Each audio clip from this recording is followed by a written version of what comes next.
Elloa, what's the name of your character? It's Elloa. Just Elloa, okay. Oh, whoops. Helps if I type in the right one.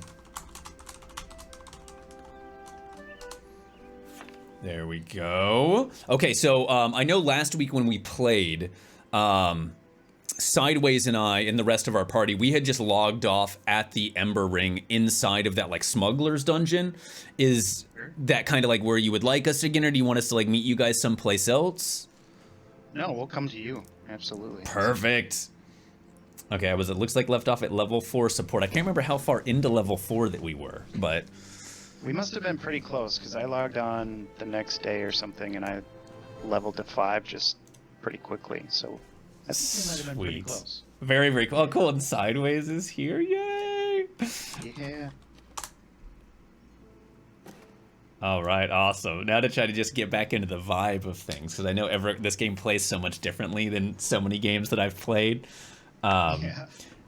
And I know, how far did you say that we had like made it through this dungeon before we met our untimely end? Was it like 40 or 50% of the way through the dungeon, did you say? So we were like 40% of the way through from this entrance. Okay. I guess like, I would say like 70, 80% of the way to the bottom, but then there's getting to the other side, the other, like the exit too, so. Gotcha. And like that's something that you guys are planning on doing with a lot of the dungeons in the game. You're not just gonna have like really one static entrance. There might be like a back entrance from another zone that brings you into like a higher level portion of the dungeon and stuff like that. Yeah, so absolutely. There's gonna be lots of different entrances, and there's gonna be parts of the dungeon that you can see, but you can't get to unless you find a special secret entrance. Oh, wow. So Okay. yeah. Like literal parts of the dungeon, like if you go in the main entrance, certain places you won't be able to access unless you've found like a secret entrance that's like a back door, basically. Yeah, basically. Oh, cool. That is sick, dude. There's some Ember mechanics involved that I'm not gonna spoil, but yeah. Okay. It's gonna be pretty sweet. So that's kind of like the overarching idea with the game at this point is like this magical sort. I don't know if you want to call it that. This like ember, and you're trying to uncover the secrets of what this ember is and kind of like what it's doing to the world, like that kind of thing. Right. Yeah, at this point, New Haven's kind of discovered that like Ember is an energy that affects the world around it. It kind of has affected the wildlife around it. Things have kind of evolved. They know that they can gather like Ember stones and Ember dust and use those in certain ways. But they're still kind of trying to figure out like how do we really use the full effect of Ember, because they have these myths in their past that they've heard that Ember doing these incredible things, right? So you know, as your character progresses and you level up, you'll be able to start using that Ember dust and those Ember stones. Okay. And then, you know, we'll see what happens with the Ember from there. That is killer. The Ember dust is going to definitely affect your abilities to make them more effective and different. So that's going to be fun. Nice. I know that sounds really killer. And when like throughout the portion of the game, like when do you really kind of are you kind of you're just gonna bring players into it fairly gradually, the whole Ember thing? Are you gonna kind of know what the whole Ember stuff is about by a relatively low level, or is it gonna be something you're still kind of figuring all out much later into the game? I'm sorry, I missed the question because I'm trying to figure out.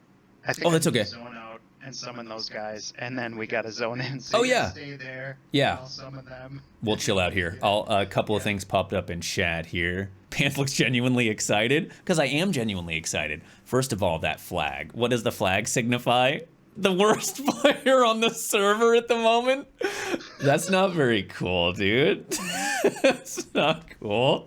This is actually, just think of it as like an offhand item from EverQuest. So, Sideways and I are support roles. So the way that this game works is you start out with a basic class. You have like a tank, you have a DPS, and you have a support. you get your own unique abilities for each of those classes, and then once you get to level 6, you decide on a subclass for the initial class that you've picked, and then that kind of, you know, changes the way that your character plays and stuff like that. So supports get these flags. Mine is called the Neglected Battle Banner, and as of right now, it's giving me +3 resilience. So I'm assuming that it's just kind of like a piece of gear that, you know, as the game goes on, I'll either be able to craft new flags that have better stats, or I'll find them in dungeons and stuff like that. For those of you that weren't here with us last week, this game is very much like EverQuest in terms of the game, not the gameplay style necessarily, but the style of game that it is. The much slower, kind of more methodical dungeon exploration kind of game. So we're not going to be like rushing through dungeons like you would in World of Warcraft or in Final Fantasy XIV. You like crawl through these dungeons. And there are some dungeons, you know, as with EverQuest, you could basically go through for many, many levels. This is the first dungeon in the game, from what I understand, and it's already fairly large. It is the newbie dungeon. The newbie dungeon. And this is going to be good for people from basically like level 4 to like level 10 kind of thing. Yeah, I'd say. Yeah, what do you think, Elloa? Level 10 they could get up to in this? Yes, but level 10 is a little bit high. So it is really aimed for the beginner player, for when they first discover. So if you bring some level 10, you will kill things a little bit faster, so it might be more comfortable. So it can be, it depends also the number of people you bring in your group, because that's what's nice with our games. You're not forced to be 6, you can be 4, you can be 3, it depends. So if you are 3, maybe you want to have a level 10 in your group. If you're 6, maybe that will be a little bit an overkill. Gotcha, okay. And if you don't mind, Elloa, I'm really sorry. People are fairly familiar with Drindin because we kind of played with him a little bit last week. Can you, if you got a second, kind of just describe to us like what your role is with the company and kind of, you know, kind of what you do? Yes, of course. I'm the community manager, so I'm trying to welcome every players during the test session, on Discord, on the forum, and on social media.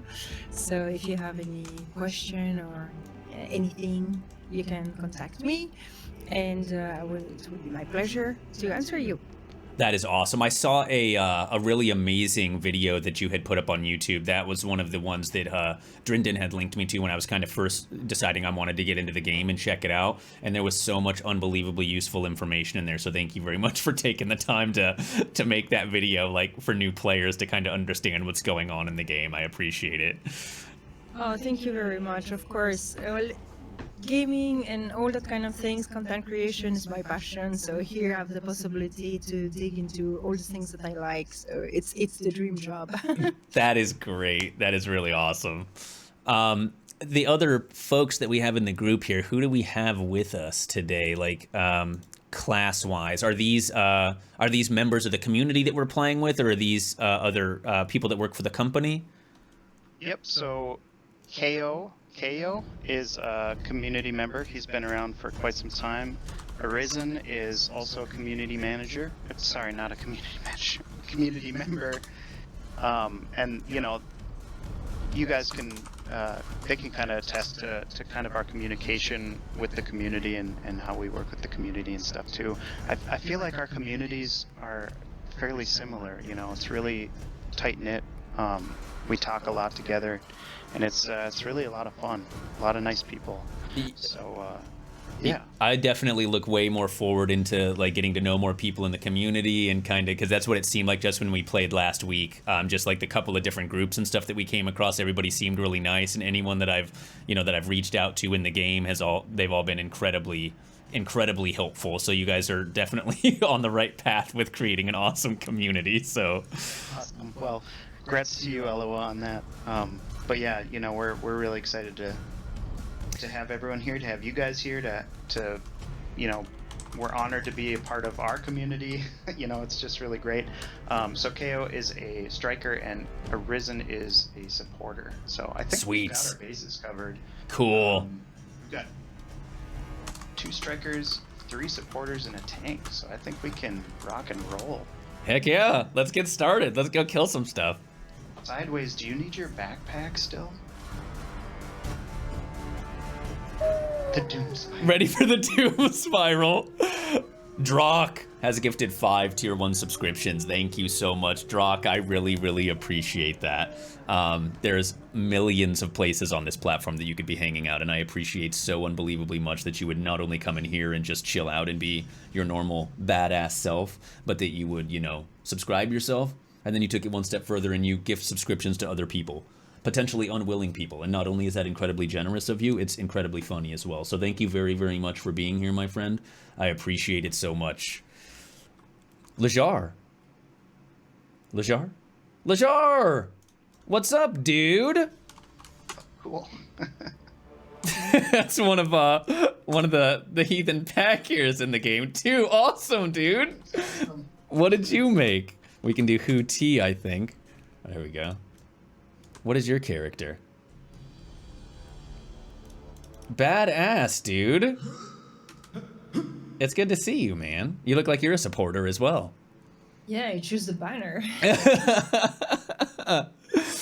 Wanted the flag. Yeah, Resin got an upgrade last time we were coming through here. She's wielding like a two-handed staff now, which looks super awesome. No advanced class yet. Yeah, Lajar, that's what we're trying to shoot for tonight too. We're trying to get around like the level 6 range so we can kind of see what these subclasses and everything do.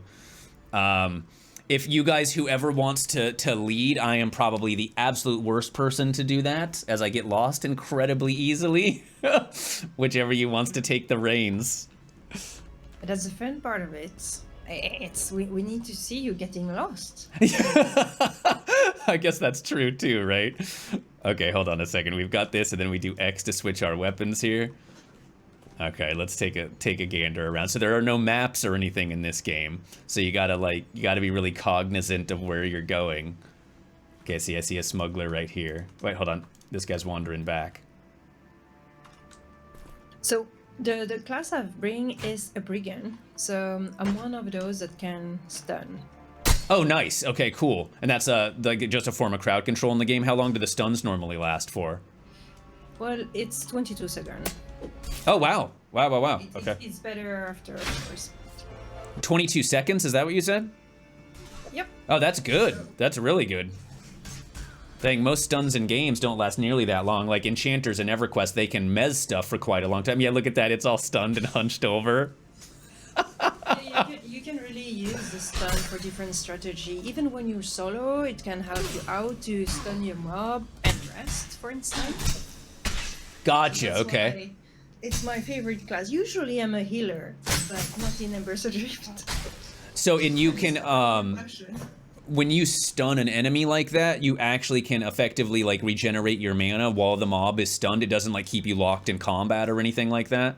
Yeah, exactly. You stun him, then you run a little bit away, you sit down, you restore yourself, etc. So even for solo playing, it's really good. Nice. Okay, cool. Does that make it a little bit easier with that class to, like, potentially be able to solo stuff, or...? Yeah, I think so, because you have this kind of security. I think in the brigand is really useful, and it's very useful in group also, of course, for this reason. And they'll, oh, I'm sorry. They're a DPS class specifically, right? Brigands are? Yes, it's Okay. the striker and controller. As you know, every base class is coupled with another archetype or another role. And so the striker controller is the brigand.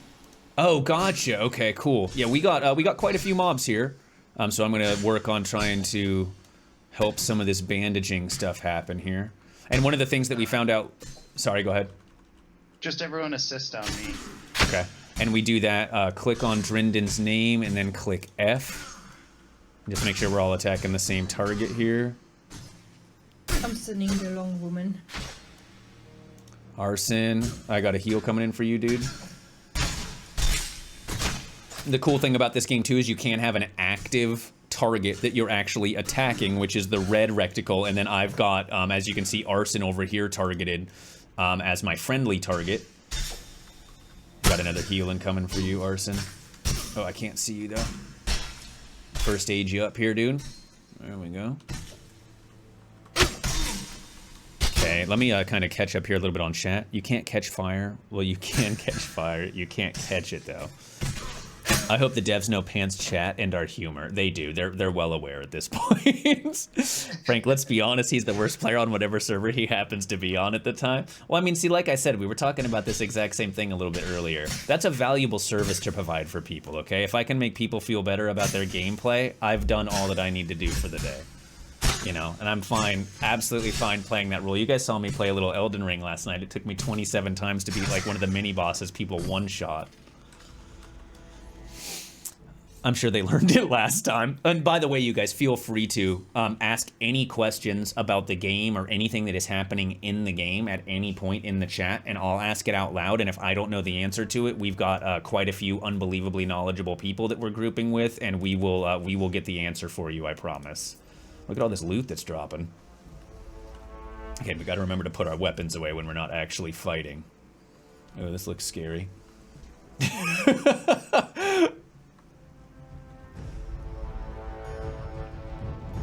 Okay, here we go. I made a classic blunder. I didn't turn off my auto attack when I tapped to a different target to grab aggro. Yeah. And I woke Elloa's mom up by accident. Oh no! And the rule for that normally is, like, if you're an enchanter or a crowd controller and you wake up a mob that's sleeping, it's yours at that point. You gotta like tank it until we're ready to kill it. Okay, I do not remember us going this way last time. This seems new to me. Like whatever's going on in this pool here. I don't know if this just wraps around. There's some more mushrooms for you. Was there some mushrooms down there? Yeah, I lost my whole bag when we were down here last time. I had like 20 mushrooms in there. Oh, yes. Okay, Are you level 5 yet? Oh, I'm not! Oh, shoot. So you gotta be a higher level to get these mushrooms than you gotta do get the ones outside. Yeah. Okay. We're almost halfway through level 4, so I mean, the experience in here seems really solid. Okay, so wait a second. We just went in here, right? Yep. We just went in here and came back down and around. What did we miss?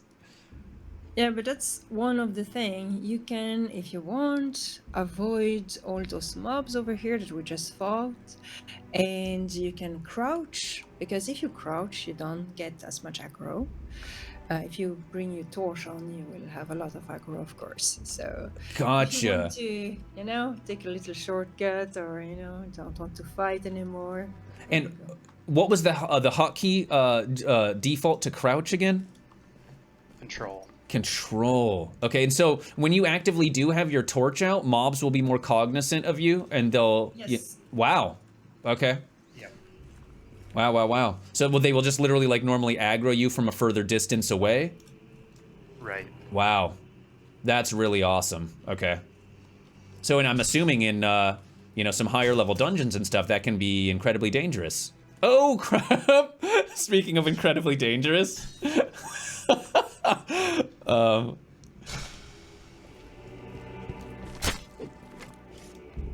Let's see. Okay, so just be sure to assist Drindin. Everybody assist Drindin. And I am saying that out loud more for myself than anything. Healing coming sideways. Oh! Oh no! Sideways! No! Oh my god. Okay. Alright, I got 2 of the mobs. Okay. Assisting Drindin. Oh, I'm down. Oh no!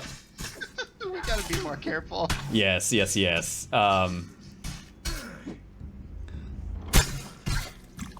Drindin. Oh, hold on. Arson. Oh no, sideways. Everybody's dying.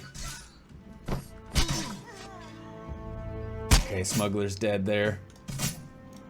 Arson. Okay, hold on. Who's dying the fastest? I don't have the stamina anyway. Okay. So we got melee going on this smuggler here. Try to get behind him in case that makes any kind of a difference. Oh man.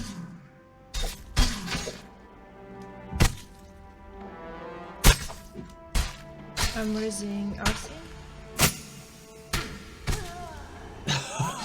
Oh no, the darkness is setting in again. Okay, well, that is how you wipe in Embers Adrift. Purple clubbed. So this will be a good opportunity to go over how the Ember rings work. This is all falling well into my plan here. And we can, you know, wear off some of our runes here at the Ember ring. I should have used a couple of my healing potions. So I guess we can all give up now at this point, since we're all dead. Oh man, I'm sorry about that. That was, I believe I aggroed those because I was asking about the torch, and as soon as I pulled out my torch, those guys all came in and aggroed on us. So that's definitely how that works. So when you guys die in combat, what just happened was you get to keep all your gear on you, but, you know, you lose your bag. So that bag that I had, that he had given me some potions and stuff, and like any trade skilling materials, any pieces of gear from mobs that I've killed that I've won, is all on my corpse in that bag. So we've got to fight our way back down to those bodies and get our bag, or we're gonna lose all the gear and stuff that we've acquired up until that point. This is a crafty display of how deadly it is. Yeah, feel free to yeah, take a smoke break and stuff while we regen. So as you can see, we've got that my inventory is unavailable to me. I need to find my belongings. And then this little map pops up on our what is normally our icon and is kind of directing us towards the location of our bag. It's showing here that we're currently absorbing the benefits of an Ember ring, which, as you can see right here, I have a total amount of my hit points has been reduced because we died and gave up in combat. So that is slowly depleting itself as we sit closer to the Ember ring. So we're gonna chill out here for a few. One person should be the forward scout puller and the other should try to be out of line of sight. Okay. Okay, sounds good. Yeah, so we need one person actively pulling and then everybody else like in a stagnant area that we're pulling to. That makes sense. Gotta suck up to Elloa for the GM and a dev. Did they add more emotes? I believe so, yes. Where's my beta? Shen. You can get the beta for this game by going to their website, embersadrift.com. You go to embersadrift.com and you can get into the beta that way. It's basically like the way that they have it set up right now is it's a pre-order kind of thing. When you pre-order your copy of the game, you will get a full beta access, which they do live events on Wednesday evenings that have Drindin and Elloa and some of the other game developers and stuff that are active and they participate in as well and are active with the community. And then as of right now, the servers are open. I want to say it's a Friday, Saturday, and Sundays right now. Yep, from noon on Friday through midnight on Sunday. Cool, okay. So far, all I've seen in this game is a campfire gathering. Well, I mean, that would be a direct result of me being involved in this group. It's probably not normally like spending this much time at the campfires, but we'll get our heads on straight. I'm still trying to, you know, pick things up from what I learned last week, so we'll get back to it. We'll get back to it. When is a door not a door? When it's Lejar. Jesus. Just got home from work, hadn't caught many of your streams this week before working late. Drock, thank you so much, man, for the support. It's really good to see you, dude. I hope you're getting some time to chill out and relax at the homestead. What is the name of the program in EQ that gives you audio triggers? It's actually just built into the game, Vex. You just click on your EverQuest button, you go to character, and then you go under the actions tab, and then you'll see a thing for audio interface there, or audio triggers. Love a good stun. 22-second stun. That's not a stun. That's a coma. I mean, that works really well though. That first couple of pulls that we did when she was able to stun that mob for 22 seconds and be able to crowd control those off of us. That's huge. And this game, that seems like it's going to be unbelievably important as well. I've wiped at that exact same spot at least one time.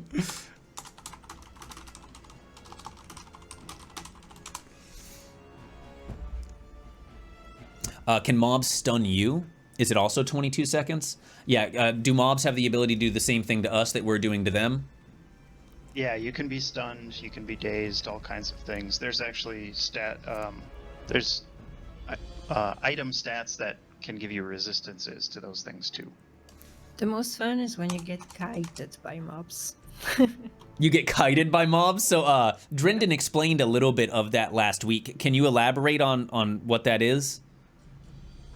Well, the range character or NPCs, they will have a tendency to kite you like you will do when you are a bow user and you try to kite a mob yourself, and they're really pulling themselves back. So if you are in melee or if you want to tank, you can't, because they're always backpedaling, and so it's going to be quite annoying. They're tricky. They're very tricky mobs to get. That's a really great strategy. So if an NPC that you are attacking is a ranged user, they will try to pull you back basically and do damage to you so that you can't engage them in actual combat. Yeah, exactly. And they try to get you back to their friend, of course. So. Nice. I don't think I've ever seen a game that actually incorporates that. I know a lot of the games that I've played, you want to be kiting mobs so that you take less damage. I've never seen a company institute that for the actual NPCs, though. It's a pretty amazing change of pace, to be honest with you. Let's not go that way. Let's not go this way. Okay. Let's go back down this way. Okay. Oh, yeah, that's right. Because we took the... there was like a cave down here that we went up the side of. And here it's better to not have your torch up in case they see you, because you know they're just above the bridge. Sometimes they can spot you and then they run to you, etc. with all their friends. Gotcha. Okay. And this looks like my bag. Yay. Okay, cool. So we got our belongings back. Okay. So this is the pole that we just wiped on. Stay here. Okay. So we want to, okay, if... There's a respawn just behind us. Maybe we want to pull him before, in case. Yeah. Yeah, let's grab him in here. Better. Yeah, we pull him in there, and then we make sure we put our weapon away so that we can run faster. I'm going to try to stay on my ranged combat here.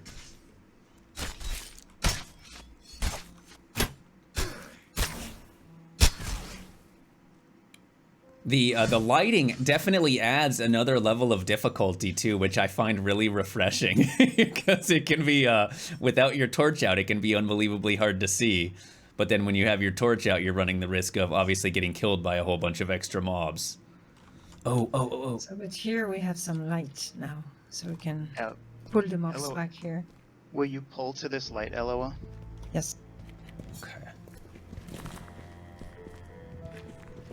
And so will these ground torches like we just put down, will they do kind of the same thing if you've got your player torch out? If like the enemies see that, will they be alerted to it and want to come and investigate? I don't think so. I'm not 100% sure. Maybe? Okay. That's a Bobby question. I'm not sure on that one. Okay, I got one. Beautiful. We'll get him in here on one of these streams. Oh yeah, definitely. That'd be great. Okay, and so just for you guys so that you know too, the little chevrons that you see next to the mob's name, to the left of their name, this is a 2 chevron mob. So that means it's generally intended for like a small group of adventurers. A 1 chevron mob means it would be, you know, a soloable mob. 2 chevrons is a small group. 3 chevrons means you want like a full group of people to handle that mob. There's also a conning system as well, similar to like EverQuest, where you have, you know, like green and light blue mobs are pretty well below your level. A white or like an even con mob, you know, same level as you are. And then you also have yellow mobs are, you know, a few levels higher than you. It's still possible to kill that mob, but it's going to be definitely a difficult fight. And then you have red mobs that have a chance to crit you more often. They're very, very difficult, if not impossible, to kill, you know, with a group, because they'll get a lot of bonus rolls and advantage rolls on you when you engage them in combat. So definitely be careful. It's not like, you know, games like EQ where you can kill red mobs just because you've got a lot of buffs. Yeah, big time. Do any other subclasses get some crowd control? Is there a CC based subclass? So all the roles have an option to choose a CC sub role. cool. Okay, so the tank, the DPS, and your support all have a CC subclass to it. Correct. Okay. Handlebar here joining us for the party. I want the darkness again. Hold on 1 second. Options, go to our video. Yeah, we actually upgraded our servers to Unity 2021, and soon we can get our clients upgraded to 2021, and that should be gone. Oh, cool. Very, very cool. It's so seriously not a big deal. It's so easy to fix. Let me see here. I think that's just a certain class of CC, like Rogue's Days or whatever in WoW. This looks interesting. Fat Matt, dude, it's a really fun game. The first chance that I got to play it was last week. We got to spend 4 hours in here, and I can honestly say I've had more fun in that 4 hours than I've had in recent memory in any MMO that I've played. It brings back these like old school kind of like dungeon crawling vibes. This game uniquely has a very cool like Dungeons and Dragons vibe with it, where it feels like you're just like hanging out with a group of buddies on like a Saturday night and, you know, having a couple drinks and playing some Dungeons and Dragons and stuff. Because one of the ways that they've built their combat system in this game is like, as I'm hovering over my training sword, all the damage and everything is calculated in dice rolls. Everything in this game is calculated through dice rolls. So like my weapon that I'm using right now does 1d3 damage. So it just feels like you're playing a massive game of like a tabletop role-playing game, which is just super badass. The path is clear. Okay, let's move up. Yep. How did I guess Blizza was Gripner? Oh. We got a pop, Elloa. Don't pull anything. Okay. Oh man, he hits hard too. He hit me for 15. And as you can see, you can recognize what role each of the NPCs have by the weapon they're wearing. Oh, okay. So I will send the little girl. Okay. the whatever weapons that the NPC is using will let you know exactly what class and potentially subclass that the mobs are. Yeah, just the role. Okay. And do the mobs, will the NPCs, will they follow basically like the same kind of like leveling scheme that players do? So once you're starting to fight mobs that are level 6+, are they gonna have a subclass? Yeah, and they'll use the abilities of those subclasses, but they also have their own abilities too. So like they'll do things that we can't necessarily do. Gotcha, okay. That keeps it interesting. It's a dangerous place. We need to be very careful. We can pull a lot of mob. It can be here we easily wipe. So. Pull to the light. Pull to the light. Okay, I'm going to stun the green guy. I am definitely going to stay as close to the ground torches as possible. Sorry, I read that already. You can have friendly and enemy target at the same time. You absolutely can, Haunted Coffee Mug. By the way, it's really good to see you, Haunted. How's it going? You absolutely can. So yeah, as you can see, when I've got a friendly target, like sideways here targeted, they are highlighted in blue. And then you can have one enemy target as well, which is that smuggler's corpse there that's highlighted in red. So I can be targeting this smuggler now, attacking him. And then if I wanted to... like for example, Drindin, let's go up to him and bandage him. Since he's my friendly target, I can just get up there and bandage him while still being targeted on the smuggler as well, which is really great. Having a lovely sea fest up there. Oh wow, a copper helm. Very nice. So I see armor class is 30 out of 30. So that means that's adding 30 AC to your character and it will just deteriorate as the item takes damage. Is that how that works? Don't go that way, girl. She's guiding us. I'm backing way up. Oh wow, yeah, she is. You guys hit her, I will taunt from afar. So if you guys saw that or not, she is a ranged attack NPC. And when she got within the range of who she had aggro on, which was Elloa, she started backing up and trying to kite Elloa so that Elloa couldn't get into hand-to-hand combat with her. She was backing up and shooting her bow. So Elloa kept backing up, and then that pulled her further into the camp so that we could start attacking her. That is a trip.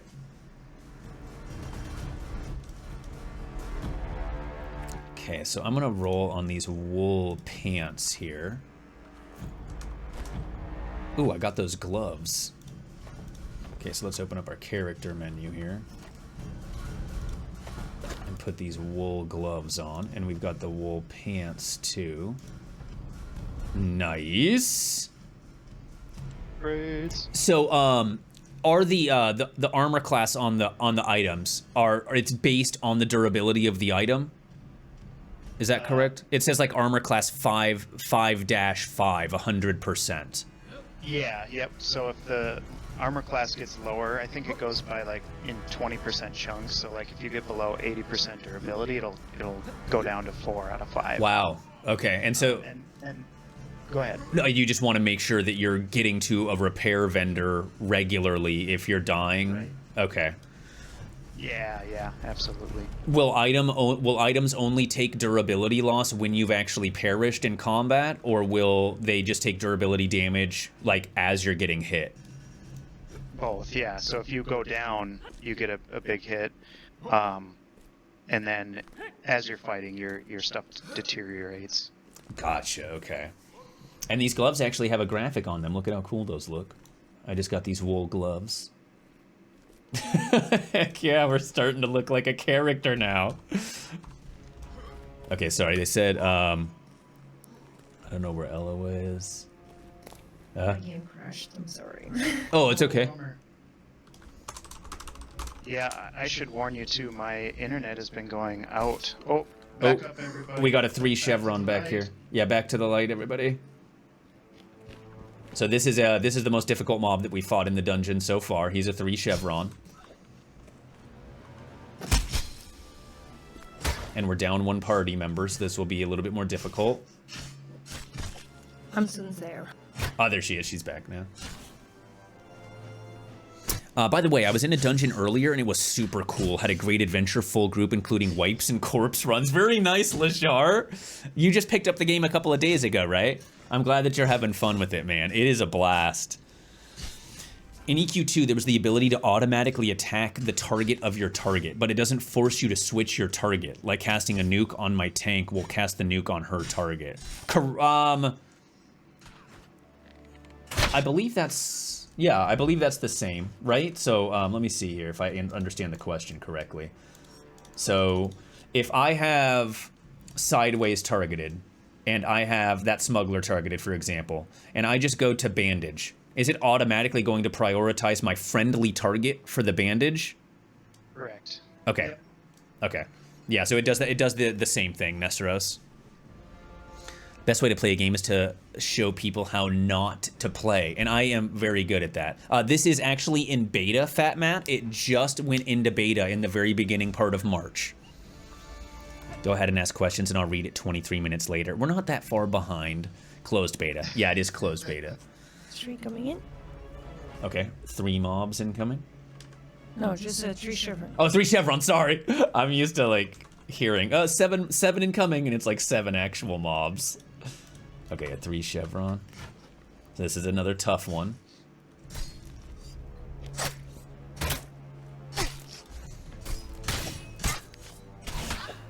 Oh, this seems cool. I like the game style. Yeah, it's like a gritty, low fantasy game. And it's a really wonderful change of pace from a lot of the stuff that we've been getting in the genre recently, I feel like. You know, you gotta be really careful with your movements and where you're exploring and things like that. You gotta be really, really careful with it. You can't just go, like, as you can see, I kind of just went willy-nilly when we came through this spot last time and accidentally pulled 4 mobs, and it just killed us all. Yeah. I backed this ages ago when they first opened up the website. Great to see the project is still going strong. Absolutely, yeah. And I mean, you can You can jump into the closed beta weekends and stuff uptown and play it if you want to. You should definitely get in and check it out. You should definitely get in and check it out. It's feeling really really awesome so far at this early stage.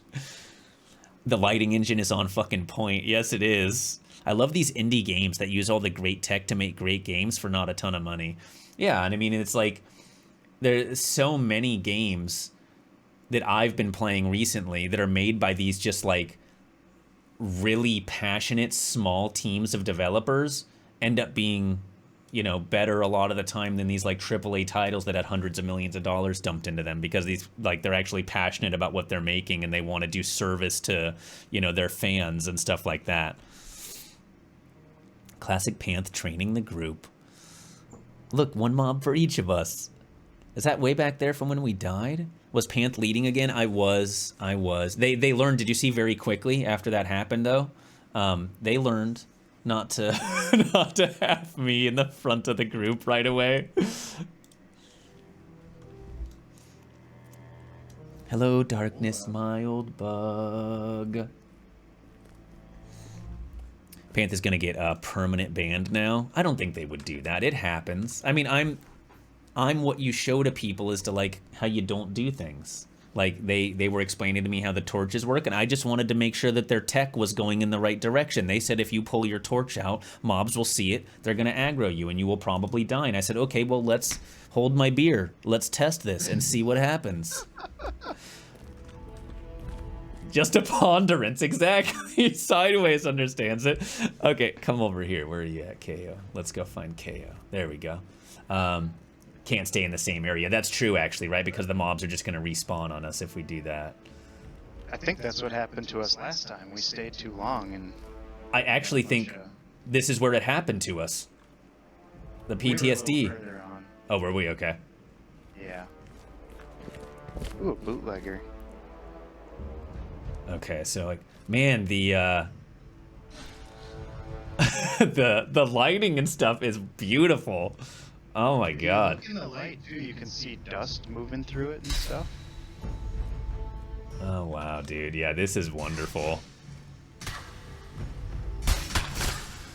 I'll try to keep an eye kind of out behind us.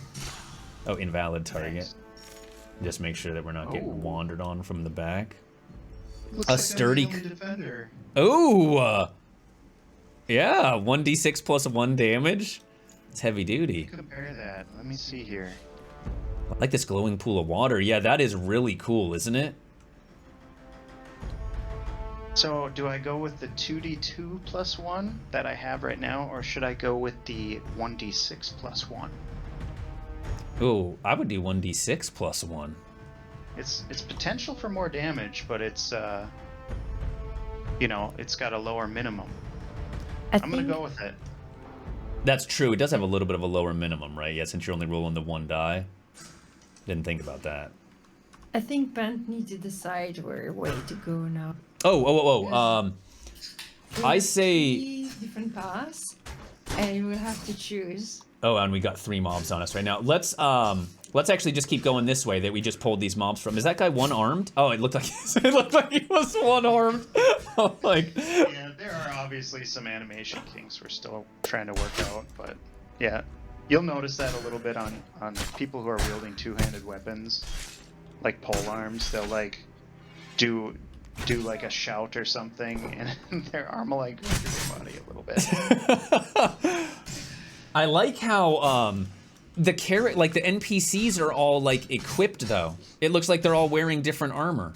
Like, yeah, certain smugglers, like they're all wearing different outfits, and some of them have like iron mail gauntlets, some of them are wielding two-handers, some of them are one-handers.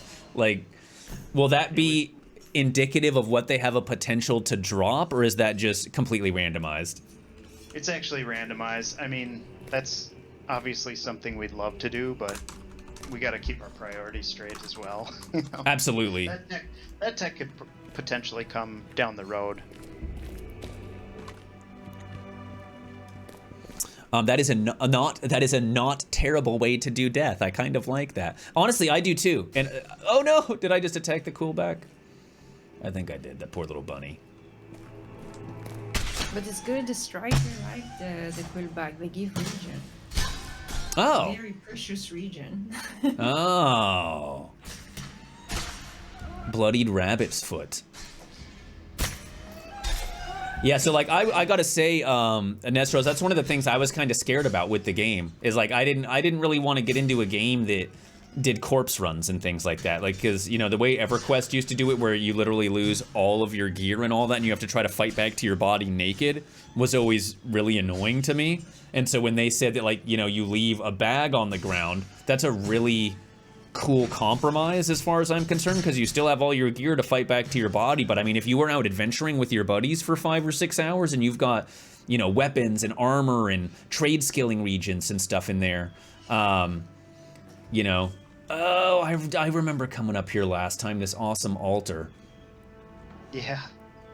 And there's a mushroom here. Huh? Oh, but you gotta be level 5 for that mushroom too, huh? Not this one, Penny Bun. You can get that one. Ooh. Yeah, we gotta stock back up. I had like 10 or 15 mushrooms on us last time when I got us all killed in here. I lost all my stuff. Okay, so Gotta get those health potions. Hey, here's another one. oh, is that what what is that noise? Oh, there's another one. Thank you. Sorry. I think so. Let's go down this path and then make that left-hand turn right there, because it looked like there was another path that kind of starts leading further down into the dungeon. I think I hear a spider fighting a smuggler. Yeah, definitely. That's a spider. Oh man, I want to see some more of these spiders. These things were like seriously nightmare fuel. Oh yeah.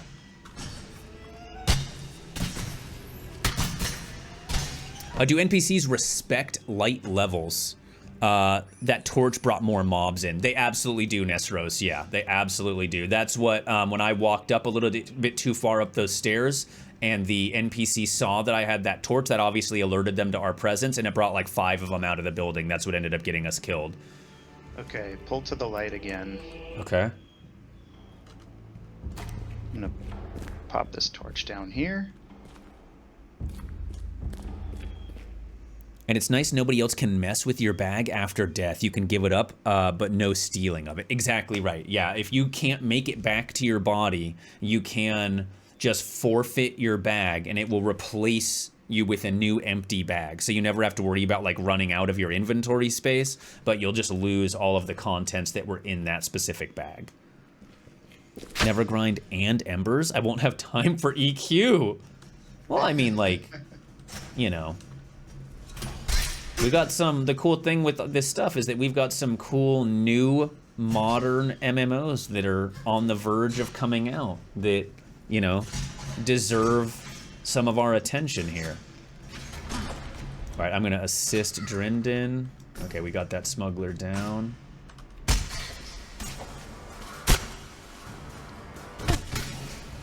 Oh man, I've gained some good experience. I'm like 70% into level 4, almost level 5. Nice. I love it. Yeah, the standing torch pull to the light. Selling mobs at Torch 1. Any raids? Can you guys go over kind of what you were planning on doing with the raids again and how that's gonna work? Yeah, sure. I mean, the whole idea of this game is to try to focus on the journey rather than the destination, so we don't want people rushing to endgame for raids. But we do have some plans for... We also, like, a big design philosophy for us is to try to do things that aren't divisive, that aren't gonna kind of separate our community as much as possible. Obviously, we know, like, human beings are human beings, so obviously, you know, it's not going to be perfect. But one of the ideas we have that still needs to be implemented is basically raid targets being more like world bosses that have a low level but like a ton of chevrons. So they'd be great if people and everyone can kind of join in. Anyone who fights those things, they can participate in and get a reward from that. We're still working out the details, but ultimately, you know, there will be guilds, there will be lots of, you know, level 50 how do I say this, rare quests. Like, you won't always be able to get every quest. Every quest isn't going to always be available. You might have to find a certain quest. I don't know if I'm explaining that well, but just like rare dungeons as well, you know, there will be mechanics, Ember mechanics that make some dungeons available and some not. So some rare dungeons might pop up that as a level 50 character you're going to want to go and clear when they're available. So yeah, I mean, there's lots of different different things. Obviously rare mobs as well. But you know, we're doing our best to kind of give people the experience without dividing our community, essentially. So I know in EQ early on there was a lot of guilds that were like hated because of reasons. Yes. raid reasons. And you guys are you trying to kind of like avoid those pitfalls and try to find like a more neutral way to handle that? Yeah, we are. So, you know, we're gonna try it out, and we'll see how it goes, and if we need to adjust, we'll adjust. Very nice. It'll be obviously like, you know, GM events and stuff too. Elloa and I are pretty excited to run those kinds of things. Nice. Yeah. Basically, what we want is that your journey is continuing when you're 50. And it's not stopping, and force you to have a sort of routine. You know, when you're into the end game stuff in some other game, you are entering into a different type of activity that doesn't look at all like what you have just experienced before for you during your leveling. And you have a sort of routine and certain things that you must do, etc., etc. And we want to avoid that and continue your adventure. So your max level, you will do more difficult stuff, but that's about it. So, will you guys, do you kind of see when people are making it to the end game to level 50, having a form of like, not horizontal progression necessarily, but how are you going to differentiate? Like, once you get to level 50, is there going to be different, like, gear sets that are dropping that are kind of making you want to, like, continue your adventure? I know, you know, things like that. So that, I know you said there's going to be, like, certain rare quests and epic quests and things like that that are going to, you know, give you different pieces of gear. So you're going to just try to make sure that once people do get to the end game, that there are things that are making people want to continue to log on and progress their character further. Right. And one of those things would be new zones coming out. I think we talked about this last time, but the plan is to not necessarily... Uh-oh, did I lose... Can you hear me? Yes. Yep. Okay. One of the things that we want to do is not like do a big expansion where we drop like a whole new continent at once. We want to... the IP is kind of set up so that there's constant exploration going on, constant pushing the borders of the known world. So people are going to get to level 50, and you know, our goal is every quarter to be releasing lots of new content. So there'll be a new zone dropping very frequently. So you know, if they've explored everything, a new zone should be dropping pretty quickly for them to explore as well. That is awesome. So, like, let's say, and if you guys have not figured this out yet, that's obviously completely cool as well. If, let's say I'm a level 50 character, I've been playing the game for 3 months, and I've got, you know, what I feel like is most of my best in slot gear. Like, my character is really insanely twinked and stuff like that. Would you just be kind of like wanting people to potentially start a new character at that point and like go through the leveling journey again? Or are you guys gonna, as you're releasing some of these new zones and stuff, are you going to find ways to kind of like keep people with that carrot on a stick of like new better gear is dropping, or gear with like different style of stats for your particular subclass and stuff like that that is going to kind of make people want to go out and explore these new zones? Yeah, and different look and different... You know, we also have like emotes that... You'll get like a base set of emotes, but you'll also want to go out and discover emotes, discover some cosmetic, you know. I want a new mustache. I'm going to go look for a mustache that drops right to my character, you know, stuff like that. So, and you guys have... There's definitely... Please go ahead. I'm sorry. No, there's definitely going to be different new things for them to gather for their character, whether it's emotes, quests, even abilities, all kinds of stuff. Oh boy. Oh man, I hate their spiders. I hate them in like the most amazing way, but God, I hate them. We all know that the real end game is cosmetic, right? Yes, right? Yeah, that's for a lot of games. I mean, it is. And so you guys have said pretty adamantly, from what I understand from the very beginning, that you do not want any sort of cash shop in the game. There's not going to be microtransactions. You're going to buy your game. To find that mustache, you know, you cannot purchase it. Yeah, so you can, your guys' method is you buy your game, your $50 game, and it is a sub fee for the game, the $14.99, as of what you guys have talked about so far. And then anything that is cosmetic, anything like that is going to be findable in the game through your adventuring and your hard work. Right, right. Cool. That's amazing. Oh man, we're getting, I feel like we're getting pretty decently way through this. We're in spider territory now. It looks like. This is definitely where we were before. Oh yeah. Oh wow, a 3 chevron blight spider down there. I just see the name of it. Yeah, this place is amazingly cool. Oh my god. Oh, it's coming. It's coming. It saw you, I think. Oh, I got my torch out. See, the spider saw him. The spider saw him with his torch, and it's aggroed on us now. And it looks like it's reset itself, but it definitely was like on its way to us. Okay, how do we get up there to that thing? There. Oh, there's a huntress spider over here. And so you guys, if you guys want to go really hardcore mode with this too, you can turn off nameplates and stuff. You see how hard that thing would have been to see if we didn't have nameplates on? If you want to go like super hardcore mode with you and your buddies as you're playing this game, you can turn off the nameplates and, I mean, geez, that would be insane. Speaking of that, I'm going to turn off friendly nameplates so I can see just the NPCs. I'm going to turn them all off. I'm gonna see how that works for us. Okay. How to find friends in the game, like Panth. Anybody in this chat room had better like put my name down on their friends list and we will go adventuring through some dungeons and stuff. Absolutely. This is a game I will definitely be playing when it comes out officially.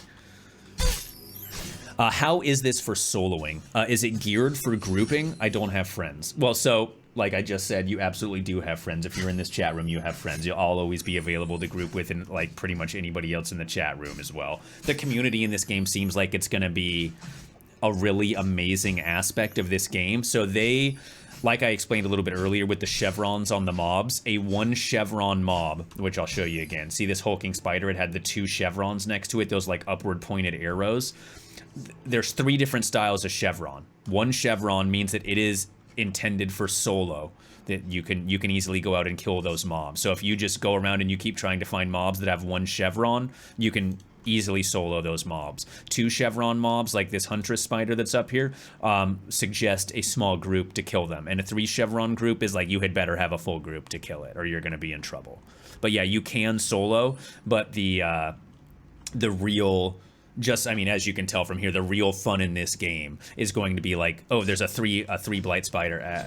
I think that thing added. Oh no, it didn't. Okay. The real fun in this game is going to come from like getting into a full group, a well-formed party, you know, with different classes, and getting in there with your friends and like exploring these dungeons and these like, you know, these locations. That's going to be where the real gameplay is at. I don't know about the later levels, but at least up to level 5, soloing has been feasible. It gives a kind of a Vanguard vibe. It really does, yeah. It does have a Vanguard vibe to it. There are different ranks of mobs. Yeah, the chevrons that we just talked about.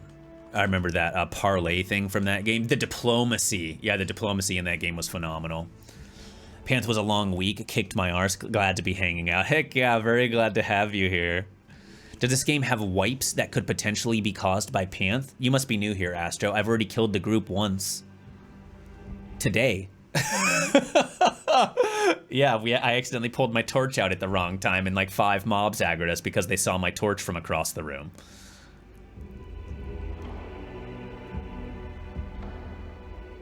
Yeah, did you see that? There was a blight spider right up here. Boy. And as soon as she, oh, we got 3 chevron mobs here. Yeah, I stunned one. Oh, nope.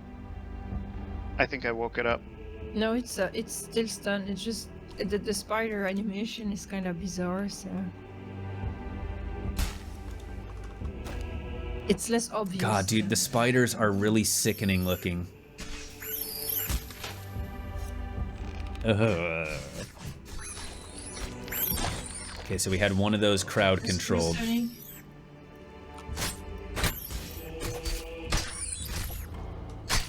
Oh, we got this. These things are worth good experience too, these 3 chevron mobs. Big time. Well, Panth, wool isn't vegan. I think it's your typical need, greed, pass loot system. Yes, absolutely right. Need, greed, or pass. I've been seeing a decent bit of drops of loot. Also, yeah, there's lots of stuff that started dropping. And I know probably once you get a little bit later into the game as well, you'll start to see some like higher end stuff drop. One of the other cool things that this game does is for the crafting aspect of things, there is going to be, let me go up here and help with the bandaging.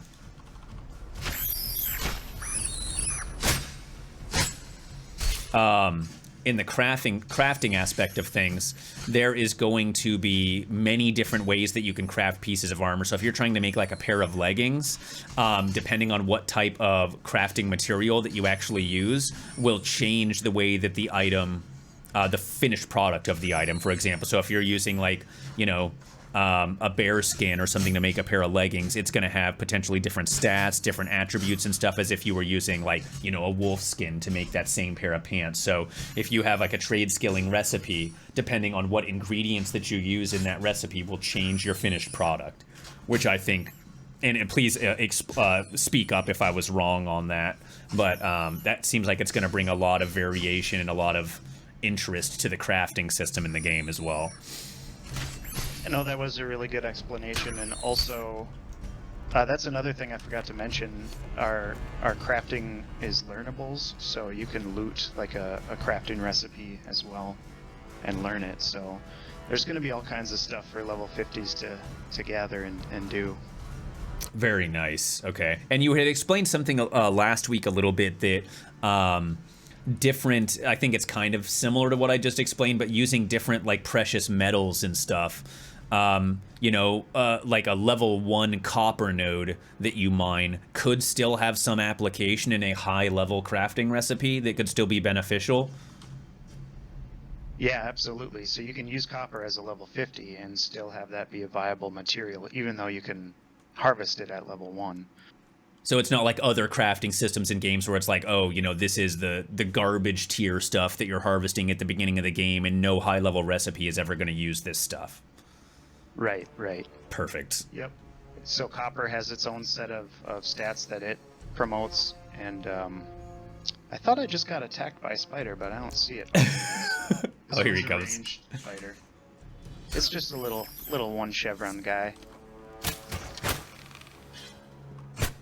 Yeah, he's shooting me. Oh, he's trying to get away now. Get back here. Sideways. Oh, very nice. You hit level 5? Very nice. So which way do we want to go? Okay, let's take a look up here and see. So we've got a pathway up. Let's go into this little ruin area right here. I kind of want to see what's going on in this ruin.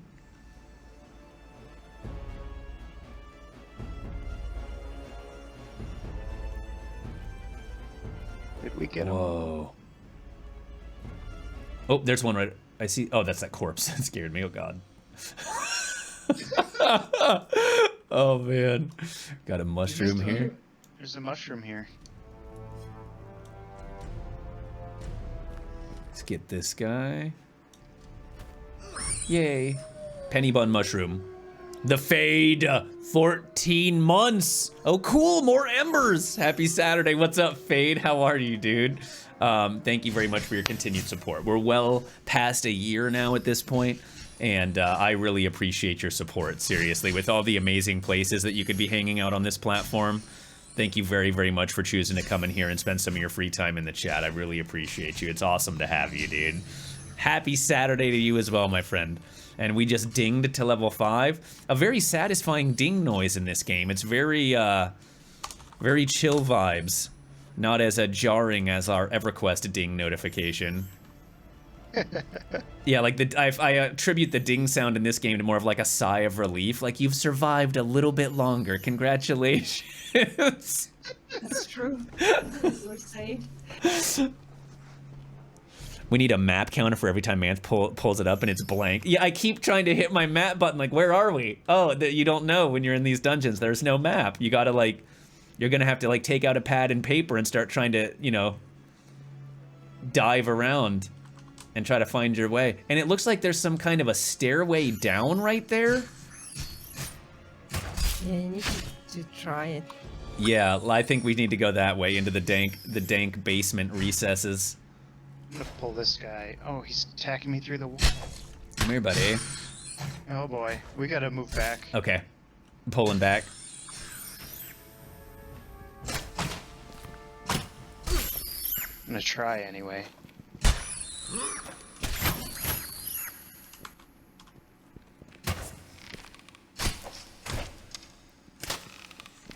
Where are you, Sap Spider? He was like chopping down into that basement to get his friends, it looks like. I'm totally stunned right now. So the spider stunned you? Yeah. That was awesome. Oh, man. Alright, something happened here. Okay, here he goes. They're back up here now.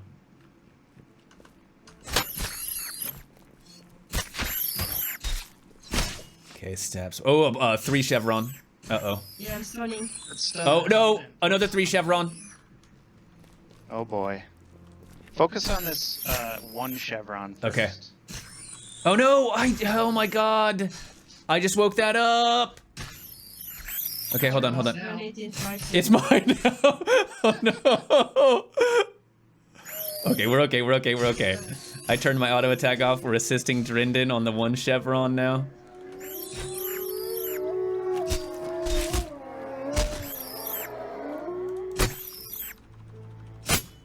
Okay, hulking spider down. Putting my weapon away. Esanguiner! 17 months, Esanguiner. Have I told you how awesome you are today? Thank you very, very much for your resub, dude. Which one are you gonna stun, Elloa? The red. The hulking? It's the one next to you. Okay, we'll get the blight. Everyone on the blight. On the blight. Okay, Drindin screening. Thank you. Nice. Resist 50% damage? That's awesome. Heck yeah, so that's my, like, 3 ability that supporters get. It's called a screen. It is plus 50 to incoming damage resist. It has a little bit of a long cooldown, but for, like, big fights like this, it seems super, super useful. Dude, he just crit me only for 6. Nice. Super helpful.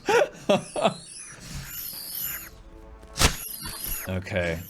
A Sanguiner, I did not get to give you enough of a notice. Thank you so much for your resub. It's an absolute honor to have you here. I never thought in a million years, honestly, anyone would even follow this channel, much less subscribe to it. And here you are 17 months into it, continuing to subscribe. Thank you very much for your support. It's really awesome to have you here, dude. I hope you're having a badass weekend, man.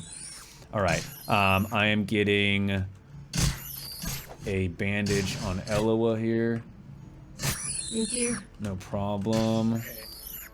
So, remember these hulking spiders can do some heavy damage resistance. So if you see the chat say a hulking spider has taken up a defensive posture, if you see the harden ability there, don't use your abilities, just auto attack. Just auto. That's Okay. gone. Okay. So now it's gone. I'm gonna use my threatening strike. Okay, and sorry, what does the defensive posture do? It helps it like reflects some of your damage. It'll avoid 75% of the damage it'll resist. Gotcha. Okay. Wow, so you got to really be paying attention to your chat notifications. Yeah, or their buff bar. Okay. So you can see hardens up. Down now.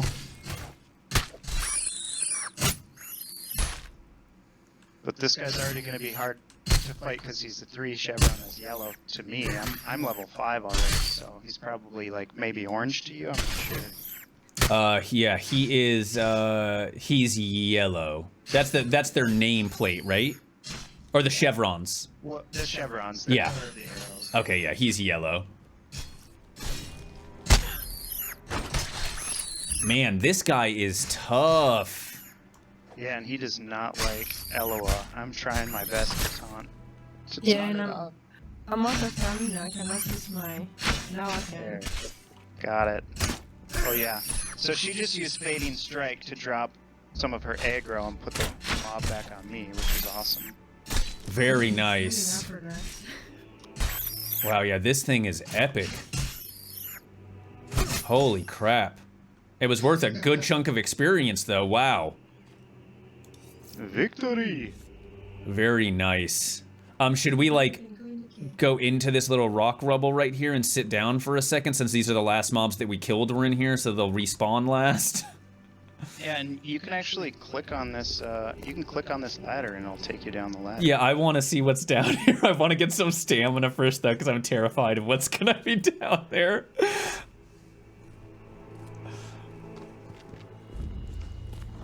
How long has this been in development? This is so polished. How long have you guys had this game in development? We have been building the code since about 2015, I'd say, mid-2015. And, you know, we've been theory crafting for a little longer than that, but we officially founded the company in 2015 and got some people with some experience on board and everything. And, I must have to click the right spot because the ladder's not working for me. Someone fall. I say we go... Summon me up there. Okay. I say we go in this way up here. I was left clicking, not right clicking. Let's go check this area out. I say we... Oh, dude, there's... Yeah, wow. I want to go down that staircase there, but there's like 3 spiders literally right down that staircase there. Alright, let's, And a couple of smugglers that might keep wandering up this way, so let's be careful. Yeah, they'll see us if we're in line of sight. So let's move into this room, into the stairs room. Okay. Oh, I just pulled a mob. Ooh, blight. Let's take these guys way back. Okay. Take these guys back here.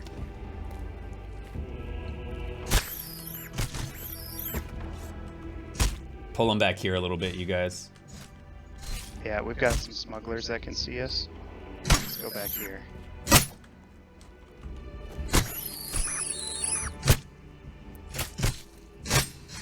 Twist his dick. The old dick twist. Will you be able to use kits or trade skills to perform repairs while out in the world, or will it only be vendor repairs? That's a very good question. You guys gonna have, like, repair kits, or are you going to have to go to a vendor to repair? Right now it's just a vendor, but I think the intent is to have crafters be able to do some repairing as well. Okay, cool. But, yeah, I can't confirm that. That's a conversation we had a long time ago, so we'll have to... Respawn in the back. Sap spider. Yep. Stunning.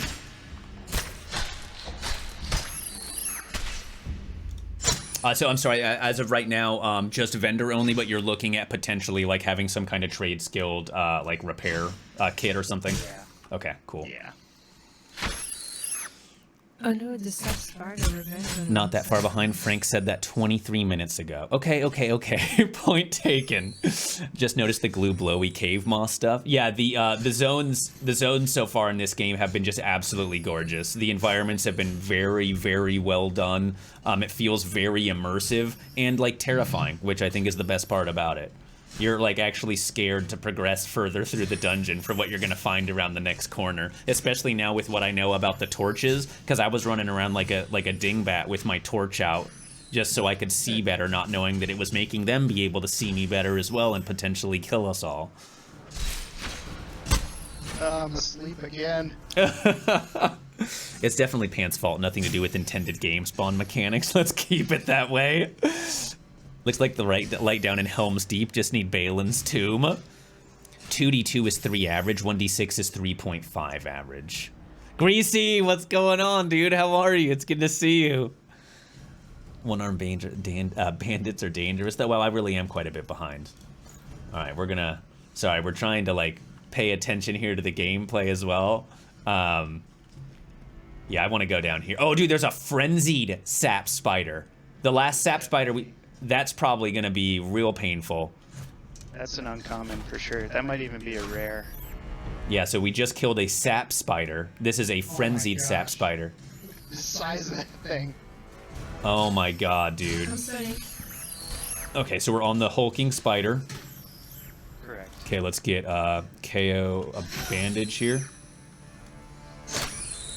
Okay, keep an eye on Elloa back here too. There I go. I'm out. Am I listening to? Oh no, this is in-dungeon music. Wow. Yeah. The very, very amazing soundtrack down here. I know you guys had said you have a really talented. Oh shoot! I'm out of ammo. Oh no. Okay, so it looks. Switch to melee. Yeah, we're doing melee action here. Gotta make sure you're provisioned. Yes. Another thing about this game, I ran out of bolts for my crossbow, so we're gonna be meleeing it up now. Wait, Panth is on shrooms right now? Gets group killed while on shrooms. I support subscriptions games. If it means the game continues to develop, supported, and maintained, it's well worth it. 100% agree with you. I would honestly rather pay $15 a month to play a game that I'm really enjoying, so that money is going towards the developers of the game to continue making content and, you know, to like be able to feed their families and stuff like that, so that we continue to like be able to play the amazing game that they've created for us. I would rather. Sorry. Did you see that that? Ooh, item? +1 haste. Wow. And that's a haste is specifically melee haste, or is that spell casting? Not spell casting haste, but All haste. It's your cooldowns. wow. That'd be your auto attacks or your cooldowns on your abilities. So, you know, those of us who come from EverQuest know how crucial haste can be. Absolutely. Wow. That's awesome. Oh, you guys, someone's gotta. Oh, everyone passed but KO. You guys got to loot some gear and stuff. I'll do the same thing. Oh, there's another staircase up here. So I'm seeing kind of the way that the ooh, mushroom. I'm seeing kind of the way that the staircases and everything work. If you go up a staircase by clicking on it and there's a mob up there, can you still pull it down to the group, or will your group have to come up the stairs to fight it? It can follow you. Okay. We actually had a, you know, thank goodness for the community testing things. We had these guard towers out and about, and before the mobs could not follow you on the ladder, and we had like people pulling like dozens of exiles to these guard towers and just hitting them with their bows. So, oh man. I don't think we put it in the patch notes, but we fixed the bug. Ad coming up the stairs. Uh-oh. It's just a 1 chevron though. I don't even think it aggroed on us. So you guys got that all fixed though, but it like everything was getting stuck on the top of the stairs. Yeah, I don't remember any horror stories of people trying to do that again and then getting just destroyed as the mobs followed them up the stairs. Oh man. Can one buy bigger bags? I think that they say that the way that they are going with that is they're going to have one standard bag size, because the way that it plays into their game mechanic, where when you die, you leave your bag on your body, like we said a little bit earlier. So could you imagine how heartbreaking that would be if they like, you know, you get a 40 slot bag to drop and then you fill up that 40 slot bag and then you die in a dungeon somewhere and you're not able to recover your body and you lose all 40 slots of that equipment. But yeah, they're starting with basically the standard size. What is this, a 20 slot bag? And that's what it's going to be at the beginning of the game. They said they may decide to increase that later on, just depending on like community feedback and stuff like that. Yeah, basically everyone wants bigger bags, but we want people to be, you know, going through the game loop and going back to the Ember Rings and making sure their gear is repaired and they're getting all their reagents that they need for their abilities and stuff like that. So we want you to go out and dungeon crawl and stuff, but, you know, we want you coming back too. Absolutely. Yeah, absolutely. Oh, wow. I cannot believe how far down this just keeps going. This is amazing. Chest. Oh, snap. Whoa. We never found a chest last time. Whoa! And now, when you come across these, can everybody loot these? Yeah, Or- yep. Okay. One person loots, and then you roll on the contents. This one looks like a common one. There are also rare chests and uncommon chests. Nice. Ooh, a sturdy pine crossbow. 1d5 plus 1. Sick. I need that bear pee. Diluted bear urine. So, You're so lucky. its reagent type is irritant. Oh man. Oh, those are arrows. I'm gonna roll neat on those too. Wait. I think you need bolts actually. Oh, that's right. So the bear urine, each class and subclass has different reagents that they need for specific abilities in this game. So like the bear urine is something that tanks that have taunt abilities and stuff will need, and that's how they taunt in this game. They throw bear piss on people, and then it irritates the enemies, and then they will attack you. So if you go into like start exploring a dungeon and stuff down here, and you don't have enough regents with you, like I ran out of crossbow bolts, it could be a bad time for you and your group. Oh, there was a mushroom down there? Let me go out here and grab this mushroom. I want to get all the trade skilling materials that I can. Oh, thank you, KO. Good stuff, dude. Hell yeah. And then, like, yeah, let's head up that staircase and find our next path here. And I am quite a bit behind on chat, so I'm gonna just skip. Whoops, I'm gonna skip a couple of things here. Oh, and that had yawning mushroom powder on it. Very nice. I like this team wears their EQ influence on their sleeve. Well, yeah, I mean, like, we really do need more games of this nature. Like, for those of us that are, like, just kind of more old school MMO fans, over here, Panth, over here. Oh, sorry. I guess I looted the wrong one. I apologize, dude. Yeah, like, I want to see more games in this vein that's not, like, an instant gratification kind of thing that's, Okay, so that is definitely a dead end. I know, whoops, we're starting to get respawns on us now. I think if we go out this door to the right, I know we haven't gone that way quite yet. I want to see more of these games with like EQ style influence and this more like slower, methodical like way of playing and exploring with your friends. It's absolutely fantastic. If the only gameplay along the journey is grinding on mobs, you may want to rethink that. Sick of hearing the focus on the journey line. All the meaningful gameplay is at the end of the game anyway. Give people something to look forward to along the journey that isn't just grinding on mobs.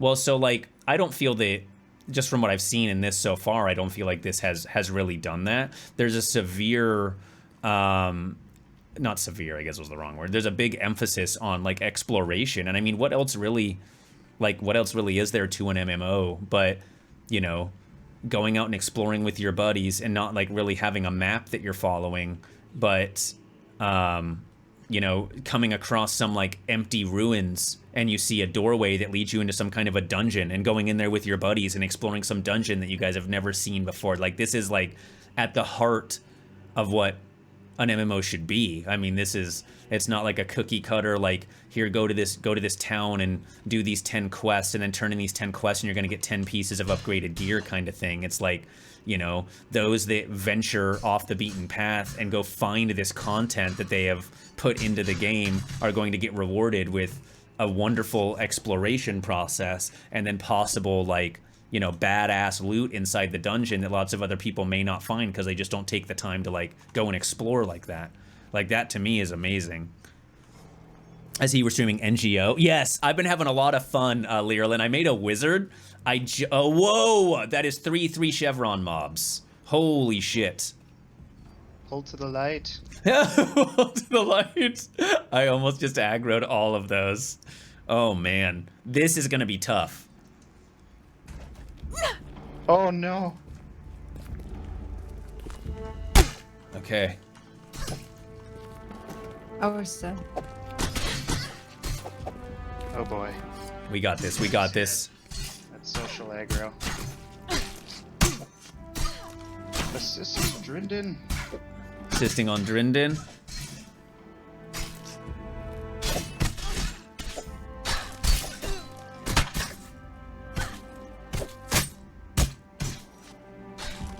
Elloa, I'm gonna taunt the guy who is knocked out, and can you taunt the two-hander?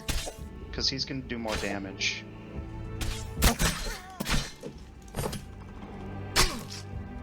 Okay, Arson. assist me. Got a healing coming for you, Arson.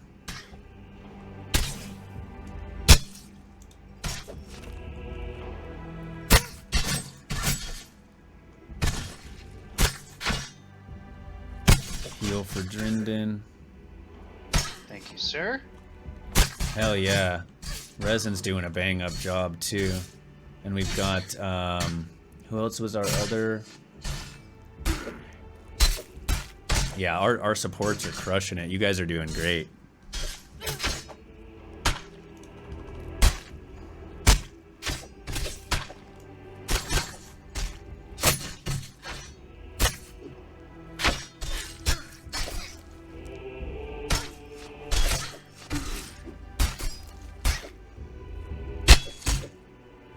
Alright, let's sit for a minute and get some stamina back while Okay. this guy is stunned.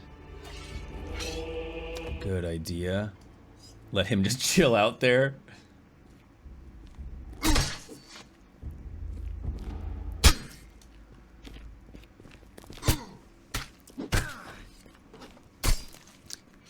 Camping for legendary stash.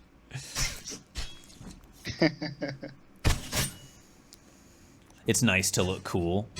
It sounds cool, but I won't quest for emotes. Well, I mean, the cool thing about it is that, like, that is like 100% your choice to do that. There are lots of people that do like to do that sort of stuff. So, I mean, I think that the overarching sentiment here is that they're not going to put any of that stuff like locked behind a microtransaction.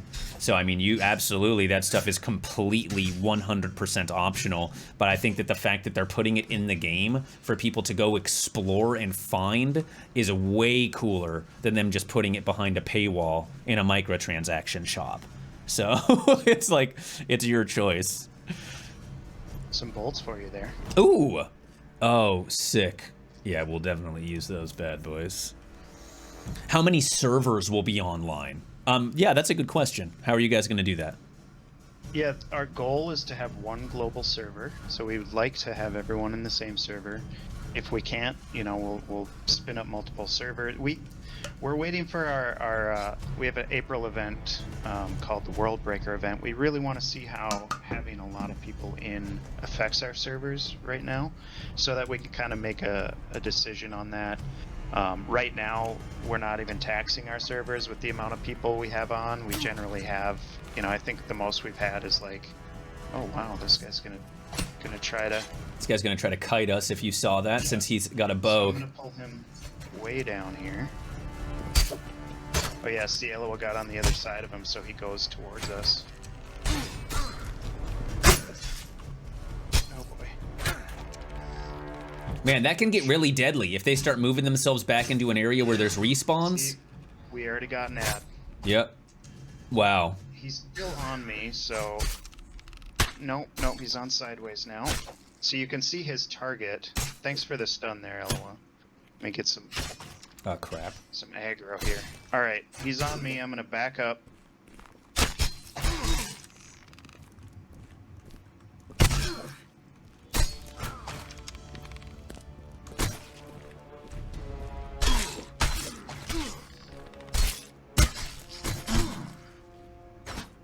Oh, man. Okay, I got a heal incoming for you sideways.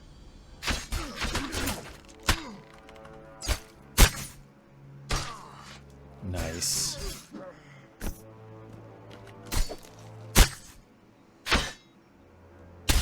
Quit chasing him? Okay. Very good job.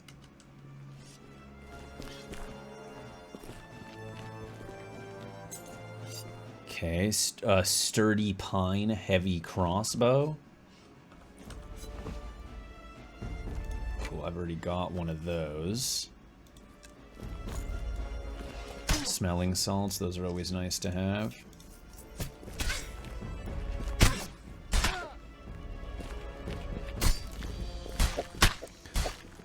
Afternoon, Panth. What's going on, Virus? How are you, dude?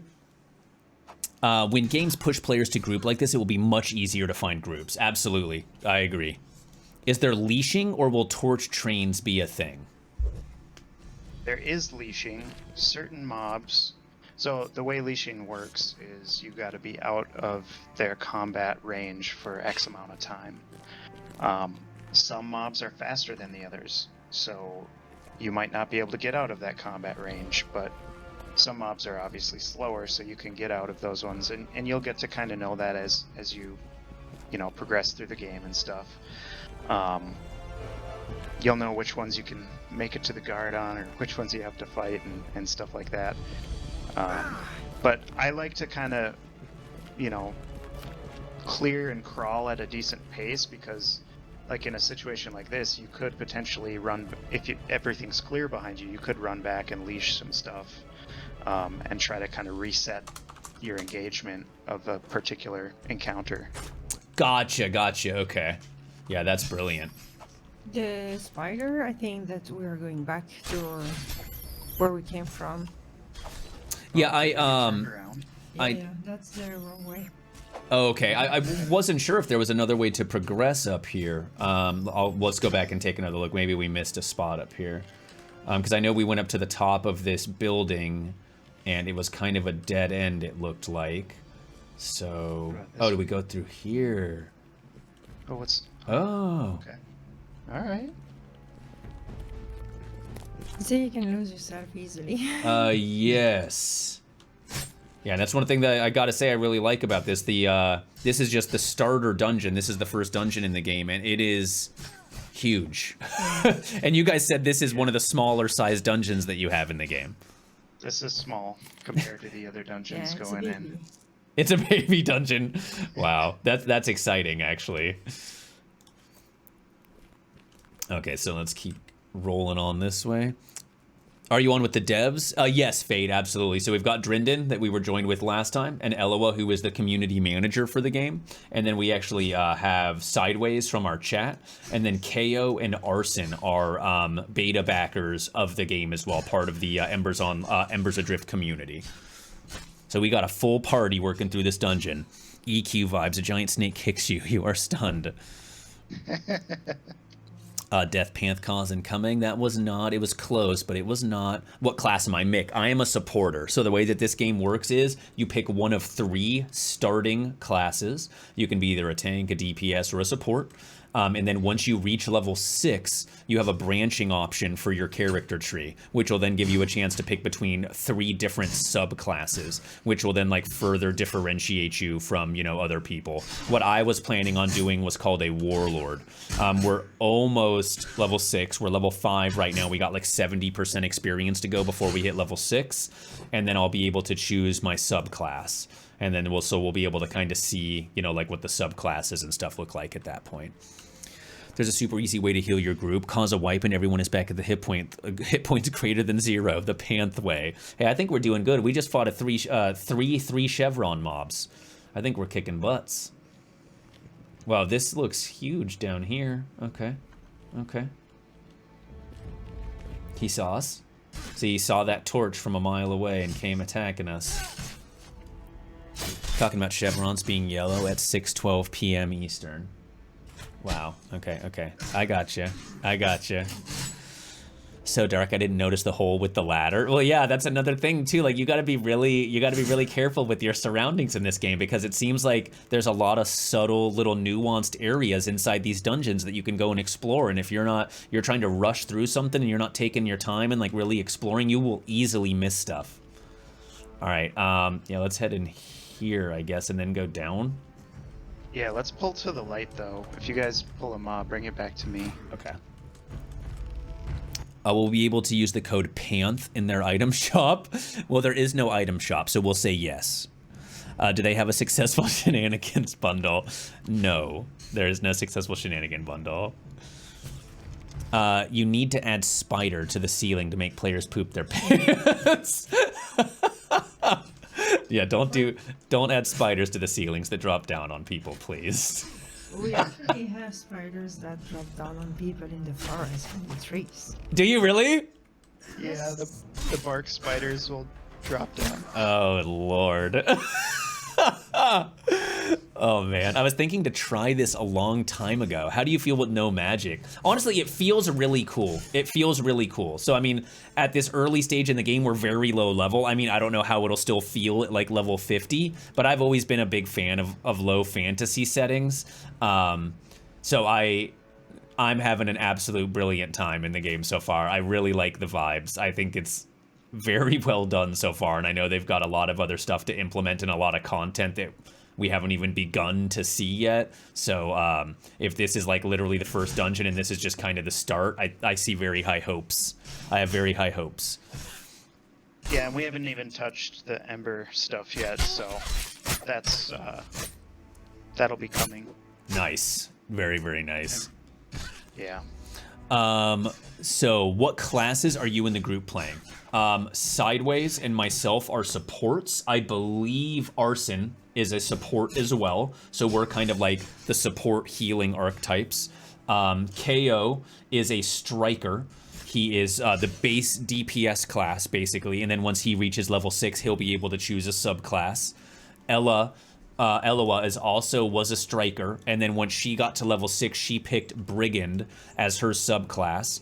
Can you explain, Elloa, a little bit about the Brigand's like specific role? I know that they have like a pretty long stun and they do some crowd control. Do they do any other special stuff? Yes, that's basically what the Brigand is about. It's a striker combined with a controller. So the spells that I have access to are all into this area. My stun is really, really cool because it really helps to control the fights. And otherwise I do have some empowered attacks. And I have one that I've never tried because I never leveled my character so high, but it's a group days. So I'm very excited about that one. Okay, so Brigand is more specifically for crowd controlling. They do Yes, exactly. They do good damage and then they help just control the fights. Okay, and Drindin, what was have you done a subclass yet? Are you level 6? You're still level 5, right? I'm still level 5. I'm about 5. No, I'm only 2% off level 6 now. So Cool. I can go like Juggernaut, which is more like damage-based tank. He gets an AOE taunt. He gets it's called Breach. He gets like a big damage ability. He doesn't really get like any damage resistance stuff. The Knight kind of gets that. So the Knight class is more, it's that like backup support role. So like the Knight gets like protects and damage reduction to his party. Cool. As well as the ability to keep being a great tank. And then Marshall, their first ability they get at level 6 is an AoE root. Oh, cool. Yeah, so tank crowd controller, yes please. Absolutely. Okay, badass. I gotta run to the park. My phone. I may watch from my phone when I'm there. Are there quests in the game, or is it just straight exploration and grinding? Austin, there is going to be quests. I'll let Drindin explain a little bit more on that. Yeah, absolutely quests. We've got those in the pipeline right now. You know, those aren't quite a... I mean, there's the tutorial quest if you want to count that. But you guys are kind of what you explained a little bit earlier as well, is that, oh, we got a great axe. You guys are going to have like some form of like rare and epic quest that might be on a specific like cooldown cycle, so they won't always be available. You got to kind of catch them at the right times. Right, so... I mean, you know, there will be a lot of static quests that you can do as well. The static quests are, you know, still interesting in the fact that some of them branch, so it's not just the same storyline for everyone who does it. but it's very much like D&D type style, you know, questing, and they're all supposed to be like long form gameplay, right? Like a campaign. You're not going to be going out and gathering 10 boar tusks. I think I said last time the people of New Haven, they went through the Darklands too, so they're no slouches. If they need 10 boar tusks, they can go get those on their own. That's great. So I mean, basically, like every quest in your guys' game is going to feel like more of an epic quest. It's not just going to be go kill 10 of these or go gather 5 of these and bring them back to town like you're running errands for people. They're going to send you out to do some serious stuff, and those quests may potentially chain into other parts. Yep. So, yeah, I mean, and that'll be very evident with, like, one of the first quests you get.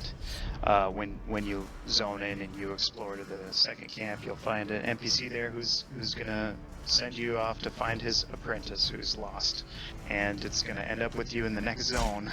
Wow, By the time cool. you're done with it, so. Very, very nice. Okay, killer.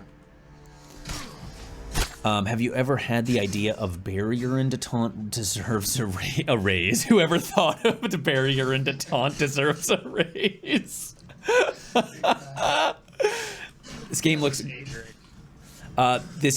great, minus that there's no magic and spell casting. That really kills it for you. Well, so there are going to be, like, in a low fantasy world, there isn't no magic whatsoever, but there is going to be like an alchemical crafting style of magic use in the game, which we just haven't seen anything yet. So there is going to be stuff like that. But yeah, it's not going to be like your typical MMO where, you know, wizards are casting gigantic fireballs and stuff like that, and there's just like pure magic using classes. It's not going to work like that. It's not magic, it's science. Yeah, there you go. So I mean, there will be some like spell effects and things like that, that if you feel like you're missing out on that, I believe from the way that it sounds like that's going to play a pretty big role in the game. Yeah, everyone gets to use Ember in this game. So like the quote-unquote magic, we call it alchemy. It is a little bit more low fantasy, but if you could imagine, like, Ember is a substance in the world that has like a type of energy coming out of it or coming from it, not radioactivity, but if you could think like radioactivity, like how New Haven's trying to discover, like, how can we take this energy from these Ember stones and bend it to our will, basically. So there are like Ember dust, you'll be able to imbue your reagents with the Ember dust, and that's going to change your abilities to be more quote-unquote magical, for example. So, you know, if you want to be like an arcane archer, you can totally be an arcane archer or something like that, but it's going to be, yeah, it's going to be different. It's not going to be like the same as every other, you know, high fantasy game with tons of, like you said, fireballs and those kinds of things. I don't know which way we're going. Which way are we going? Yeah, I just keep following different paths. You guys have a quite a large dungeon here to explore through, and I mean, this is going to be very interesting. Like, for people to sort their way through with not having any maps in here, you're going to really have to kind of like remember where you've been to find your way even out of these places. Yeah. Like, if you instructed me right now to try to like get us back to the entrance, I would have absolutely no idea where to even begin to take us. Oh, yeah, whoa. We definitely didn't discover all the, let's pull back around this corner when we pull. So pull to the light again. I'll put up a torch. How is that? No. The tree. Okay. Let me range taunt this guy. Okay, come back here. Got it. Nice. To go back to the low fantasy discussion, the reason why we want to do a low fantasy setting versus high fantasy is so the world seems at first quite mundane, quite humble, but then everything that's out of place seems more mysterious and more intriguing. Yeah, I don't disagree with you whatsoever. I mean, it's like, you know, I grew up with a lot of low fantasy in my life, you know, from like Conan. I'm a huge fan of Conan and those like lore fantasy universes, and I I personally really love the idea of a more like alchemical based, you know, crafting method to like magic use than just, you know, pretty much every other game that's out there that just has like high fantasy caster classes. I think it's a really, really nice change of pace, and it's cool to see a game that's, you know, taking a risk and is actually doing that. Yeah, so far so good. We're really enjoying it. You know, we're getting great feedback from our community so far, so that's promising.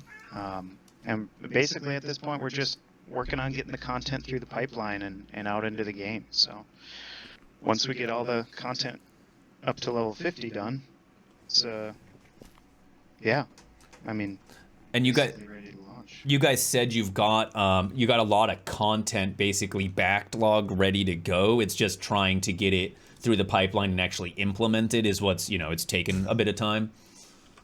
Yeah, I mean, you can imagine we've got writers giving quests to the tech team.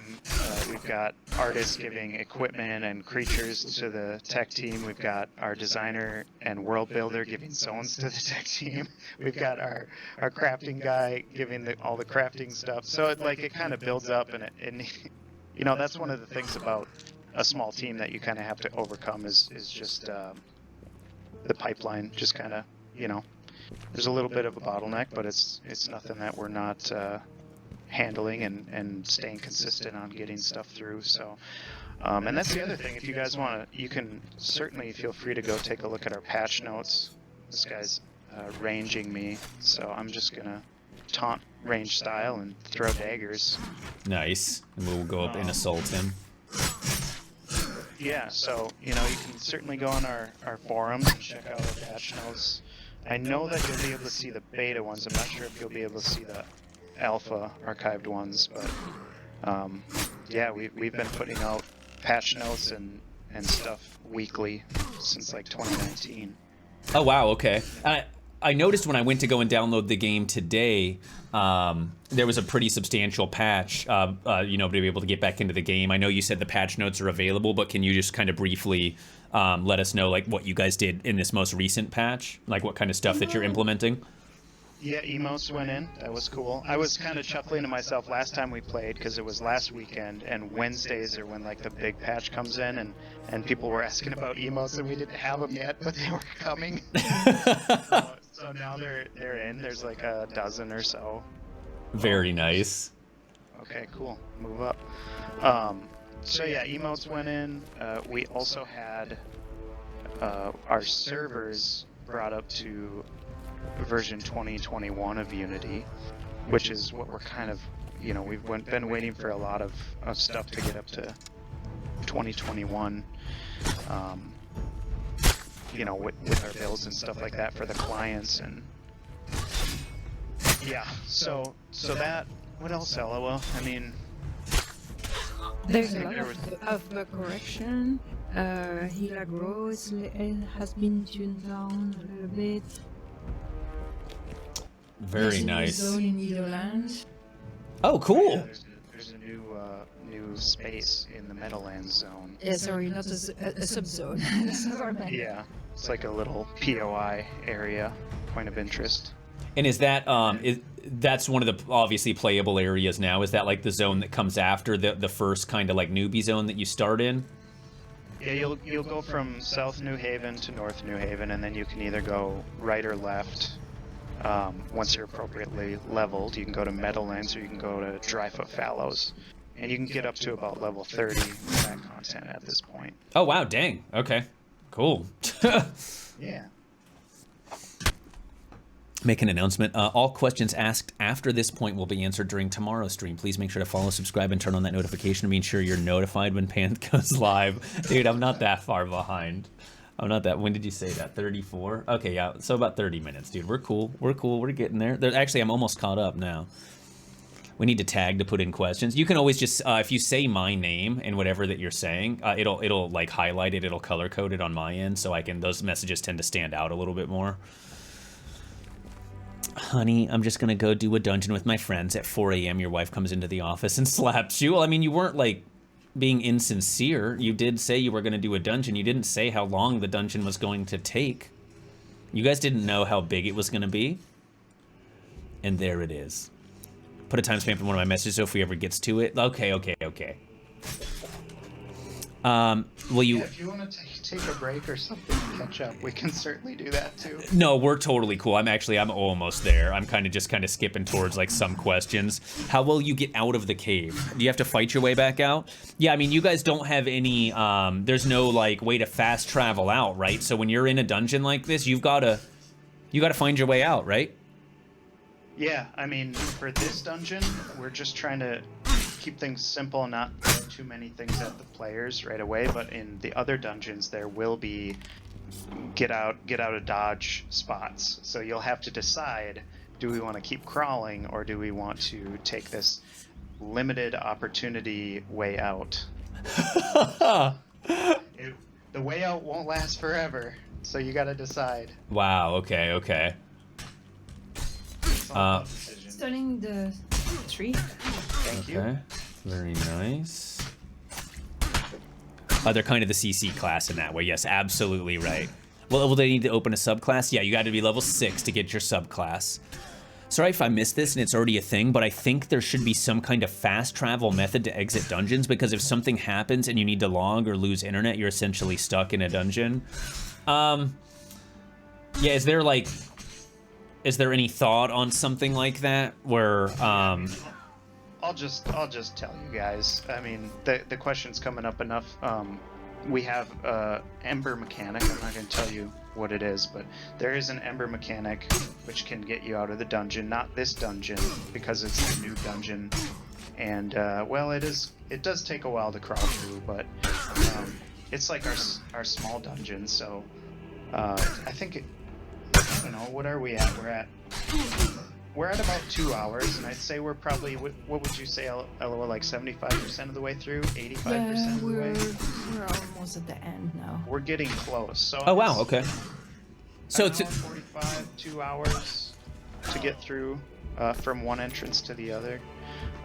But there will be a way for people to get out midway through a dungeon. But they're going to be basically, they'll spawn. So you're not when you come across the opportunity, you've got to basically say to your group, like, do we want to keep rolling, or do we want to try to get out now? Absolutely, yeah. And I mean, it's because if you get to the end of, like, let's say, we've been doing this for 2 hours and we get to the end of the dungeon, like you said, the Ember, there will be a way for you to be able to, like, exit out of the dungeon, so you don't have to fight your way all the way back through the dungeon towards the exit. Yeah, and there may be eventually some ways for players to do that on their own. And then there will be the mechanic that I just described as well. Okay. But it's probably not going to be a low-level thing for you to just, like, Hearthstone out, for example. Cool. Yeah, I mean, even if there was, like, once we get to whatever the de facto, like, end of the dungeon would be, if there's some kind of, like, a boss monster at the end of the dungeon, even if there was, like, like an exit at the end that would bring you back out to kind of where you started or something like that, I'm sure. Yeah, we've got to be careful because we don't want people, like, camping a spot, so we have to come up with a way that isn't like, oh, hey, people are just going to come to this spot and just camp. That's a good point. Yeah. So we've thought up a way of there to be, like, basically a way out can spawn. Okay. Cool. And I mean, so, and at the end of these dungeons, at the conclusion of the dungeons, are you normally going to find, like, some kind of a bigger, kind of, like, epic monster that you're fighting, or will you kind of know when you've hit the end of the dungeon? We actually, we skipped the bottom of this dungeon, the boss room. We went past it. Oh, how far ago? Well, it was by the spiders. It was Yeah. around the spiders. We could have taken another way, and then you have a giant room full of a lot of tree mobs. Oh man! Oh dang! Okay, I want to see that. Yeah, we can keep. I keep pulling up my map like it's gonna help me. So, like, I feel like that's kind of a confusing thing for me. Like, how do you know when you've kind of, like, reach your conclusion in a dungeon, like where you've seen everything that there is to see in the dungeon. I guess it's just kind of when you feel like it. What you were saying? Like you have been in all little corner and there is no, the point is that you never really know. You're not really sure. We want it to be like a very big labyrinth, like a zone more than just a dungeon. And you have named bosses that can spawn as well randomly in different places. So you will always have a surprise. So even if you run this dungeon 2 or 3 times or more, it will not always be exactly the same. Oh, wow. Okay. Okay. Yeah, I like that. And it does always kind of like leave that question in your mind of, dang, I don't know if we missed something in there. We got to go back through there and explore again. Hey, come back here real quick. I want to show you something that can illustrate something about our dungeons for you. Okay. So you can kind of see through here to another part of the dungeon. Yeah. So there will be situations like this in the bigger dungeons that you can see to, but you can't get to unless you take a different way into the dungeon. So you might even see like a mob that you want to fight, but you can't get to it. So these types of windows and stuff will be in the dungeons for people to kind of like say like, hey, there's more to this dungeon, but you got to find a different way to get to this spot. Oh, man. Is that going to be like pretty apparent? Because I can see that kind of driving some people nuts. Like they'll see a mob, like a named mob right there, and they're like, oh my god, we gotta find that. And then they go around exploring in the dungeon for 4 hours and still can't find it, and they don't realize that there's like some secret entrance that they need to find. Yeah, I think in general people are gonna, it's pretty common knowledge out there that like there are static entrances to dungeons, and then there are like rare ways to get into dungeons. Not rare, I wouldn't say rare, they're just different ways, and they're not always available. So when you find it, one of those, they're called Ember Drifts. If you find an Ember Drift, we're kind of incentivizing people to kind of take those when they have the chance, for example. Gotcha. Okay. Yeah, totally. Yeah, I gotta say, like, the, just from this first dungeon, the dungeon crawling is sweet. It is a very, very cool and very in-depth, very thorough. It feels like, even though like we're kind of getting a little bit higher level now, where like it looks like we're, you know, dispatching these 2 chevrons a lot quicker than we were when we first got in here, but you still feel that like little bit of anxiety and that sense of danger when you're still exploring around because you never know what's going to be around the next corner kind of thing. Yeah, for sure. And it's... I dinged 6 and I didn't even realize it. I must have been in a big fight. If we are not too far away, I know like basically our goal in here is to try to hit 6 so that we can get to our subclasses and stuff. Would it be possible to try to make it back to like that end area that has those 3 chevron mobs in it? If anybody is like kind of familiar with the path that we would take to get back there, because I really want to see that. Yeah, we can go back there. I'm down. We've got what, at least 2.5 more hours. Oh yeah, definitely. I'm totally down. If we just want to keep exploring. Oh, mushroom. Yeah, because I kind of want to see the like the boss room, quote unquote. And I know I kind of want to see. I want to try to explore the remaining parts of that initial map that's on that we start on, because I think that like the whole northeast side I haven't even explored yet. Ad coming in. Trying to get on the other side of this. There we go. Panth, no way home. What's up, Panth? Been lurking and listening. Had to say it's very cool the devs are playing and answering questions. I completely agree with you.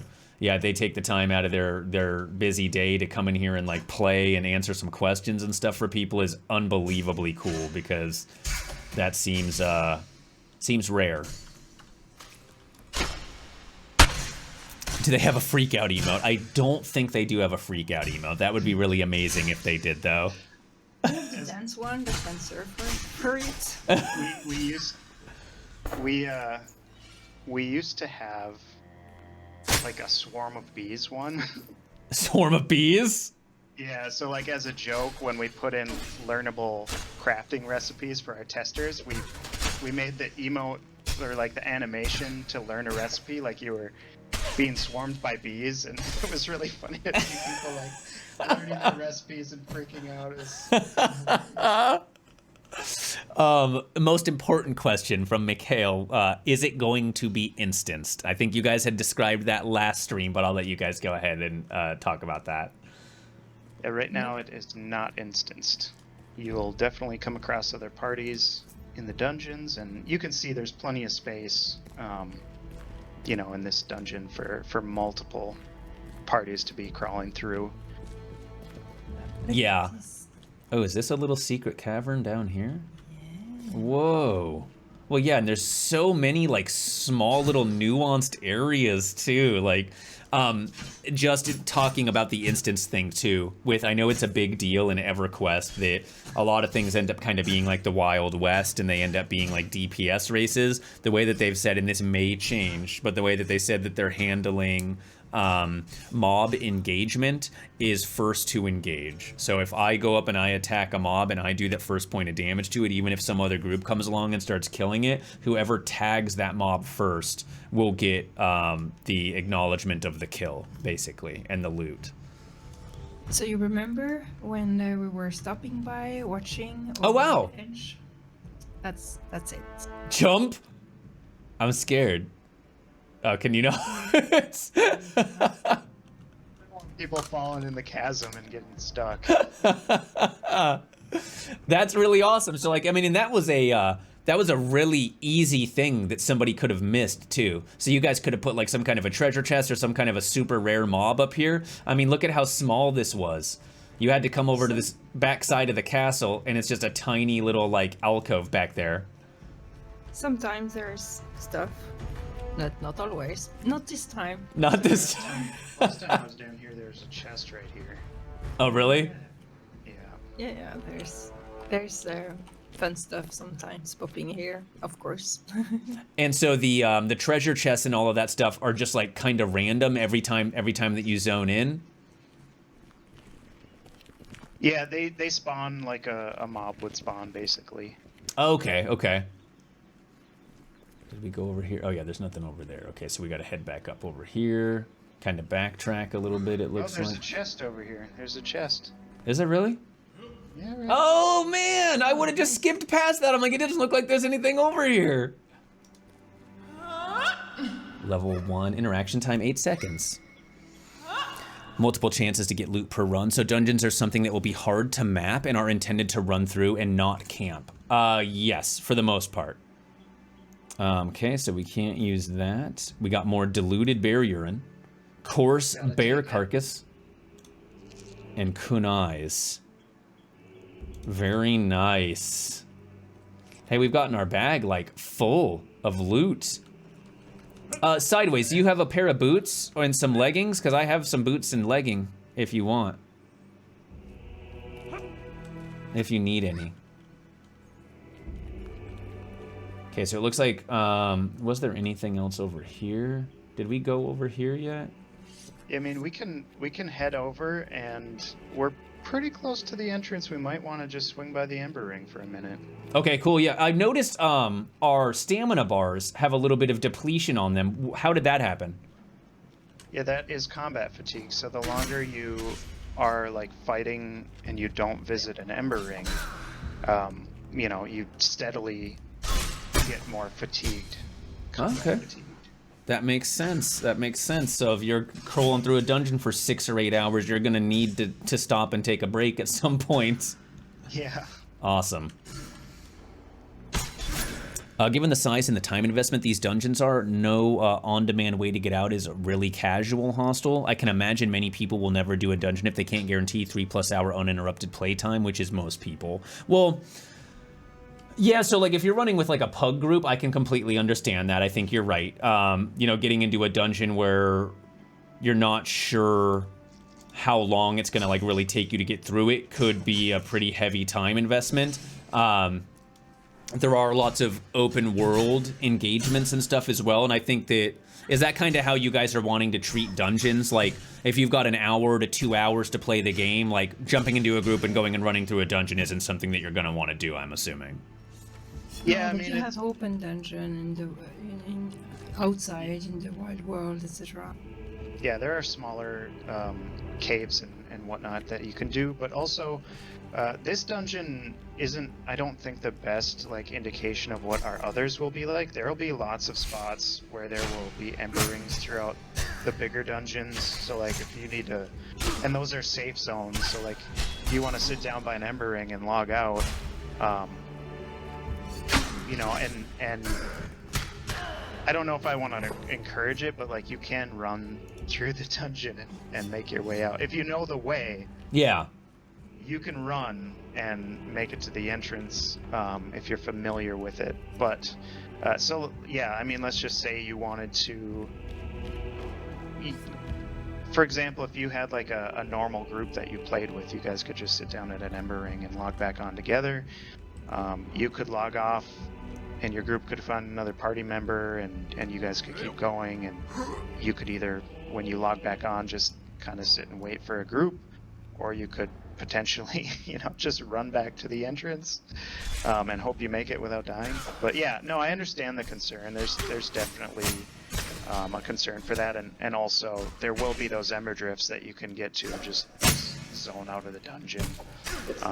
So there will be a few options, and depending on your level, you may be able to use some ember alchemy and zip out, but we aren't 100% sure on how we want to do that yet, so.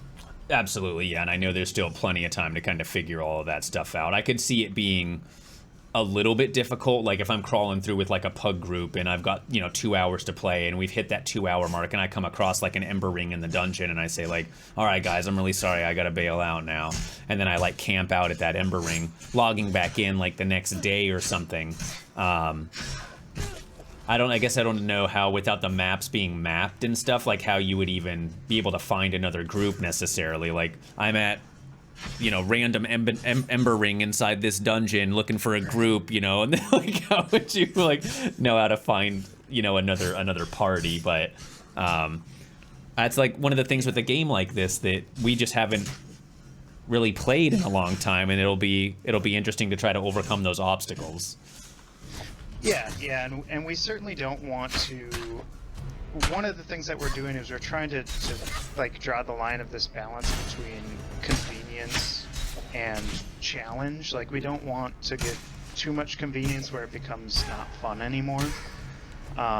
So this is one of those things that, you know, we may decide that we don't want to change that, but, you know, it's certainly a design challenge that we are actively talking about in, you know, among the devs and trying to figure out how we want to do it.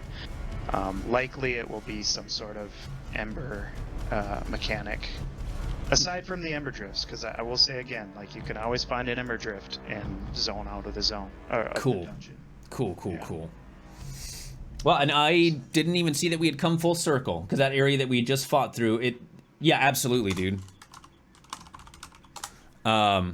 Yeah, please take 5-10 minutes, take all the time that you need.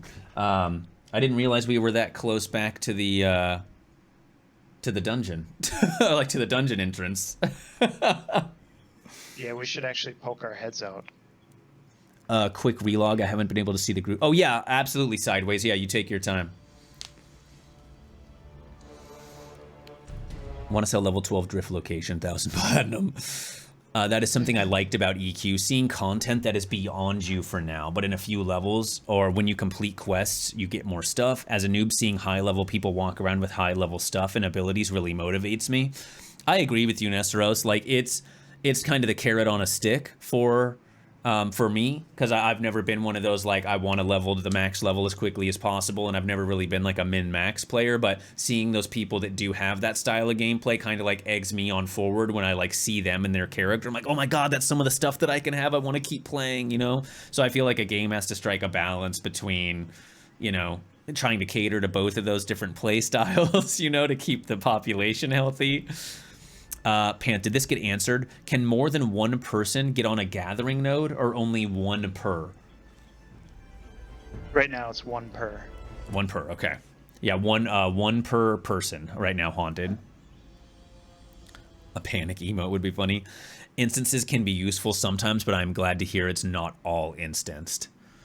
Yeah, running into other people like in the world is great, and it's a good sense of community, and like you get a good vibe for, you know, like the liveliness of the game itself. I feel that there are some situations where instances can be very, very helpful, like with certain raid targets and things like that. So it's not only like, you know, the group of people that basically get to spend the most time in the game are the ones that are always getting the raid targets. That's the one thing that I feel is just like a little bit weird about no instances for raid targets, because like as somebody that, you know, has a full-time job and has the wife and the kids and still wants to play casually and have fun with their friends, basically has like a 0% chance of ever seeing any sort of raid targets, because those people that get to play like 18 hours a day will just, you know, like bat phone them and all their guild into the raid target as soon as it spawns and that sort of stuff. But I'm sure there's a middle ground that can be struck there. Not a big fan of that right now. My thought that we're kind of discussing again in like in development chat and stuff like that is like a world boss, so that anyone who kind of participates in it can get a benefit from it. So like, you know, it might come into a zone and it'll notify everyone. I mean, and this is a theory right now, just so like this is what I hope we can do, but again, it's not like canon or anything. Like take this one with a grain of salt, but it's basically like a world boss. Anyone who participates in taking it down gets to get some sort of benefit from that. So it's not like a raid target where, oh, the first guild to get it, you know, they've locked it down and stuff. Gotcha. Okay. Yeah. So if you can get to it, because like you basically described me, I got 4 kids, and you know, like life is busy, and it's nice to be able to just sit down and if the screen shakes and I get that world notification that there's a mob, like a world boss that's spawned, like I'm definitely going to go get in on that if I can make it, you know? Absolutely. You're not going to be one of those guys that's sitting in like Sol B waiting 22.5 hours for Nagafen to spawn so that you can ping all your buddies on Discord and start fighting it at 4 o'clock in the morning. Right. Gotcha. And to me, that's kind of like a divisive thing, and we don't want to divide our community. We want to bring them together. And, you know, I would love to see it like have a consequence kind of to the community. Like, as long as this world boss is there's something you can't do in that zone, you know? So like there's an incentive for people to come together and take down the boss.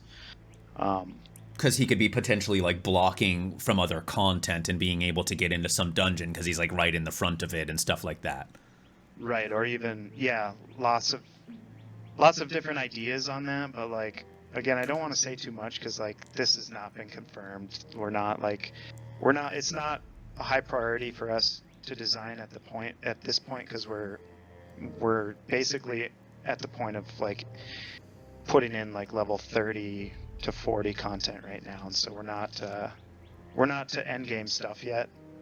Gotcha. So, I mean, we have lots of ideas, and well, you know, that's kind of been our development process, is like, let's make sure that we have our priorities set straight. Let's keep it simple, stupid, and put in the core of what we think makes an MMO good and fun, and focus on that, and like make steps forward as we go. So I think that's great, because I think a lot of people that I've seen kind of seem to do that process backwards, and it leads to a lot, it seems like, of bloat in the game, where like there's so much stuff that they're yeah, exactly, feature creep, and that just leads to tons of delays, and then not actually getting anything about the game actually right, and just a lot of stuff like kind of maybe close to right, but nothing like that feels really good or polished.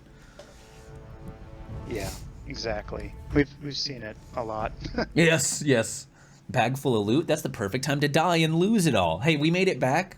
We're gonna go as soon as I think everybody's kind of back and ready. Whenever we're ready to go, we're gonna go and like try to find the kind of like boss section of this area where I've been told there's a lot of like 3 chevron mobs. I would assume that's probably going to be enough to hit us to level 6. I'm like 83% of the way through level 5, so that should get us pretty close. And then we'll be able to kind of see how the subclass process works. And then hopefully after that we can pop out into the main zone out there, because it feels like it's been like 2 days since I've seen like daylight. And then we can try to explore the rest of the zone outside there that we haven't seen yet. Let me see. So in regards to the point that it's first to engage, is there any way to clear other parties' aggro? Just wondering if there's any way to like steal a kill. Yeah, no, the only thing you could do is not help them and wait for them to die and then take the mob. So, like, that would be the only way to quote unquote clear aggro is for the other party to wipe. Gotcha. They either like leash the mobs or they perish, and then you get the kill. Right, exactly. I think they were saying last time that it's not DPS based aggro, so once it's tagged, it's tagged. Yes. Well, so it is still the initial tagging of the mob will require damage to do that, right? Or will just a simple taunt to do that? I think a taunt will do it as well. Oh, cool. Okay. We can test it though. You can. Well, no, we can't test it because there's not another group here. We could kick someone. I could taunt a mob, and they could see. Because when you target an enemy, there's a little pouch icon next to their name, and it'll have a like a hash through it if you don't have rights to it. Oh, okay. Gotcha. Grab a pair of socks and hunker down. No, that's not the style of gameplay I don't think they're going for here. You sit at the Ember Ring by yourself in the dark, waiting for a random party to come through that is missing a player to save you. Day 17 of my exile. No, there will be ways out. Yeah, contested raid bosses are like, I'm all for the not having instanced content because I like feeling like I'm in a populated world with other people moving about the world at the same time. But like, yeah, they understand. The developers seem to understand that there's a kind of a fine line that you have to walk to be able to like make some content accessible for the more casual players, and so that it's not just basically like, people that get to play for 18 hours a day are the only ones that are ever going to get to see that kind of content. So they're working on it. They're working on that. Yeah, and a lot of these things that your chat is bringing up, we're very conscious of. Like the getting out of the dungeon one is definitely a design problem that we're going to have to figure out, and we think we're most of the way there. We just need to, once we get to a point where we can test it more heavily with lots of players, well, I'm sure have the community come up with ideas, and we'll come up with ideas and all that kind of stuff. So well, yeah, and I mean that's a great thing about these guys too, is that they're a very small studio, Stormhaven Studios. It's 11 people that are making this game, so we're not talking about some like development team of 60, 70, 80 people making this. They're very in touch with their community. They do community interaction on Wednesdays. That's like specifically why the servers are open on Wednesdays. You can pop into the game if you have closed beta access, which you get by going to embersadrift.com and pre-ordering a copy of the game, and you'll get access to the beta. You can pop in on Wednesdays and have communications with Drindin, with Elloa, and the other developers, and share your concerns. You have open access to them on their Discord. You have open access to them through their forums, their website, and things like that to show your concerns, to talk about different things, and they will like actually read your feedback and think about it and try to implement things that the community actually wants. So I mean, it's not like when you get into a game like this, you're not like talking to a wall of some people that are never going to listen to you. I'm not saying you can go and like say, I want to see this implemented in the game, and okay, let's start working on it, we're going to do that for you. But they're going to be considering it, and they're going to look at the pros and cons of it, and they're actually taking player feedback very seriously, which I think is important. yeah, and it's not like we just make changes just based on people saying one thing or another. We obviously really need to take a hard look at like what's best for the game in the long term. We're not going to just make changes just because someone says something, but we're going to very carefully, and you'll come across some very long discussions that almost even seem like arguments in our Discord. But yeah, I mean, KO in our group you know, he's been very involved, and he's even seen some changes of things he's brought up. I'm not sure if he was the one who was talking about reagents and stuff like that, but you know, there's definitely a lot of feedback that gets heated and stuff like that. And it's we're all in this to have fun and to make a great game, right? Like, Yeah. the community, as we all want. Oh yeah, it's screen that he brought up. That's what he was just saying. That screen he's using, I brought that fix up. Yeah. Very nice, Kay. Well, I definitely appreciate you, man, and being such an active member of the community and helping them make this game like even greater than it looks like it's already gonna be. And I mean, that's like much props to you and community members like you that are helping them along in the development. That's really absolutely awesome, dude. And thank you again for like coming along tonight and, you know, grouping up with us and kind of helping us. And I'm sorry I got us all killed earlier, by the way. I personally think that's something that should be put into the game, and I mean, you can correct me if I'm wrong. I think that anybody that like names their character Panth should at least start with like 4 or 5 really good pieces of gear right on character creation, just to like help give them a little bit of a leg up in the world, you know, because the game seems really difficult. So that would be sweet. Right. That'd be sweet. Yeah. Based on your Twitch chat, I should be surprised I haven't died more.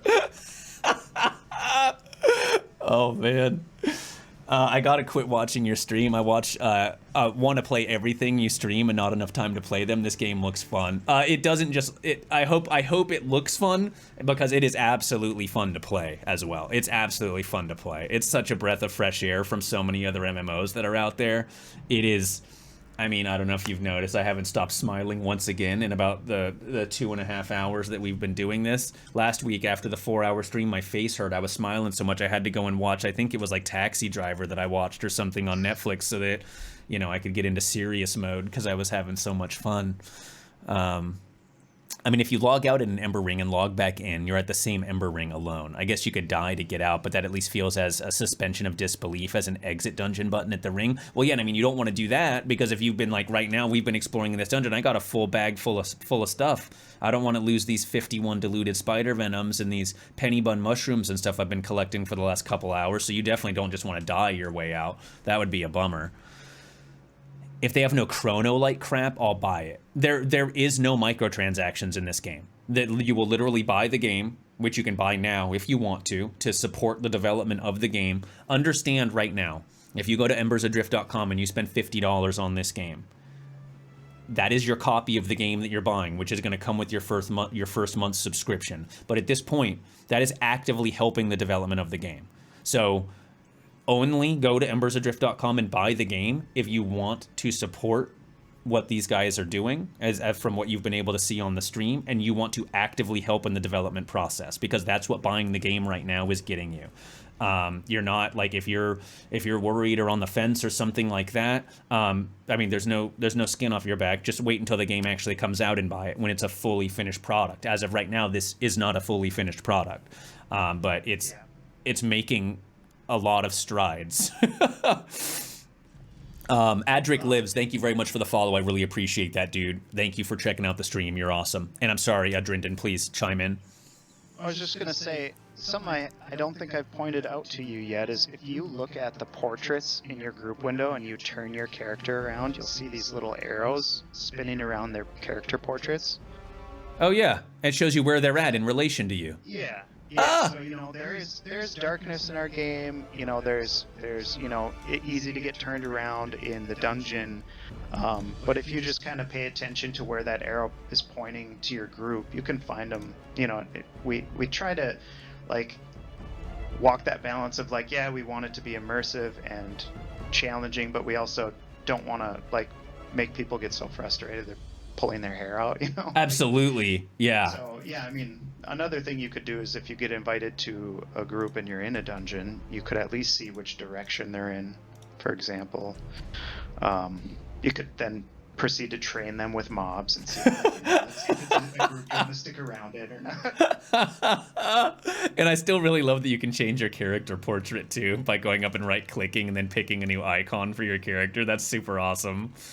Yeah, it's pretty fun. Oh, this is a completely different entrance? Yeah. Do you want to pop your head out and Yeah. take a look?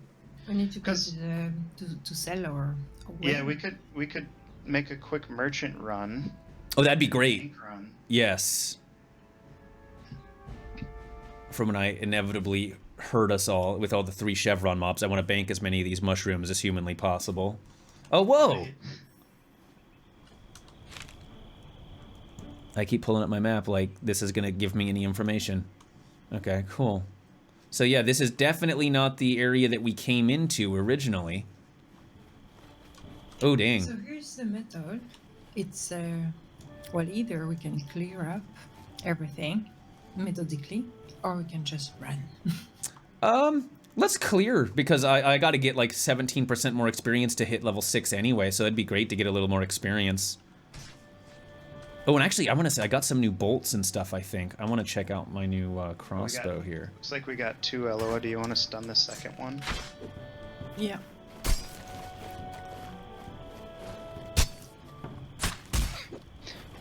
Oh, whoops, where is... Have I not been winning any of these bolts? There we go. Man, these 2-handed 3 chevron guys hit hard. There we go, right-click those.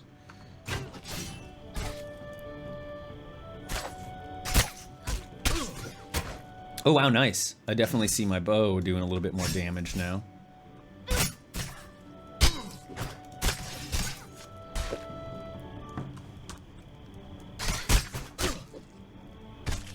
Oh yeah, because you got a new crossbow. Yeah! Heck yeah, I got that sturdy pine one that was in there. Yeah, and I really like, I miss games like this that when you get and earn a piece of gear, even if it's a single piece of gear, it is a noticeable difference. And you're not feeling like you're getting a brand new set of gear every 10 quests that you do. You're recycling your helm 3 times a day, getting different upgrades and stuff, and it just like, you get to the point where you're so disconnected from your character, it doesn't feel like anything really matters anymore at that point. But in games like this, that are like that more slower paced, like you spend 3 or 4 hours in a dungeon and you get that one upgrade, you notice a big difference in your character's power level. Big time. That is awesome. Ooh, and a sturdy short pine bow. You have discovered cave. Oh, wow. Okay, cool. So this is that eastern side of the map. Yeah. Cool. Okay, this is one of the areas that we needed to... Oh, it's starting to get dark out here, too. Darkness in this game is really brutal.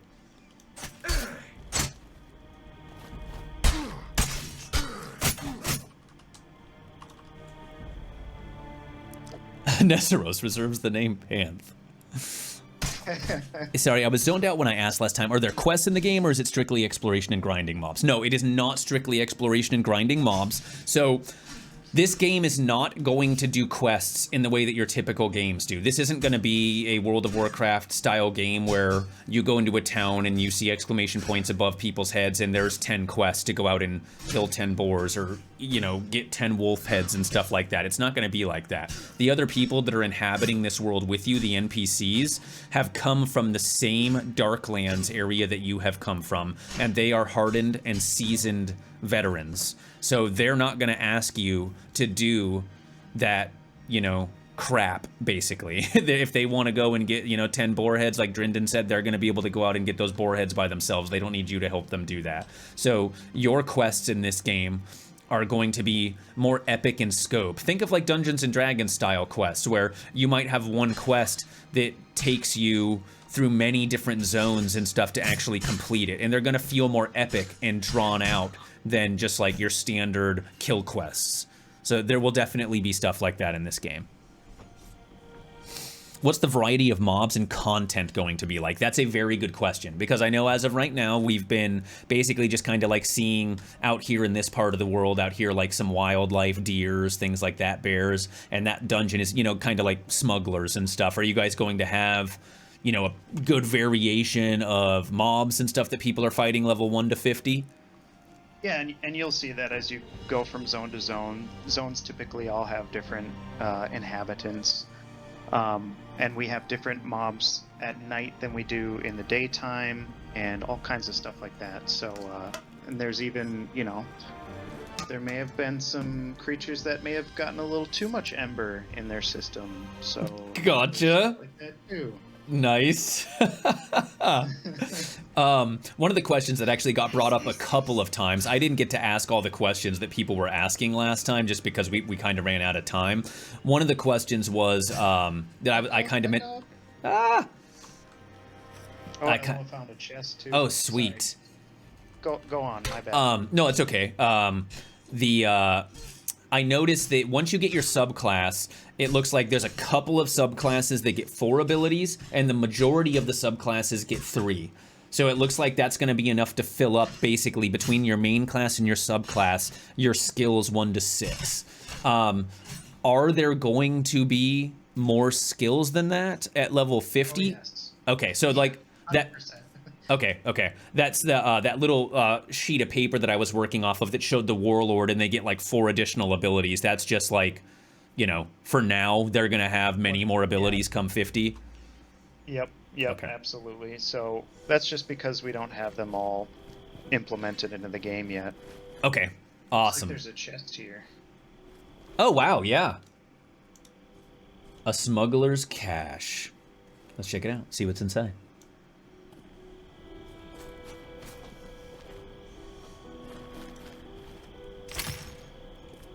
Some smelling salts. 20 mushrooms? Oh, dang. Muddle mushrooms. Smelling salts and bandages. Wow. 76 bandages. Oh, we got those turnips. Oh, no. Okay, so, let's say... Oh, I did get them, the muddle mushrooms. I got 22 of those bad boys now. Oh, yeah, and see, it's getting dark out here. It is hard to see at nighttime.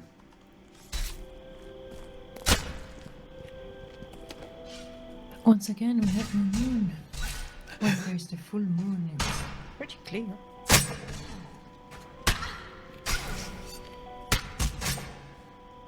I love the aurora and stuff that you guys have going on in the sky. It's so nice. Is there a reason that certain mobs are Chevron 3 and other mobs are like Chevron 1? Well, besides the Chevron 3 mobs being, you know, obviously harder to kill, does that represent something? Like those are more grizzled, like hard and trained veterans? Do they have better gear on them? Or is it just kind of randomized?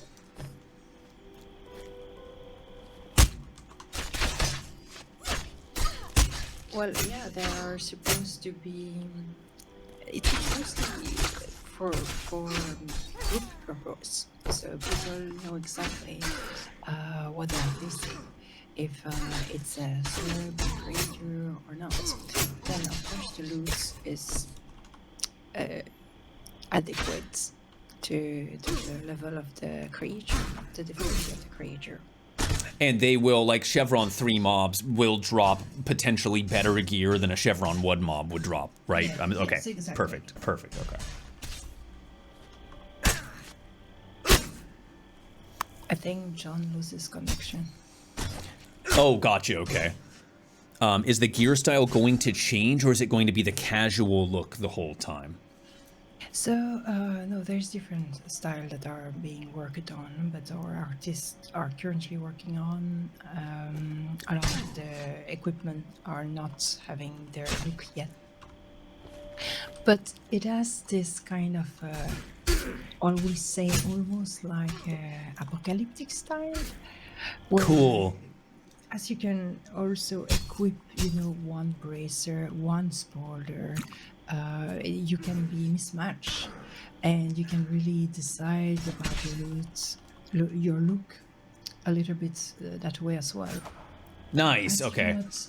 You cannot equip, because of the weight system of our armor, you cannot equip every slot with your equipment, so you will be able to choose which slot you want to equip, which armor is important for the stats, and let's imagine you have two pieces of bracer with the same stat. Well, you will choose the one you prefer the look of. Awesome. Okay, absolutely. That's really great. Okay, this guy seems to be beating us up pretty bad without a tank. I think we're going to be able to kill him. But yeah, it makes a big difference not having, like, a tank taunting stuff off of you. Yeah, and supporter will have a lot of aggro as the healing. Yes. Very good job, you guys. So yeah, let's chill out here and see if he regains his connection. Let's see. We're pass on that stuff. See you later, Austin. Thank you for coming in and hanging out. I like the nighttime is different and more dangerous. Yeah, and I think Drindin might have talked about this. Do you guys have a system in the game where things are actually more dangerous at night? Like you're going to have harder mobs and stuff that spawn in the nighttime? Yes, absolutely. Like for instance, here in this area, just outside, there is a plane, and that plane is empty during the day, and during the night, it's full of smuggler.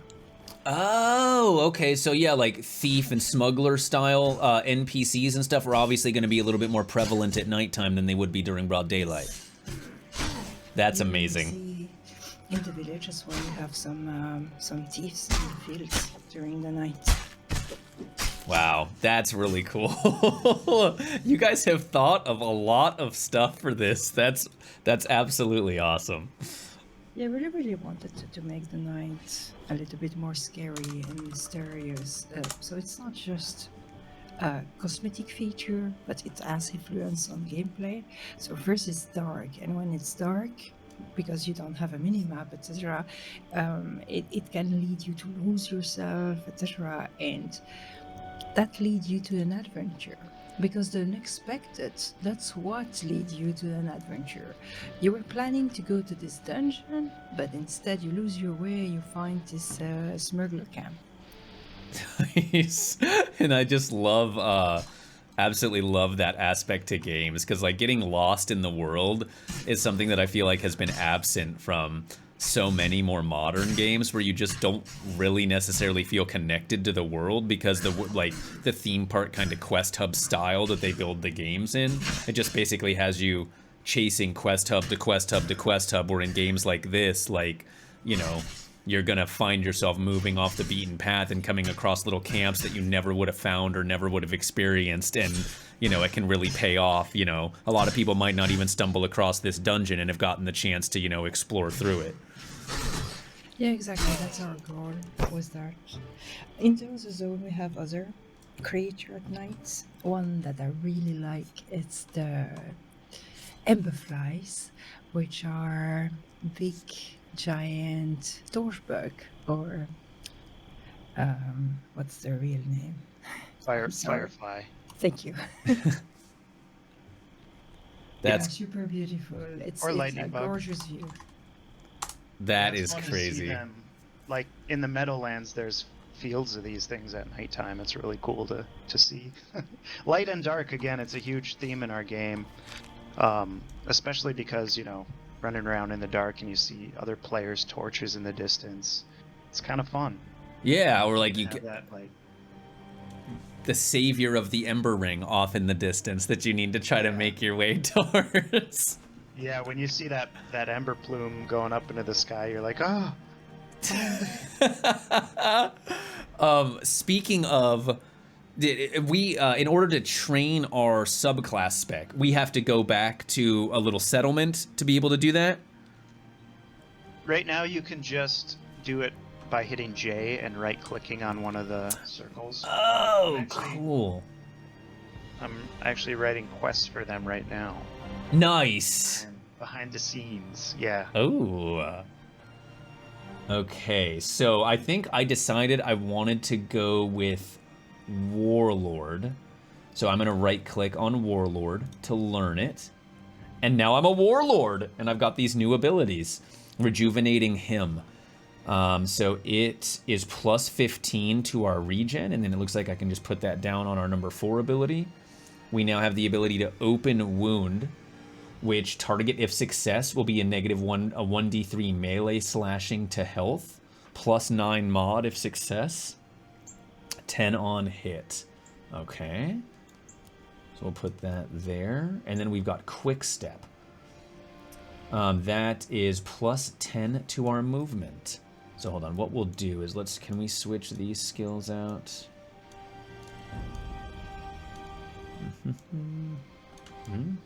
There we go. Let's switch the spots there. So you can shift click. Yep, perfect. So rejuvenation, we just cast that. Oh, okay. And it will stay, does that stay constantly active when the little blue ring is on around it? Or like the little blue mark around the spell? Because then it seems like when I hit 5 again, it goes away. Yeah, exactly. Oh yeah, I see it now. Oh, that means in combat, never mind. Where am I seeing my spells that are active on other people? Can I see that? If you click on them, you can see it. But it won't show like in the group window, for example. Okay. So right now you don't have your aura up, your hymn. Okay. You're in combat, so you can't. Yep. Oh, I got you. Okay, so that's not just like a constant 15 regen. Once we get into combat, it goes away. Right. Okay, gotcha. Perfect. Sweet. Let's try our open wound ability here. Nice. Oh, he's got reach. Nice. Oh, I need to pick up some reagents. Do mobs lose aggro when you get to an Ember Ring? So mobs do have a leashing range. So I'm pretty sure Ember Rings are intended to be a safe area. Will people be able to like train mobs onto an Ember Ring? I have no clue, but Yes, you can. Yeah, you can bring mobs to an Ember Ring. They're gonna kill you at an Ember Ring if they can. oh wow, gotcha. Not safe. Okay. There are a few Ember Rings that are kind of close to some mob spawn areas, so like, people can definitely take them to an Ember Ring, but if there's a guard nearby, you can always run to a guard too. And Okay. in this zone, all the Ember Rings, besides one, have guards nearby. Okay. You've killed people at an Ember Ring. Uh-oh.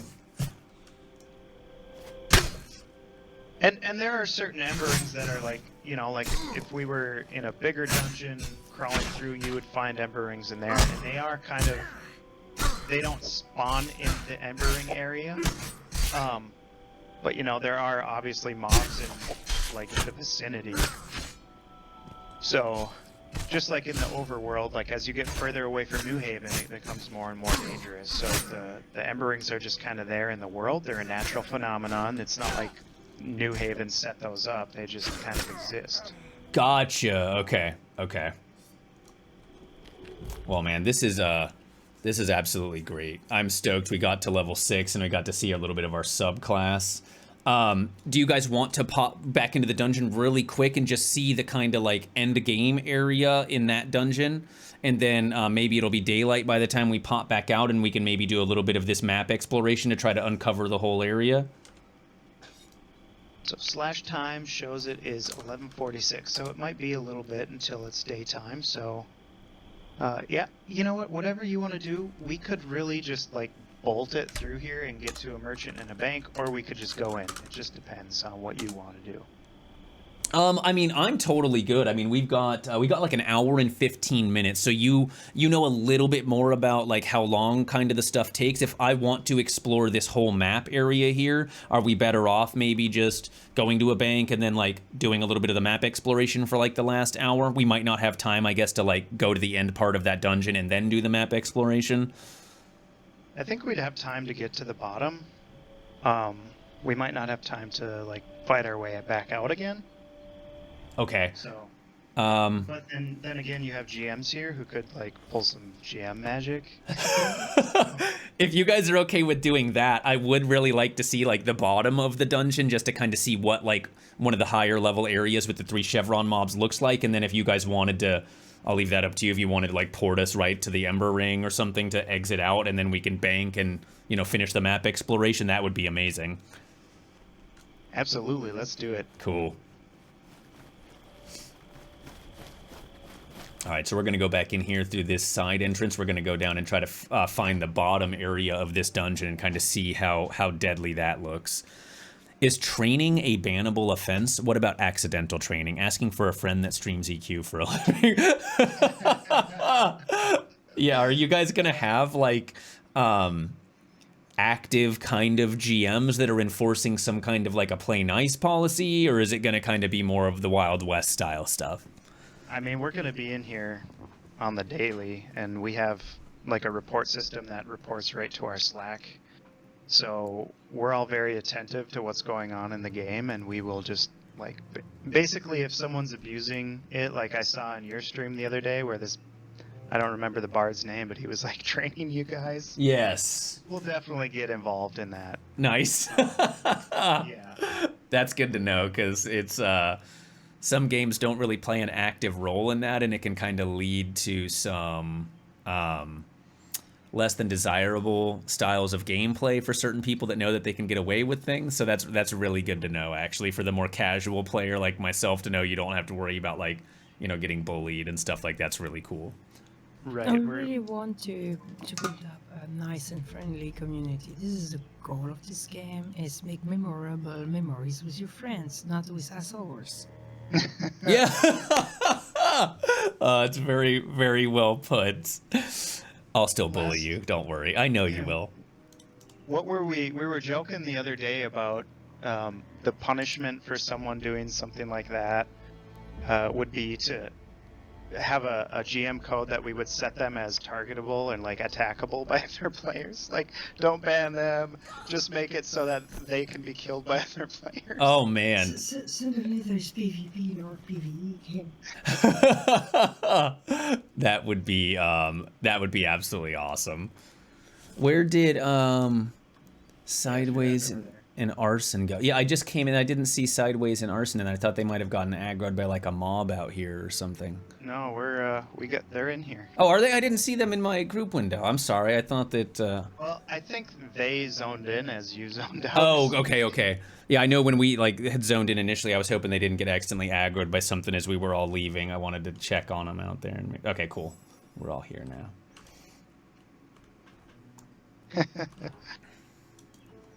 Yeah, they become exiles if you're getting griefed and harassed. The player becomes an exile.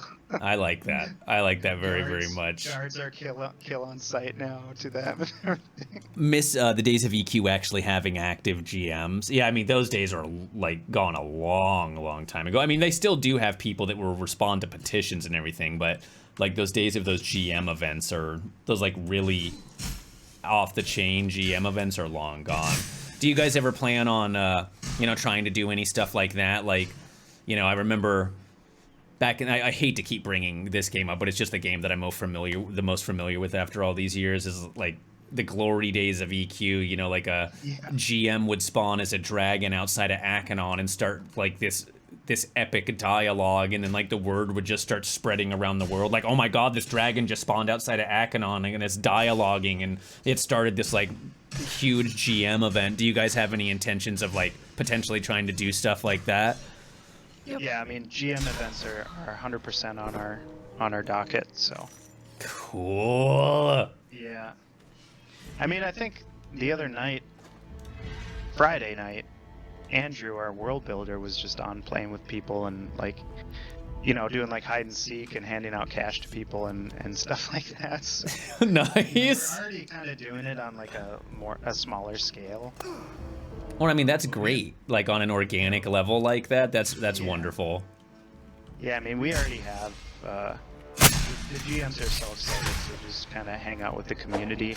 I kind of plan on just like hanging out in New Haven and helping new players too. Like that's kind of what I want one of my things as, you know, my post-launch job duties to be, is just to like help new players in South New Haven, you know? Oh yeah, absolutely. Oh. Well, okay, so drinking on the job is not a great idea. It does not seem like. Holy crap. Did you get drunk? Yes, my controls are all messed up. Oh man. That's really weird. Yeah. We enjoy that. Wow. Do you have, is there like an alcohol tolerance skill that you can build that up? There's not a tolerance right now, it's just like a roll, a dice roll. Nice. Drunk or not, but,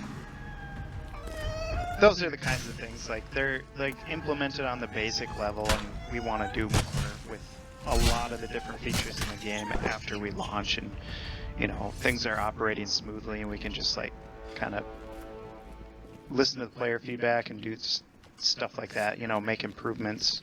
Nice. The core is going to be there, and just so your community is aware, like, we are focusing on, like, the keep it simple stupid, like, here's the core of what an MMO should be in our opinion, and here's what we think is going to make the game fun. But, you know, we're basically launching an indie MMORPG, and then we plan on obviously growing that much more after launch and everything. So Nice. As we are independent, we have this unique opportunity of really listening to the feedback and see what's worked the best, how the community react to certain feature, what we can, you know, in which direction we can really push the direction of the development. That's what cool. kind of zone have the most success? Do we need to make more desserts? or is more there forest? or is there a quest line that, because like a lot of the quests right now, it leaves off with kind of a cliffhanger. So which quest do people want to see more further developed? You know, like, we're totally interested in seeing that kind of stuff from our community. Nice. Yeah, and I really like the way that you guys are handling additional content for the game. I mean, you guys are just pretty much like admitting that when the game comes out, there's going to be continuous addition. People aren't going to be waiting for, you know, two to 3 years down the line for some like fully fledged expansion pack that like once per quarter or something, I think was the term that you threw out, that you guys were going to be adding potentially new zones, new quests, and things like that into the game. Yeah, I mean, that's the goal. It could be quicker, or, you know, like, Yeah. I can't say 100% for sure, but I mean, the goal is at least once a quarter. I mean, that, you know, shouldn't be too hard to tackle. So we've got your commitment to new content once per week, is what you're saying. Yes. I think we go down here, yeah. Okay, cool. Yeah. Should try to be very careful here, because I've Oh. gotten hammered and anviled at this spot before. Oh, wow. You know, where the the mobs will come from behind and in front. It's kind of crazy. It's real intense, real quick. I bet, yeah. They can put a sock next to the toxic player's name, tag it to make it brown so the players would know that they're D-bags and also killable. Let's just give them the exile title. There you go. That would probably work a little bit better. Ooh, bootlegger leggings. There you go. Nice. Ooh, +3 combat movement. Very cool. Good for healer moving in and out of heal. Heck yeah, Resin, you better bid on those. You better roll on those. Is there an estimated release window? I'm going to tell my MMO buds about this. We'd like to launch in 2022. Like I said, we've basically we've got to get the content in for up to level 50, but you know, it's 2022 launch is the goal. Cool, and I mean, honestly, like, with how fun that this game has been, the couple of days that I've gotten to play it at this point, like, I wouldn't be heartbroken if they're not able to meet that goal personally, because, you know, even if this game came out, like, next year with, you know, if they needed a little bit more time to polish it and just get it completely ready, I feel like this is absolutely going to be worth waiting for. So, like they said, though, they are shooting for a release this year. But yeah, they've got constant work in the pipeline. In Kalendros, just so you know, like, direct your buddies to go and check out embersadrift.com. They've put some really hopeful videos, one that Elloa did on their YouTube channel as well, that kind of goes over some useful information for new players kind of jumping into the world and stuff like that, that will kind of help give you a head start. And you can jump into the closed beta with a pre-order now, or if you guys are just more comfortable waiting until release, you can obviously do that also. Dalton 224, has become one with the forest. Thank you very, very much, Dalton. I really appreciate that. Thank you so much for checking out the stream, dude. Pleasure to meet you. And it's not one of those situations where you buy it and you don't get to play for, you know, a year. You know, servers are open every weekend and on Wednesdays. So we are kind of, I don't know, our feeling is that if you pre-order and you buy it, you should be able to play it. And absolutely. Also too, like the testers, you know, really helps us to fine-tune things and add that polish that we're talking about. Absolutely, yeah. Buying into the game now at this stage will be actively aiding in the development of the game. If this looks like something like a project that you want to see and that you know that you're going to play it when it comes out, which I know, you know, most of us MMO players, especially those of you that would find yourself in this stream that have played older school games like EverQuest and stuff that this game would really appeal to, you're going to want to play this when it comes out. And I mean, the cost to jump into it now is the cost of the game, which is $50, $49.99. That obviously gets you the game when it releases fully, your first month of gameplay, and you can jump into it like Drindin just said every Wednesday and hang out with the developers and ask questions. It gets you access to them through their Discord, through their website, through the game itself, and you get to play on the weekends as well. So, and that will aid them in the development process. The more feedback that they can get from MMO veterans and people that have played these styles of games before will absolutely help make this a better finished product once it releases. Yeah, big time. And, you know, we also understand that, like, a lot of us MMO players have been burned by a lot of projects in the past, so, you know, we didn't do a Kickstarter for that reason. We don't want people to, I mean, basically, like, we didn't do a Kickstarter. We only sell the product when you can obviously jump in and purchase, but we're not going to be offended if you're like, yeah, this looks really cool, but no offense, I'm going to wait. Like, we totally get it.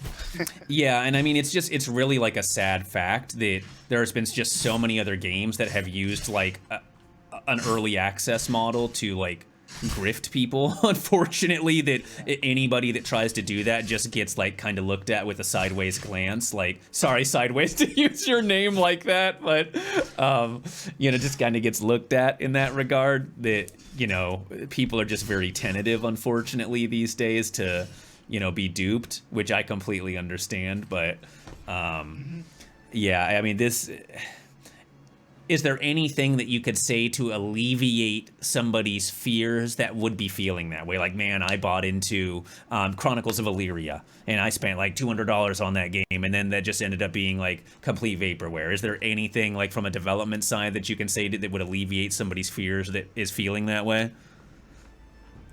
Yeah, I mean,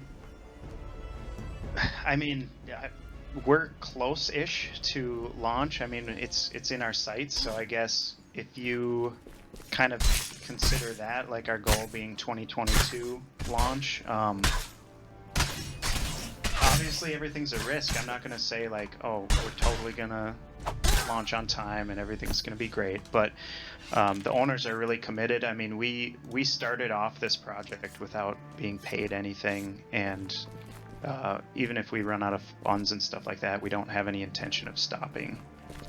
This truly is like a bunch of owners that got together that want to make a game, and contractors too, and we're not paying ourselves much at all. Gotcha. It's a bit of a, yeah, yeah. So and all I'm saying is we're committed. It's not about the money for us. It's about the game and the gameplay. Cool. And the community. We're pretty committed to finishing this and launching it. So.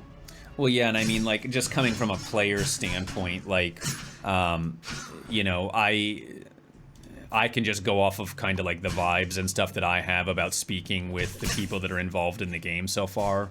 And I mean, everything has been pretty completely transparent up until this point as to where they're at in the development process, kind of what they're looking to do, answering every question that we've asked them pretty openly with, you know, good responses. I mean, I personally have a good feeling about it, and just seeing where the game is at this point, where games that have been in development for much longer than this one have a lot less to show for it at this point, without naming any names or anything like that. But it has a lot going for it in the positive column. I appreciate that. Yeah.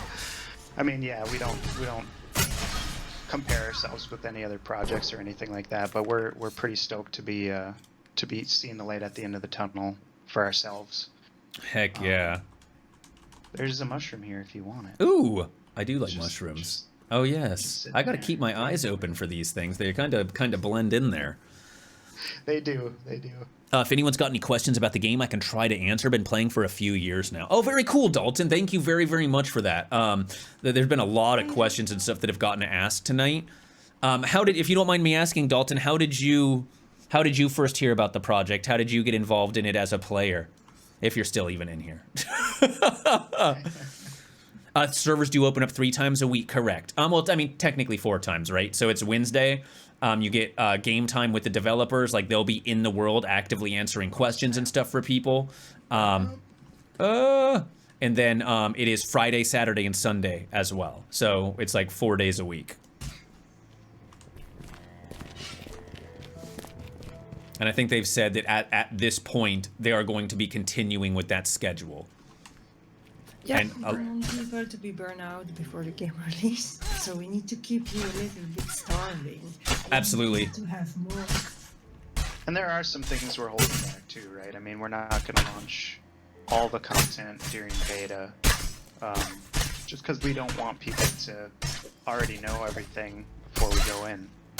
And I'm kind of one of the people that's been in that camp. Like, when I found a game that I'm really interested in and that I know I am going to be playing, like this game, for example, I generally try to limit my time in the beta because I want to go into the game as noob as possible and, like, experience it all for the very first time. But this game has definitely been an exception where when I got my first taste of it last week, like, that's what I thought about basically for the rest of the weekend, is coming back in here and getting our murderous revenge on these smugglers and, you know, like, just getting to explore a little bit more of it. So it's good to know that for the people that want to continue to come in here and, like, play a little bit during the beta and help you with the development aren't going to get it all, like, thrown out onto the table right away. You guys are holding a lot of stuff back.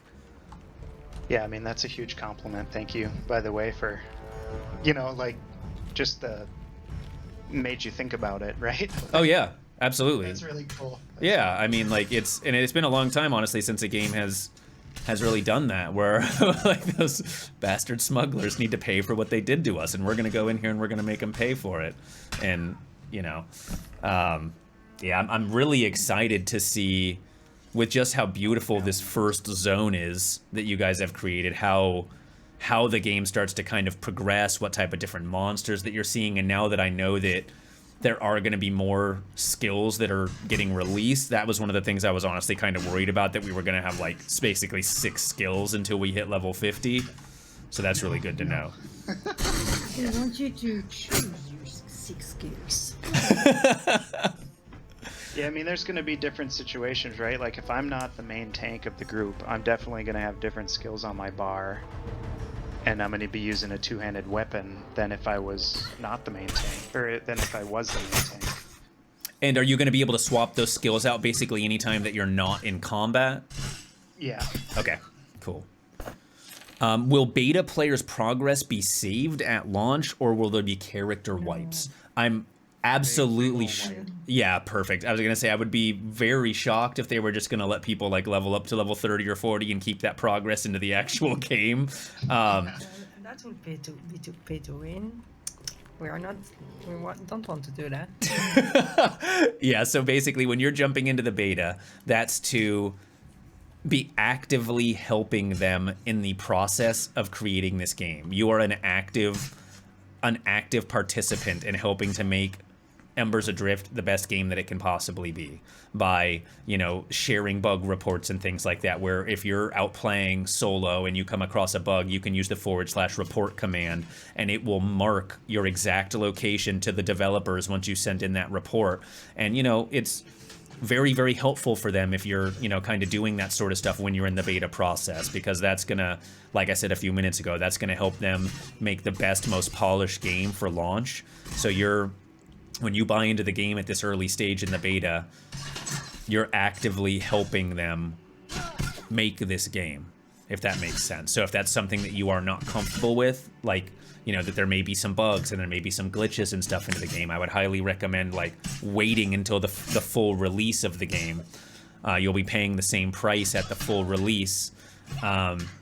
But yeah, this way you're getting to jump in a little bit early and help them out and see what they're creating as they're creating it and getting to interact with them, you know, on a person-to-person level before the game releases.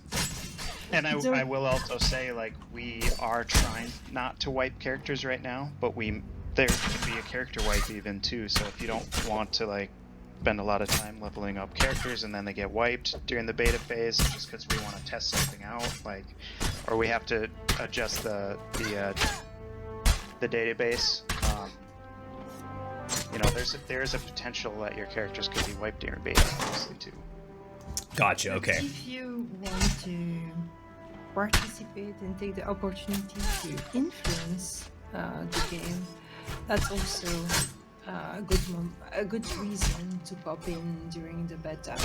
We really do listen to the feedback of the player, and there had been some really good change in the game that has been suggested by our testers. So this is not empty words, it's really true. Awesome. Yeah, that's another really good point. So like you guys will, if, you know, as veterans of MMO games, which most of you guys in here that are like hanging out in here have played many MMOs in the past, you can be giving your feedback on, hey, like, have you guys maybe thought about adding something like this in? And they take the feedback of their community very seriously. So they, you know, would appreciate, you know, you sending and giving that sort of feedback, and then they talk it over as a development team. And, you know, so it's stuff that you think about and that you send to them as ideas. You could potentially see like actually change the game, and they could say, hey, you know, that's an amazing idea, and you might actually see that get implemented. From what I understand, KO here in the group has been a very, very active member of their community so far, and he has, you know, sent some feedback into them that, you know, has actually changed some stuff in the game. So if that's something you're interested in, that's another great reason to get in on the beta. Yeah, and Dalton's been around for a long time too. He's seen a lot of changes go through from the community side. Adric Lives, who followed you a little earlier in the stream, he was a community member. He's been backing us forever. Nice. He's actually now one of the devs. So. Oh wow, amazing. Yeah. He's a senior designer on the game. That is killer. So he obviously really impressed us with his suggestions and the way he thought about game design and everything like that. So yeah.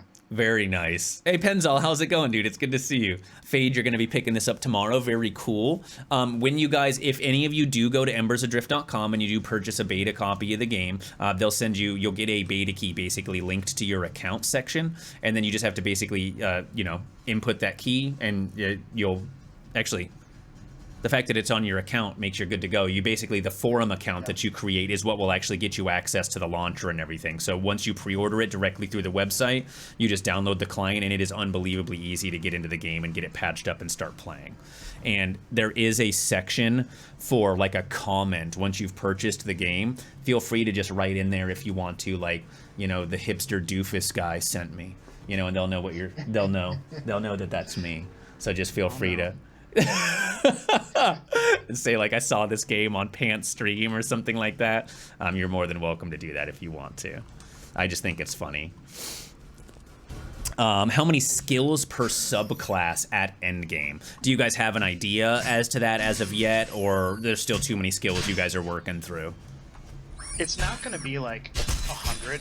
Yeah. It's going to be like a dozen or 15, because we really want to make sure that each class remains unique. We don't want there to be a ton of crossover between classes. We want to make sure that everyone feels like they're contributing to their group in a unique way, and they have their own special way that they help their group succeed, right? So like, there's not going to be like, you know, hundreds of abilities. There's going to be like, and those will keep, you know, as we come up with more ideas post-launch, and the level cap increases and stuff like that, we'll come up with more. There'll be, you know, And there's Very also nice. the region system, so some Right. abilities will be changed depending on the region you're using. So when Let's.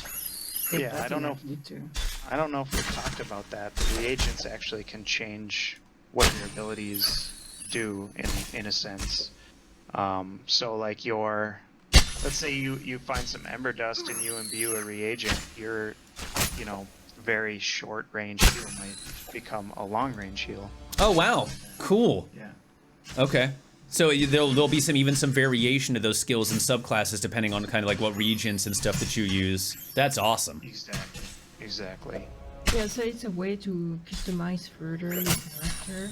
Not only you will be able to choose your different skills, but then you will be also able to change certain abilities with different region. And as it's region and not talent tree, you can swap it out a little bit the way you want. Oh wow, okay. Cool. I was not aware of that. That's amazing. Yeah, so it gives you like a little bit more. We just got hit with a hulking spider in the back. And it looks like there's 2 more hulking spiders in that little ruin area. We just aggroed one of them. Oh boy.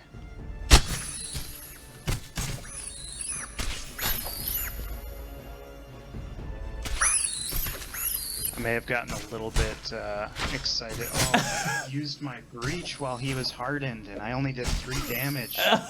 So, What was I thinking? what he just explained is you got to keep a close eye on the combat window, because sometimes enemy monsters will do something that puts them into like a defensive stance and other things like that make them more resistant to the abilities and things that you're trying to use on them. So if you have like a special ability that increases the amount of damage that you do for a 30-second span of time and you use that right after they use their defensive stance, you basically just completely negated your ability. So you got to pay real close attention to the combat window. Are you guys going to have an ability to like filter into new windows potentially, where like you can have monster speech or something like that filtered into a new window so it's not spamming by as quickly? Yeah, that's been one of the suggestions lately, is have some chat tabs and some combat chat log tabs. And you can see, like, if you click on the gears on the different text windows, there are some options. Okay, cool. Oh, and you can do timestamps. But they're calling for more options. You said that with almost like a little bit, not a dejected tone, but like, they want more stuff, This is gonna be, ongoing, right? I mean, this is just gonna be, I'm like out right now. People are gonna continue to challenge us to improve the game, and that's totally 100%, acceptable and awesome. We want to do that. We want all the chat tabs. All the chat tabs. But it's a never-ending job. But, right, and right now, better. yeah, and right now it just kind of comes down to like us needing to prioritize certain things in the game. So Absolutely, of course. Post-launch, things might. Oh boy. All right, so let's do a screen here. Let's do. Done the 3, I think. Okay, so we can click on Drindin's name. Whoever your main tank is, you can click on their name and then hit the F key, and that will be your assist macro. So that's what we're trying to do now. We're all attacking this blight spider that's a 1 chevron right here, and we're gonna kill it, and then we'll move on to the 3 chevron huntress. Just Hi, as Sasha. I know that like OKO have chosen the same portrait than Drindin. We're going to have another ad. Yep, sap spider ad. Okay, so click on Drindin. Let's F here. Let's get a patch going on. Thank you, sir. Oh yeah. Resin, Sideways, and Arson are definitely the all-stars here with the support for sure. Are we? Is that sap spider out? Is he knocked Yeah. out? It's really Okay, good. there. Now it's Yep. 7. I see it. Okay, Arson getting a patch up. There you go. Gonna open wounds on this guy.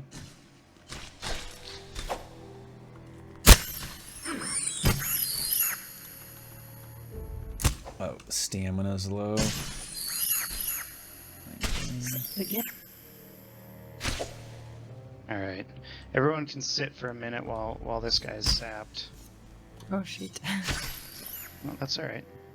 Great. Nothing we can't handle. Yeah, I think we're in okay shape here. Sideways is out.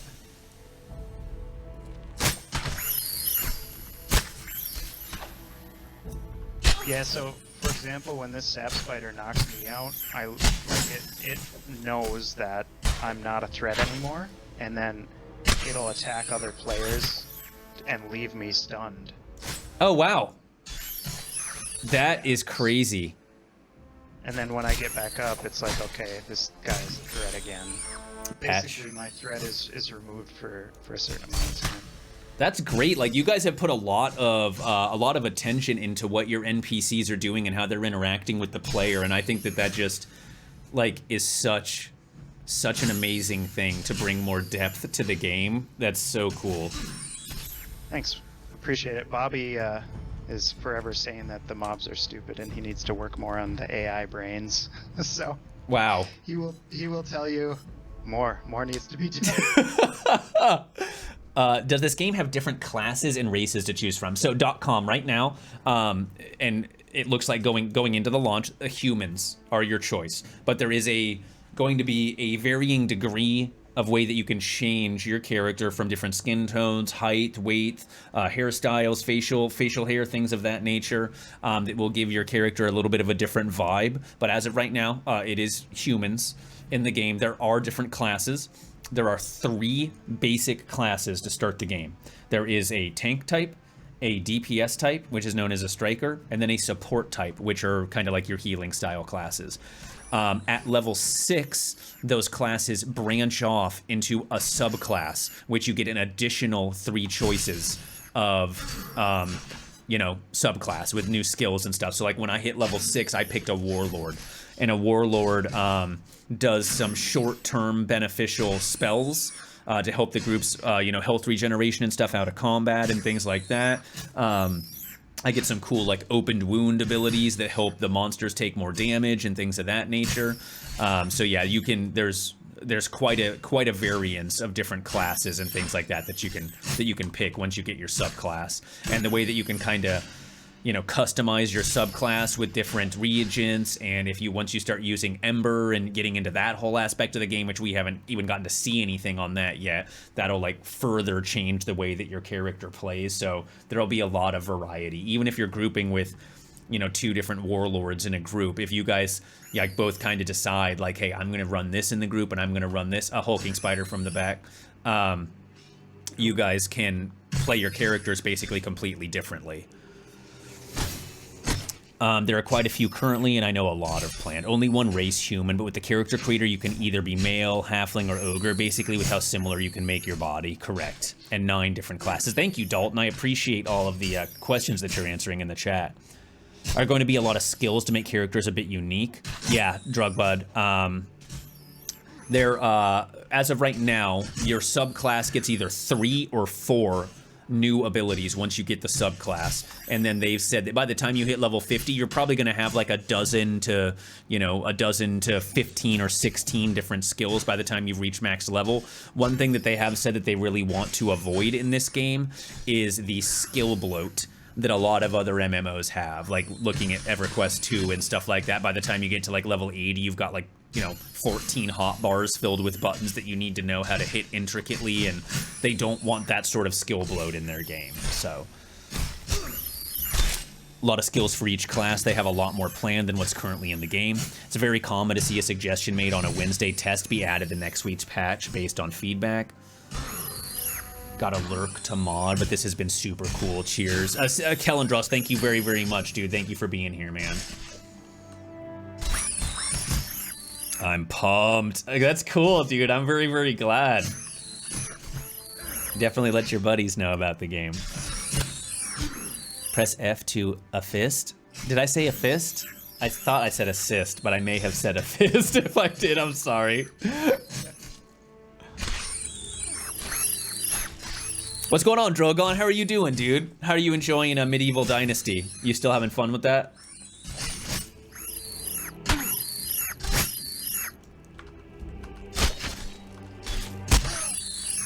Man, there are spiders for days in here. Right. I'm like, where are these coming from?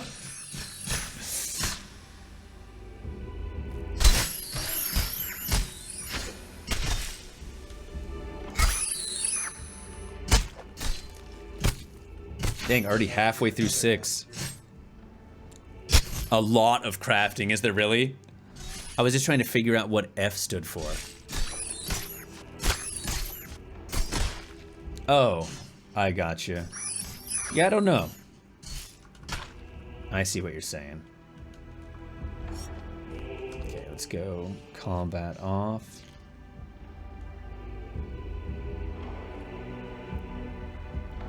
Man, these, I just love the vibes of this kind of like old, ruined, abandoned settlement, man. How you guys have got like the vines creeping around the old buildings and stuff like that. It's so rad. Yeah, it's definitely part of the lore too, so you'll learn more about that. We got a hulking spider back here. Oh no, never mind. Never mind. Don't listen to me.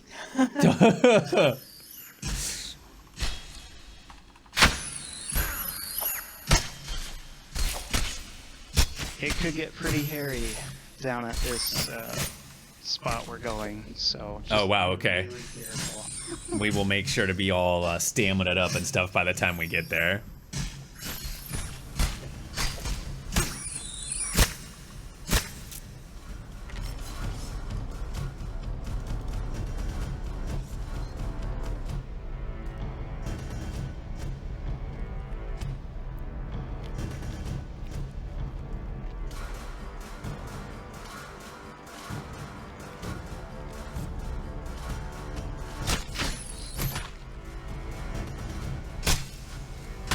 Thank you guys all very much for chilling out with me tonight, too. I really appreciate it, whether you're an active chatter in the channel or you just kind of like to hang out and lurk.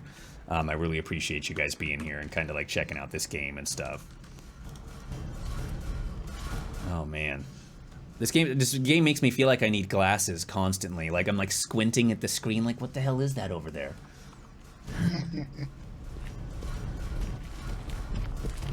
I'm just an insomniac trying to pass the time. Yeah, here you can see Oh, wow. the area. Whoa. Version. That is cool. So there's a quest that basically takes you all the way down here to kind of see what are these smugglers doing? What's going on with this whole thing? That is neat. And I'm assuming kind of like these epic quests will still kind of, are you guys going to give like gear pieces away as a reward, or is it going to be more when you've kind of completed these quests? Is it going to be just like lore bits that you're getting and like money and things of that nature?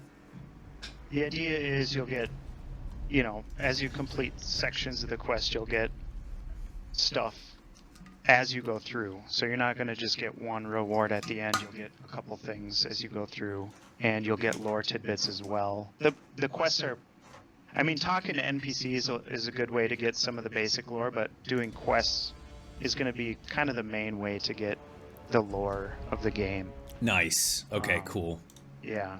So, I mean, questing, I mean, you'll have to do a quest for the specializations, but other than that, and maybe like some abilities and stuff like that as you go through, but other than that, questing really is optional. So you guys will, once you hit level 6, that's normally going to be something that's locked behind like a quest that you have to do? Yeah, I think so. Cool. Yeah, I mean, I'm writing them right now, so. Nice. Yeah. You guys wear lots of hats, like with... Oh my gosh. ID Hiker. It is a new game. Yes, this is a game. It's called Embers Adrift. It is currently in closed beta. It's being made by a company development team called Stormhaven Studios, and it is 11 very talented individuals. It's a very small development team that's working on this game. It has a lot of old school MMO vibes to it. It's not, you know, like your typical kind of instant gratification style MMO. It's much more slow and methodical, and very, very fun. But yeah, you can definitely find out more information through their YouTube. They've got some really helpful videos up on their YouTube channel, and their website is embersadrift.com. Probably gonna buy this at some point though.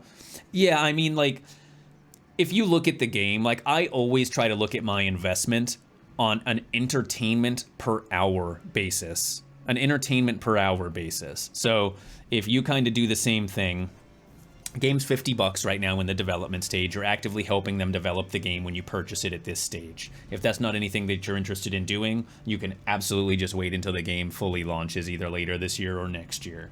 But yeah, when you jump into the game for $50, like I have over the course of the last 2 weekends already played about 10 hours. So I'm averaging $5 an hour for my entertainment already at this point. And I'm like just barely getting started. I mean, where else can you find entertainment for $5 an hour? I mean, nowhere, as far as I know. So as you obviously get more hours into the game, you're just getting more and more of that value that you're seeing back out of it. But yeah, so I mean, that's how I always try to look at stuff. But yeah, it's definitely available through their website right now in the closed beta. And the closed beta is open 4 days a week right now into the inevitable future, which is what they've said they want to keep it at. I love how KO's like, stay here. Oh, come on, get in range. There we go. There we go.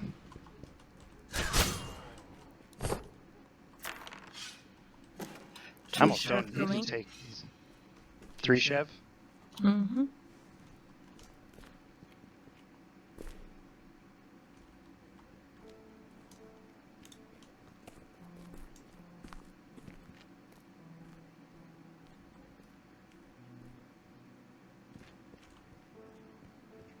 Got our restoration going, see if that helps us. I guess.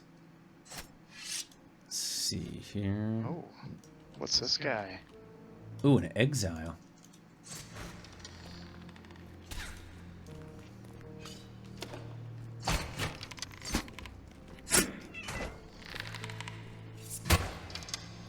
Up healing himself.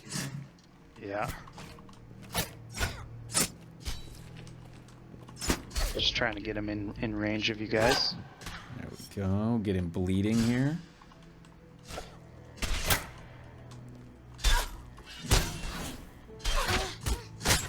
How long has this game been in development for?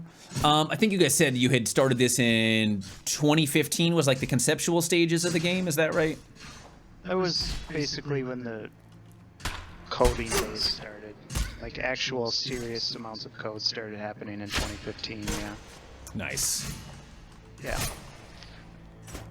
Yeah, we basically had Robert Thompson and Richard Kuhn come in, and both obviously tech guys, and that's when we really started putting the vision into an actual game. Killer. Yeah. Hello, the Elloa. Give you a little boost here. Alright, so we got 2. Let's focus on the 2 chevron first. Oh, there's a 1 as well. Let's do the 1 chevron first. Okay.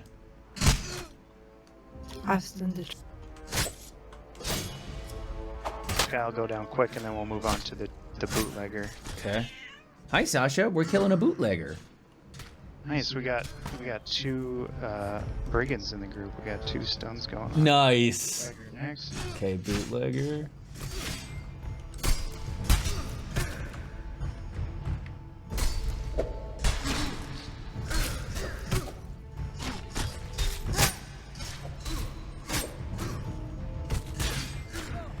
Okay, and then our smuggler. Guys are just so smug, you know? Those guys dual wielding. Yeah. Man versus cat. Where are you going, Sasha? So this, basically right down this ramp and around this corner where we're pulling from is kind of like the end spot of this dungeon, like the highest level stuff, the hardest encounters. Yeah, Cool. and this will be a big spot for a couple of quests. Nice. Noobs, basically. So I don't want to like build it up too much because it is still like a noob zone. But yeah, I mean this is it. Nice, nice, nice. This dungeon has been absolutely huge for a low-level dungeon. That's really cool to see that there's so much to explore. I mean, it could potentially take you days to even find this area down here. Ah! I'm a fan of us going back up to the top to fight this. Okay.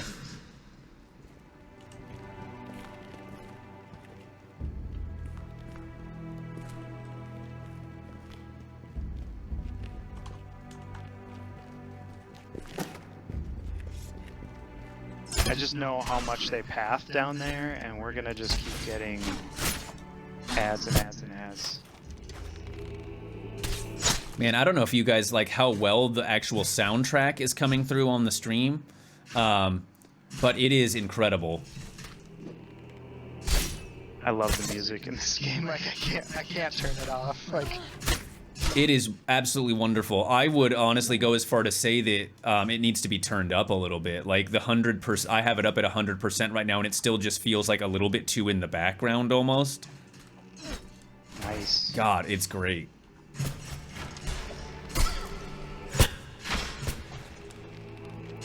I love that the mobs try to kite you, man. Like, if you get into a big group of mobs and you got a couple of, ranged people in there, you got a couple of the smugglers that are up in your face beating you up, and then a couple of other ones that are, like, kind of pushing around the group in a circle, like, trying to kite you. That can feel like that can be a real pain in the ass a little bit later. Yeah. They'll keep bringing in more mobs and whatnot. Like, it's... They back up and they go get more friends, you know? Alright, I think we're Oh, kinda wow. good here. Cool. These guys out. Yeah, pretty sweet, huh? Yes. Wow. Oh my goodness. Oh, Lord. Oh, my God. My bad. Oh, man. The ones Chevron first? Yeah, absolutely. Are we just fighting down here? Let's do it. Yeah, hell yeah. Okay, like you gotta walk like a really fine line as a support too, because like I want to just like open wound and assailing strike everything and like do DPS, but like if I run out of my stamina too fast and I'm not able to actually like help mend people, that can be a really big problem. This is gonna be a long fight too, so if you really want to manage your combat resources, and mainly that means stamina. But it can mean reagents and potions too, and stuff like that. Oh, arson. Hang on, buddy. Oh, okay, good, okay. Very nice. We're doing this. Hell yeah. It's a good thing we cleared out a lot more than earlier. Yeah, if we wouldn't have pulled some, like a first couple of those pulls, this would have been like a 5 or a 6 pull, I'm assuming. Yeah, we would be toast right now. Sideways, I got a heal for you. 2 Brigand is really good. Yeah. You're really safe with that. Oh, Drindin. There you go. Oh, nice. Oh, I haven't had to watch my health at all. You guys have been doing such a good job. Our Arson and Sideways have been absolutely crushing it. I know Arson seems to be doing a great job, whereas in Sideways normally plays like healer style classes. I think like in the years that I've played games with her through the stream, I've probably died once ever. she does a good job, but like her and Arson are really picking up all the slack. I keep spending a lot of my stamina trying to do like open wounds and stuff. They're keeping everybody healed up. Alright, I have no threat on the next guy, and I'm low on stamina, so I'm gonna try to sit for a minute. See if I can. While you guys finish this guy off.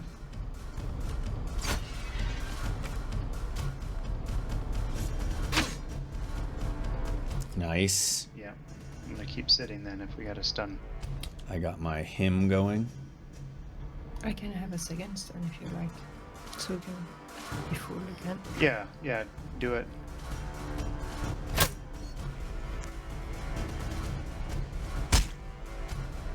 Nice. This poor guy. Oh man. Oh, resin. Sideways just got pummeled. Alright, let's fight. Got a screen on you, resin. Man, he does not like you. Yes. Arson incoming, first aid. I've done 3 taunts. I can't get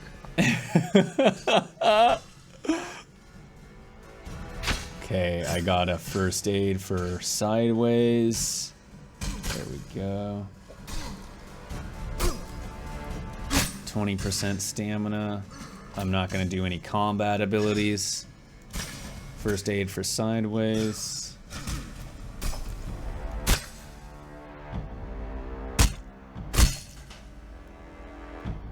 Wow. Is there a bard class? So 10. The class that I picked, which is off of the support role, is called a warlord, and they are the class that most like resembled a bard to me. They've got like some short duration buffs, like, you know, healing regeneration and things like that that kind of reminded me of a bard. That would be the closest thing at this point for sure. Sideways also doubles as a tank. Oh, really? Yes, yes. It seems like it can. Can all classes wear heavy armor and stuff, or is it? Yeah, so we want the equipment to be kind of a choice thing again. It's wearable by everyone, but you have a weight limit, so you have to kind of decide. If you go over the weight limit, you start to get some penalties. Okay. So obviously tanks have the most weight limit, and then the supports and the. It depends on which specialization you take too. Like you'll notice, like if you are going to pick a specialization, it'll tell you, you know, plus 0 to 65 armor, or you know, plus 0 to 55 armor for like the knight and the marshal, for example. So I picked the Juggernaut, and he doesn't get as much armor as the other 2 tanks. Because he's more of a focus on damage, but he still gets more armor allowance than the other 2 roles and specializations get. Gotcha. So, okay. And there is kind of like, just to make people a little bit aware of this, there's like an under armor and an over armor system. So if you hit inventory, you can see some of the squares in your inventory have like a gold outline. Yeah. And those are like the heavy armor slots, and then the other ones are like light armor slots, like your clothes that you would wear under your armor basically. Oh, okay. Yeah, so and those slots still do offer a lot of like armor benefits, but just not as much as the heavy. So like I've got a shirt on that gives me 11 armor basically, and you can actually get like a chain shirt. Oh my gosh, guys. Oh wow, wow, wow. Boy. Focus on the 1 chevron. Okay. We really should be fighting these guys up the hall a little bit, I think. Okay, we got this 1 chevron and this 1 chevron here. All right. Bull, 26 months, Bull. Thank you very, very much, dude. It is a real pleasure to have you here, my friend. There's so many cool places that you could be hanging out on this platform, and it's a real honor that you would continue to come back here time and time again and like resub to this channel. You're a real badass, dude. Thank you very, very much for the support, seriously. Okay. Yeah, let's take on this other 1 chevron quick. Okay, okay. I'm going to try to start pinging these stun guys with my provoke so it doesn't wake them up, but I still have aggro on them. Turn off my auto attack. Provoke. Thank you very much. Okay, let's do this. Okay, there we go.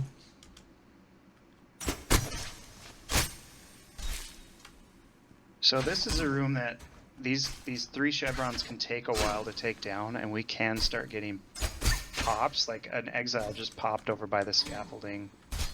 Oh wow. 3 chevron exiles. So yeah, the exiles are the kind of the quote unquote bosses of this one. So yeah. Okay. Yeah, that's the one that I think we pulled first when we were still up the hallway, so we're basically just starting to get the first repops. No guts, no glory. Yeah.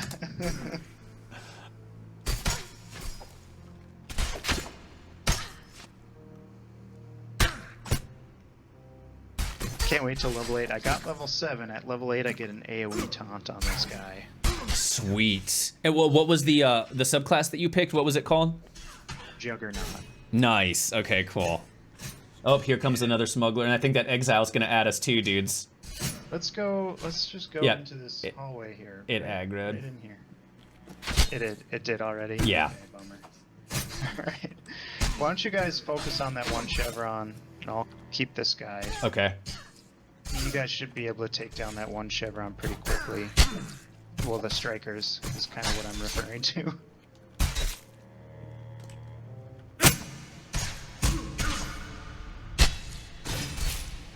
I'm gonna pop a potion just to help out a little bit. Oh, sideways. I'm only at 11%. No, sideways! Someone should use the smelling salt. I'm smelling salting right now. The nice thing about using the salts as opposed to a heal is you get, you know, the smelling salt does like a 1d4 heal, and then you can use your heal on top of that. And the smelling salts, as you get up in level, they do actually do. Why does it say as you go. I'm not facing her? Oh, there she goes. Okay, Resin, I got smelling salts on you. They're putrid river salts.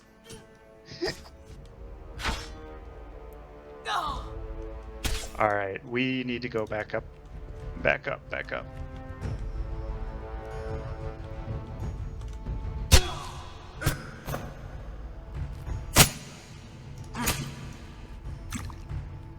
Okay.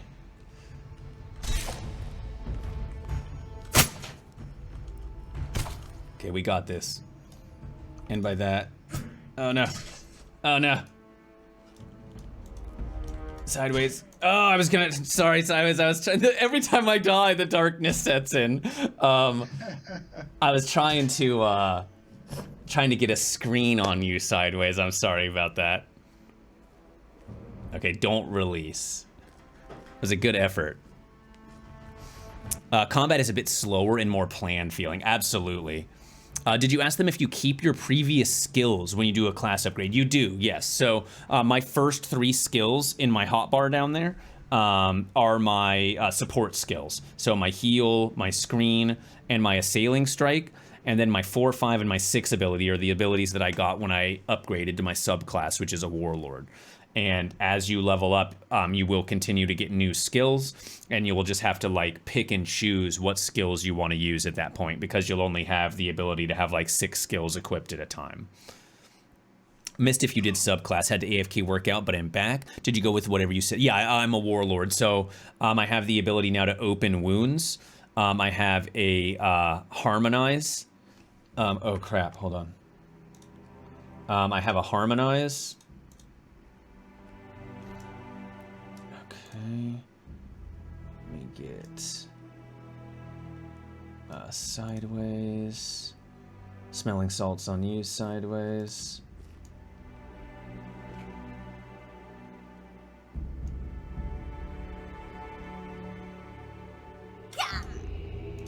Then get you some bandages here. There we go. And then I got 50 seconds before I can use smelling salts again. But you can heal too. Oh, that's right, that's right. Okay, Resin's getting Elloa up. Then we just gotta jump down here. We'll get Arson. Oh shit, we gotta get Drindin.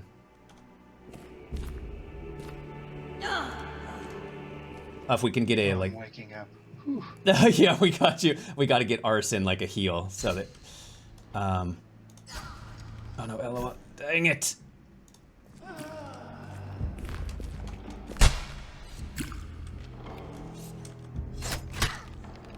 Because yeah, if they stay down for too long, they're gonna like be forced to go back to their spawn, basically. Oh no, we're in a bad shape here. We're in really bad shape. This one. Okay. Smelling salts resin. Yeah, focus on trying to get some people up. I got smelling salts on you. Oh no! It ranged me. Ranged attacked me. That smuggler. Elloa, can you stun that smuggler down there? Oh man. Oh, KO got him. KO got him. Awesome. Oh man. Down again. This is hardcore. We're gonna have like half of our available hit points. Oh, this is nuts. Smuggler's up down there. Ella was down. It might be better off if we, holy crap. We're definitely gonna need an Ember ring after this anyway. My bag! I can't lose my bag down here.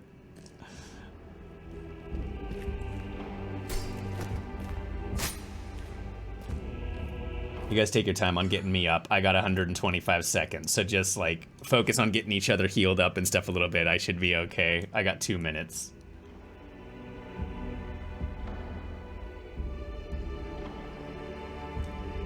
All right. Find you guys here. Oh god. Oh my god. Are we all up? I think so. Barely. Holy crap. Arson. I know one of our, I think KO's kiting a guy right now, a bootlegger. All right, let's take this guy out.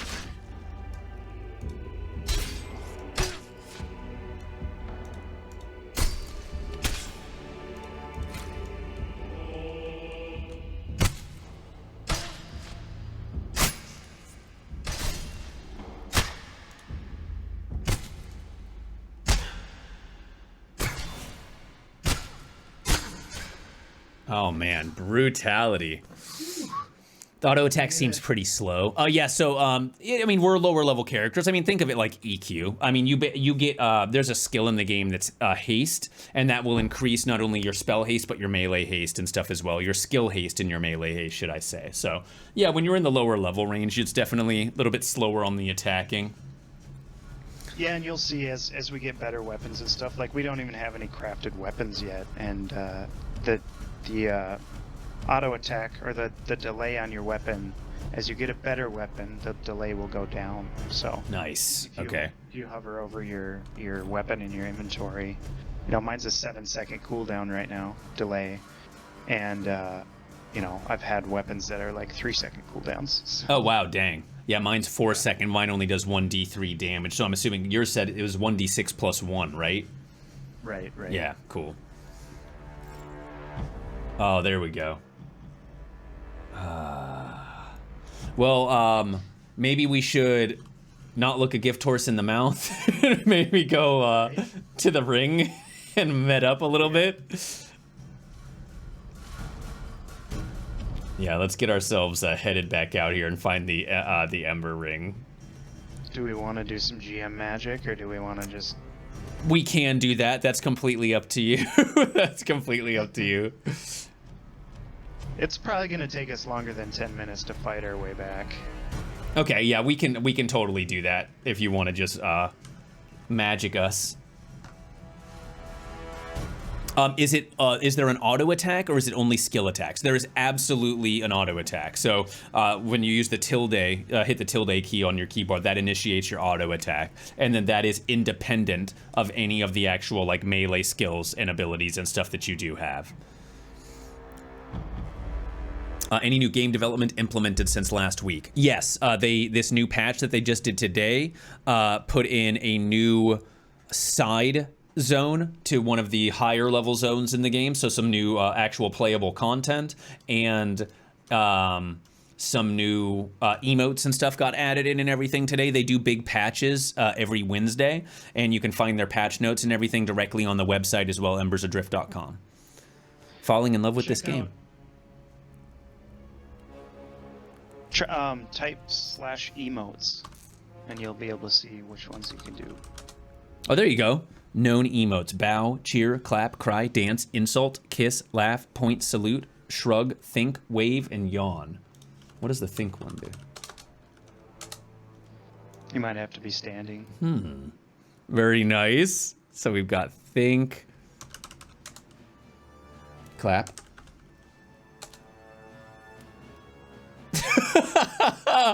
I like the cry emote. Oh man. Oh, let's see. Oh.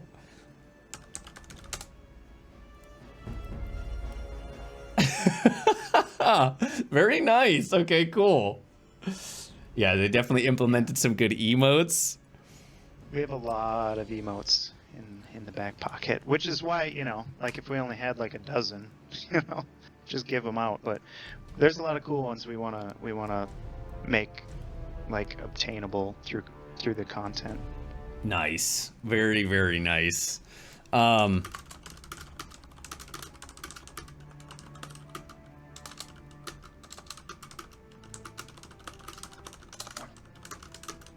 Whoops, what?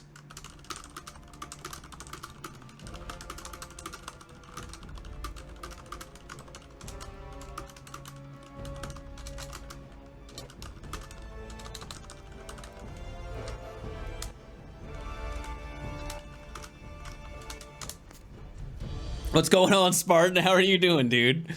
No GM magic cheats. Play it like it's meant to be played so you can give feedback on that.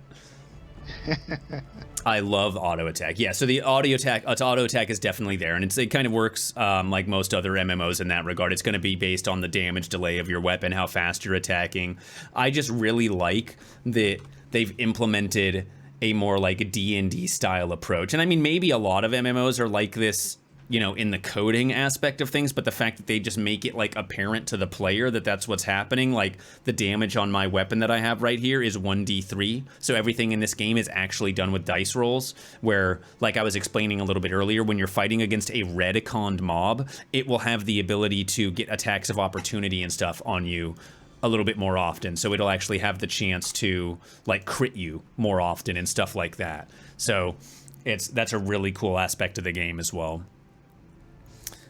I figured would have just made your head explode. I figured think would have made your head explode. I mean, you know, it happens. I mean, it happens. I'm not the greatest thinker and all that stuff. Looking a little tired. I do, you know, I do get tired. I haven't been eating enough, I think. I've been not getting enough calories. So we're gonna make sure that we change that today. We're gonna carbo load tonight. Drindin and Elloa, thank you so very, very much for taking the time out of what I know is an absolutely crazy, hectic, and busy schedule for you guys to, you know, take some time, walk us through the dungeon, and just, you know, hang out and play with us and answer questions. I appreciate it so much. Oh, it was a pleasure, really. Anytime.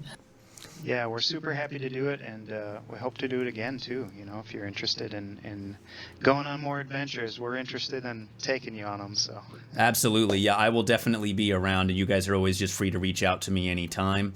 I would definitely love to continue exploring some of the zones and content that you've got. I'd really love to take a crack at some of the crafting that you guys have implemented and stuff, maybe in a future adventure, and check that out. Yeah, maybe if we do another one, we should start with that because. You know, the adventures are yes very adventure-y. Yeah, I'd hoped to have time left over after our dungeon exploration to like go out into the zone and finish exploring, but like, I mean, this is said with the best possible intentions. Like you absolutely lose track of time when you're going in here through these dungeons and you're exploring around, especially when you get into a situation like we just found ourselves in. It soaks away the time, and that's a very, very good thing to get that immersion and stuff in the game. So you guys are doing an absolutely brilliant job, and please just keep up the good work, and we will definitely be back. Thank you. Thank you so much. Awesome. Yeah, one last thing too. I just love the smelling salts mechanic because like we thought we were gonna wipe, and we pulled it out by the skin of our teeth because we could get each other up with smelling salts. So, you know, I just think that's a really cool thing to do. I don't know that other MMOs have done that. Maybe they have or whatever. I'm not sure, but we sure love it. And yeah, so thanks for coming out. Really appreciate it. Absolutely. You guys all have a good night. And yeah. We will see you guys again soon. Thank you so much. Yeah. Take care. See you soon. Bye. Later. Bye. All right, so let me answer this last couple of questions. This is weekend-only testing at the moment, correct? So they do testing on Wednesdays. The Wednesday testing is really cool because the developers and stuff will actually be in the game, hanging out with people, answering questions, and like getting community feedback and things like that. And then you have Friday, Saturday, and Sunday that the servers are open as well. So you can jump in on the weekends and play during the closed beta phase of the game. And you can also jump in on Wednesday and get some like face-to-face interaction and stuff with the GMs and everything as well. So they have 4 days a week as of right now. 4 days a week as of right now. Let me see here. Is there farming for weapons in the game like in EQ? So yes, there is not going to be, from what I understand, there's not going to be static spawns in the game because they do not want to encourage people to farm and camp very specific areas for items to like sell to people and things like that. But yes, absolutely. When you're going through dungeons and you're exploring, if you come across like a rare mob, they will have chances to drop loot and, you know, new weapons and things like that, you know, obviously will be upgrades for your character. So that's going to be like pretty much the main way to get gearing and upgrading your character. Will certain mobs drop specific pieces of gear? I believe yes, that is the case, but those mobs will not have a static spawn point, if that makes sense. So you're not always going to find like this one smuggler that drops this sword or whatever in this particular portion of the dungeon. He will spawn in different areas of the dungeon. Kaolin has become one with the forest. Thank you very, very much for the follow, Kaolin. I really appreciate that. Thank you for checking out the stream. You're awesome. Sort of reminds me of Sea of Thieves. I need a spider to drop a random pair of leather pants. The rare named mobs can spawn in random areas in a zone, but best gear is always crafted. Oh, okay, cool. So yeah, they're gonna have a big emphasis on the actual crafting system. That's great. And thank you guys again very, very much for you know, coming along and hanging out. I have absolutely loved the last couple of Saturdays getting to come in here and chill out in this game. So let me kind of pop my head out here. I think this is the original zone in here that we came in the very first time last weekend when we played this game. Please let it be daylight. What time is it? Requesting character. Yeah, cool, and it's daylight. So let me just take a second here to, let me see if I'm badass enough to kill some of these smugglers out here really fast. He's a 2 chevron. Can I kill a 2 chevron?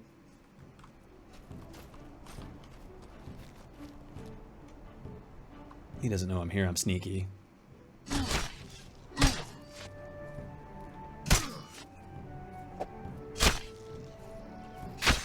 I definitely need to find myself a new weapon eventually here.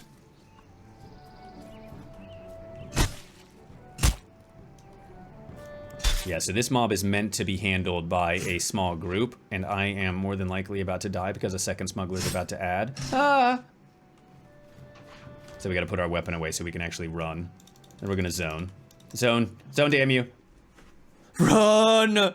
No, you cannot. Out and run to the right.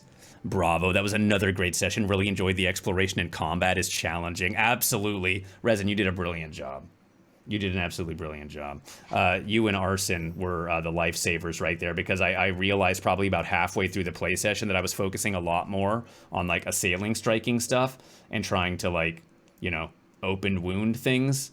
And I was probably wasting a lot of my stamina doing that, so well done as always. Everyone did a great job. That was a ton of fun. I know the game is supposed to be group focused, but how well have you done solo? So Lone, this game has a chevron system in it. Let me explain to you kind of, let me go back out here and take a look at one of these guys and just not actually engage one of them in combat, and I'll explain that really fast. There are plenty of soloable mobs in this game. They do want to encourage grouping. This game is, just like EverQuest, is very group focused, very community focused. So they want people grouping up and handling content and stuff like that, and, you know, So like this smuggler right here, oh dude, that was perfect. So this smuggler right here, see this little upwards arrow right next to their name is a 1 chevron. That is a mob that should be soloable for a player. So that's what we're gonna try to do right now.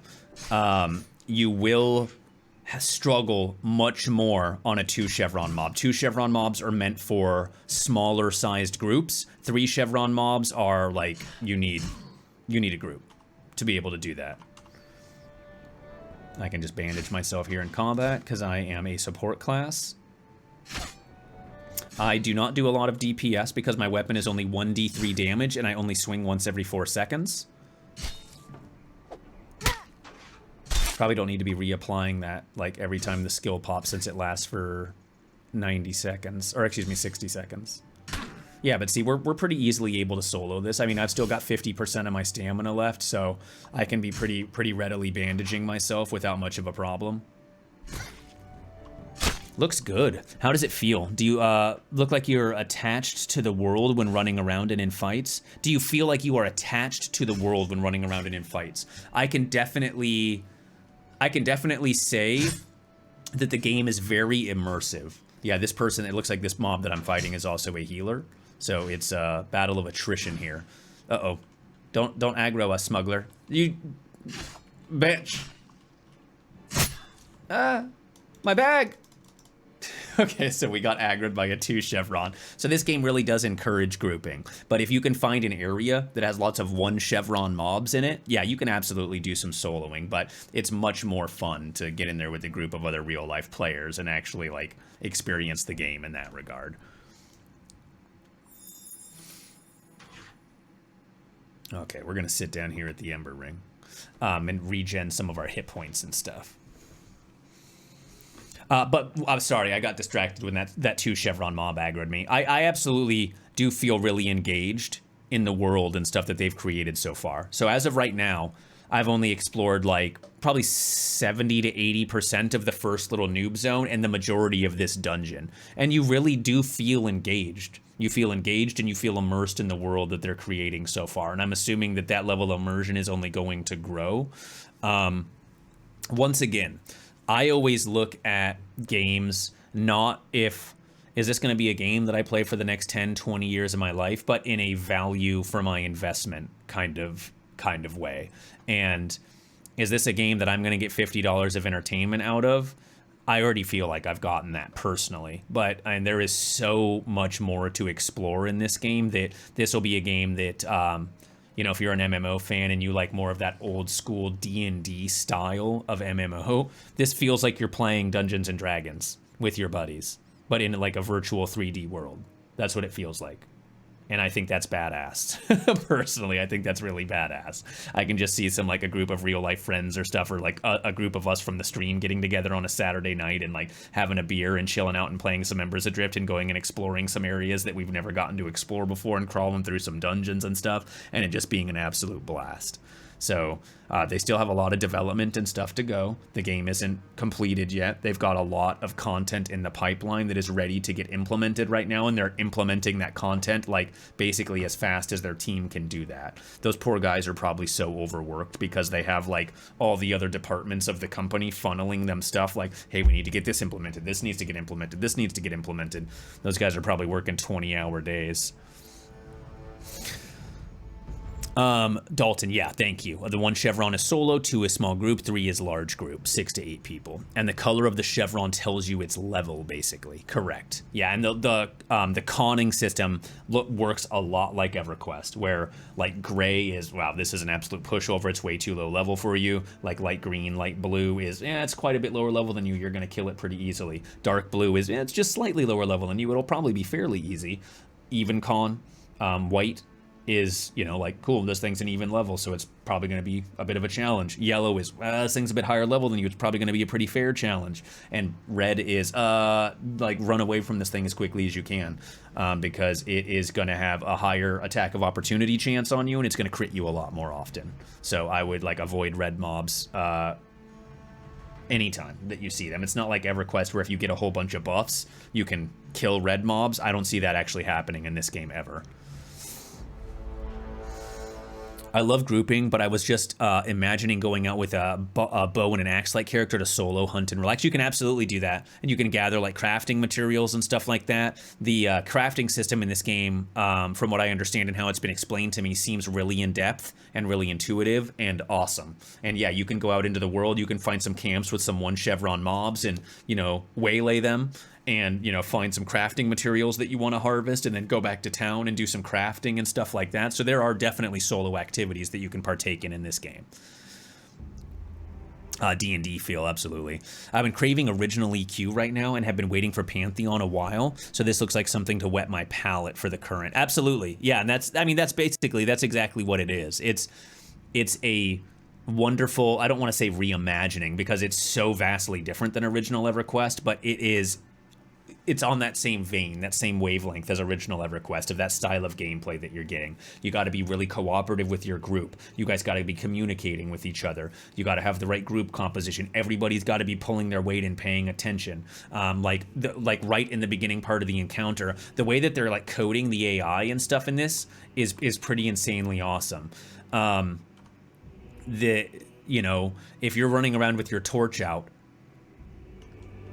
and you get too close to mobs, they will see your torch and they'll instantly aggro you. And I made that mistake. They were explaining to me how torches work, and I'm like, oh wow, that's really cool. And so I had my torch out and I ran up a staircase, and there was a mob inside of a room that saw me with my torch out and immediately aggroed me, and then 3 other mobs from inside that building aggroed me as well, from further away than they normally would have aggroed me because I had my torch out, and they were able to see me clearly.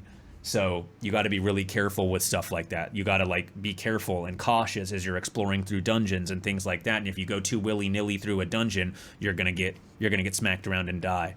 Red don't offer much experience either, like less than 1%. Oh wow, really? Okay, that's good news actually. So they're like really trying to like stop people from going and killing super high level mobs for extra experience and like power leveling basically. A lot of Devon players are old EQ and UO players. That's great. Well, that's basically sold me. Pulls out wallet. So what I will say right now, anybody that is interested in this game, you can go to embersadrift.com and you can purchase a copy of the game. It's $50. When the game comes out, there will be no microtransactions. There will be no currency store for any cosmetics or anything like that to buy. The game is $50, and then it is $15 a month. That's it. Every piece of cosmetic, every piece of like, you know, what's the glamour gear, the stuff that just changes your appearance, all of that stuff is going to be able to be found in the game. There's nothing that you're going to have to buy in some kind of a microtransaction store. But if you buy into the game now, just understand that you are not buying a finished product. You are buying a game that is in development. So if you want to actively help the small team at Stormhaven Studios continue to develop this game and to create this wonderful world that they're creating, that is when I would suggest buying in. They actively take communication from their community and implement it into the game after they've talked about it. They listen to their community basically. And if you have some good feedback and they're like, wow, that really is a good idea, they'll run it up the chain. They'll all talk about it as the small team that they are, and then they will implement it. And they've already said multiple times they've taken lots of ideas from their community and implemented it into the game. So you can actually play a pretty influential role in this game at this time by helping them actively develop it. So just keep that in mind, though, that when you are buying the game, you're buying a beta product. This is not what the final product is going to be 100%. If you are uncomfortable with that because of other games, you know, that have like Chronicles of Illyria and stuff that have taken money from people and then have not come to fruition, you just wait till the game comes out and then just purchase it then. But they are shooting for a release of this year, like later this year, or, you know, next year, early next year. So I'd love sometimes see some of this crafting. Yeah, the next stream that I do of the game, I would love to test out some of the crafting. With crafting, the material you will use will dictate the stats. Low-level material can still be used in high-level gear. They didn't want resources being useless once you level out of it. I really like that. Like, you can still use copper ore in higher-level crafting materials, and it will just add like a different stat set to the piece of gear that you're wearing. Same deal. Like, you can have a recipe to make this pair of leggings, and if you make this pair of leggings with wolf hide, it will come across, it will make it with different stats as using like bear hide and stuff like that. So you can like mix and match different crafting regions and stuff to get different stats and things out of the gear. The crafting system sounds really cool. Would you say nighttime is actually dark and needs a torch? Yes. It is brutally dark. What time is it? Oh, it's 6:05 p.m. actually. So let's go and take a look. Let's go take a look and see how dark it's actually getting. You absolutely need a torch outside. It is brutally dark, and mobs are more difficult at nighttime as well. And one of the things that I experienced firsthand the first night that I was in the game is different mobs and stuff will actually come out at nighttime. Like, you'll notice robbers and bandits and thieves and stuff like that will be much more prevalent at nighttime than they are during the day, because, you know, like, that's when robbers and murderers and thieves and stuff like that come out in the game, is at nighttime. So I'm going to try to go over here and we'll just kind of show you as it kind of gets a little bit darker what the world, how the world kind of like actually changes at nighttime. This is a game that doesn't hold your hand either. You notice that I have no spot on this mini-map. So you gotta kinda like actually pay attention to where you are and stuff like that, because you're not gonna see yourself on the mini-map.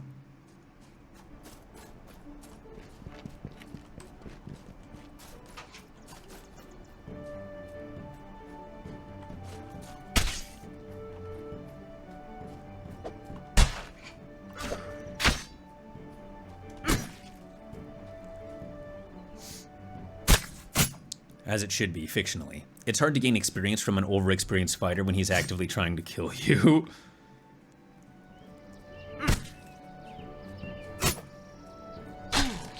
I do wish it had a touch of some fantasy, even if it's like Lotra, where lore master spells are mostly explained by things done like throwing the tar light on the fire. I'm missing that from this. Well, and I mean, and we haven't seen the Ember system yet, or alchemy. We haven't seen that at all yet, so maybe that'll change our minds once we kind of see that aspect of the game. But yeah, they do have a magic system in the game. It's just not like high fantasy magic. I would also love some sort of magic infused, like magic using stones to power devices or something. Well, yeah, so I mean, that's going to be like the alchemy system. That's going to be like the alchemy system. It's sunsetting now, yes. We'll kind of take a look here.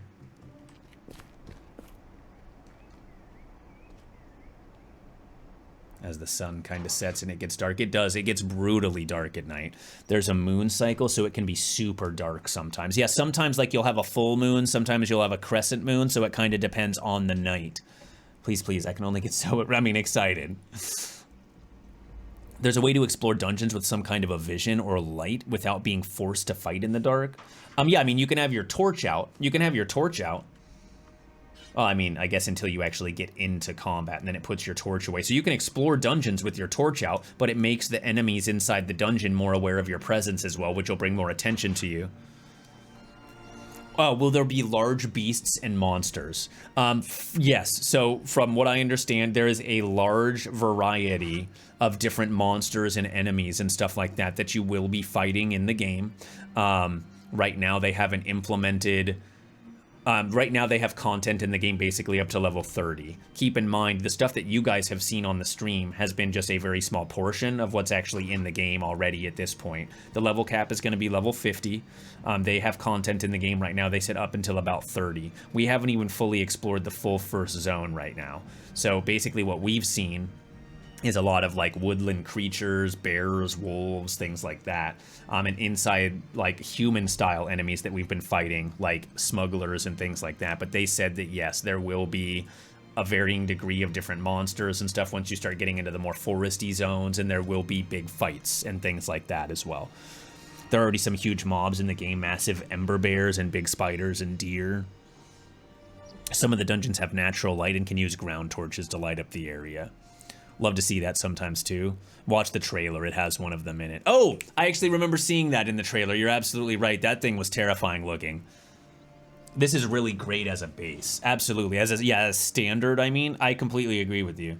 Yeah, and they said that, you know, they've got lots of other stuff that they've got to implement into the game. So I mean, the game isn't there yet, but what they're showing off already is very, very exciting for an MMO nerd like myself. It's very exciting. Like literally, this game, Embers Adrift, Pantheon, and like Monsters and Memories are like our hopes for an EverQuest style classic MMO, you know, in the future. If you buy the game now, would that give you access to the closed beta? It does absolutely give you access to the closed beta. When you buy the game now, you have access to the Wednesday beta nights with the developers and Friday, Saturday, and Sunday. Yeah, absolutely. There is a comment section as well. If you guys do plan to go on there and buy the game, you're not obviously required to do this. And I don't make any money off of sending you guys there to buy copies of the game or anything like that. So it's not anything like that where I'm getting some kind of a kickback by like trying to sell people on the game. It's nothing like that. But you can always put in there like, saw this game on Panth stream, it looks awesome. And it's just more for my own morbid curiosity if they end up saying something to me like, hey man, like, you know, 12 people yesterday came in and bought the game from seeing it on your stream. So if you want to throw in there that like you saw it on the stream, I would just kind of like to know that information, but it's no monetary gain on my part.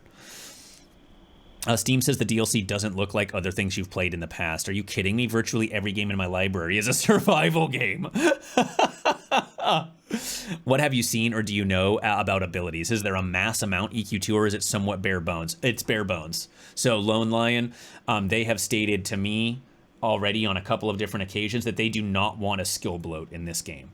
They do not want you to get to end game and you have like 8 and 12 hotbars of buttons that you're needing to like cycle through different cooldowns on and things like that. They said by the time that you get to level 50, you'll probably have anywhere from 12 to like 16 different skills, 6 of which of them you can have equipped at any time. You can change those abilities out when you are not in combat. So you know, if I'm a warlord, if I'm grouping with another warlord, we will have a varying degree of different abilities so that we can communicate with each other. And he can say, like the other warlord in my group can say, okay, cool, I'm going to do these 6 abilities. Why don't you handle this 6? And so you can have like 2 warlords in the group and you guys could be performing like completely different functions in the group. I put Panth in the how I heard about it. Nice. Use the promo code Panth at checkout. Yeah, I just put in Panth. Okay, cool. I hate skill bloat. This is good. Yeah, I mean, it's frustrating. Skill bloat can be very frustrating. So I like a game that's a little bit more on the minimalistic side. Thought you said this was like EverQuest. If I don't have 10 bars full of hotkeys when I get to the end game, I'm going to feel like you lied to me. Well, and I mean, like, I don't think my 1d3 rapier is going to be doing tens of millions of points of damage at the end game either, honestly, which is a little disappointing, but, you know. If I can't kill a mob 70 times over at the end game with one fell swoop of my D3 rapier, I'm going to be pissed off. Kind of like Guild Wars 2 bar when so many skills. Exactly right. Yeah, you're only going to have so many skills at a time. You don't need to worry about, you know, having 47 different abilities and then stressing out like if you use the right ability or not. It'll be a 1027 D20 rapier. Ooh. Okay, so yeah, we're actively... It seems like we're at about like 3 to 4 minutes per hour in this game. 3 to 4 real life minutes per hour. So we're getting very, very close to nightfall. I'll stick around just a little bit longer to kind of show you guys what nightfall is like. And then I'm going to bounce out and get myself some din-dins. Yes, 1 full bar of abilities, but the reagents you use for that ability can change what it does. Dalton, thank you for that. So this game will also have reagents in it. So there will be like items that you need to farm to be able to continue to use certain abilities. Like for example, the taunting mechanic in this game for tanks uses bear urine. So, you know, you want to go and you're running out of bear urine. You got to go and like kill some bears and stuff to stock back up on your urine supply so that you can douse that in the face of the enemies that you're fighting to taunt them and things like that. So different classes will have different reagents that they use that will help them perform different abilities. It takes 4 seconds for the game to roll the damage for it, but that's okay. You'll wait. This is when mosquitoes get really bad.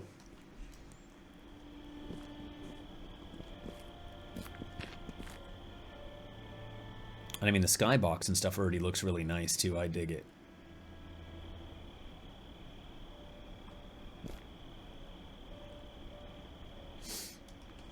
Honey, what are you doing in there? I'm extracting bear urine. Dinner's ready. Hold on. I gotta get more bear piss. You use a skill without them, but you want to have them so they do better stuff. Okay, so you can actually still use the abilities without the reagent. It just makes it more effective when you actually use it. Space Engineers has a DLC for toilets with doors. The base game includes toilets, but no doors on the stalls. What the fuck? How do you extract bear piss? You know what I mean. I don't want to know. Yeah, I'm not going to go into the logistics of it because I'm not really sure how that works.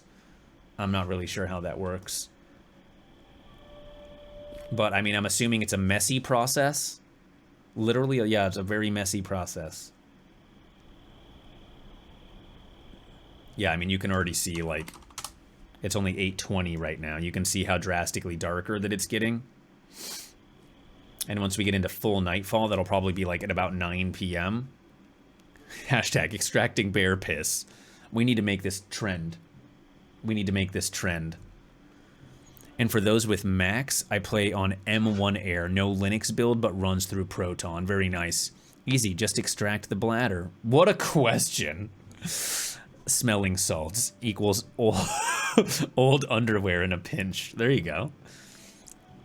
I believe they changed it up after the feedback, so don't end up without an ability because you ran out. That's really smart. I think that's a smart idea. Yeah, I mean, what time are we at now? 8:30? Yeah, 8:30. Yeah, by 9 o'clock, it'll probably be fully dark.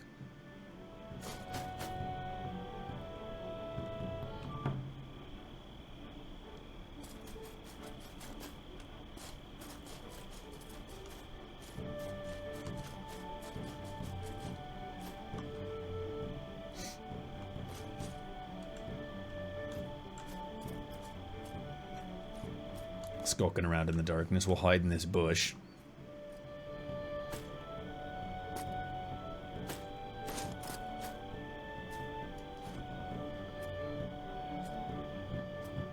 The soundtrack for this game is amazing.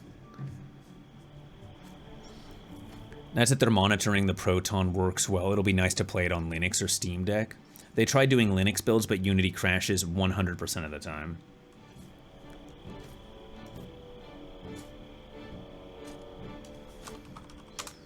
I want to know what time it gets perfectly dark. And look at the aurora in the sky and stuff at night.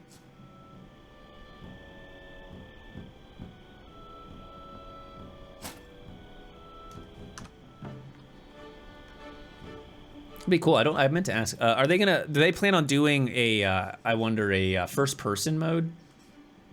This might be a really badass game to play in first person.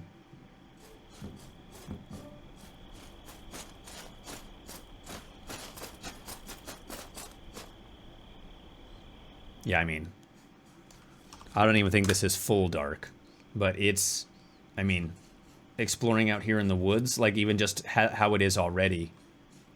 I mean, so you can turn your nameplates off with N. See that brown bear right there? Can turn my nameplates off. Like, it's hard to see mobs. Like, if you want to go, like, super hardcore mode, turn your nameplates and stuff off, you can do it.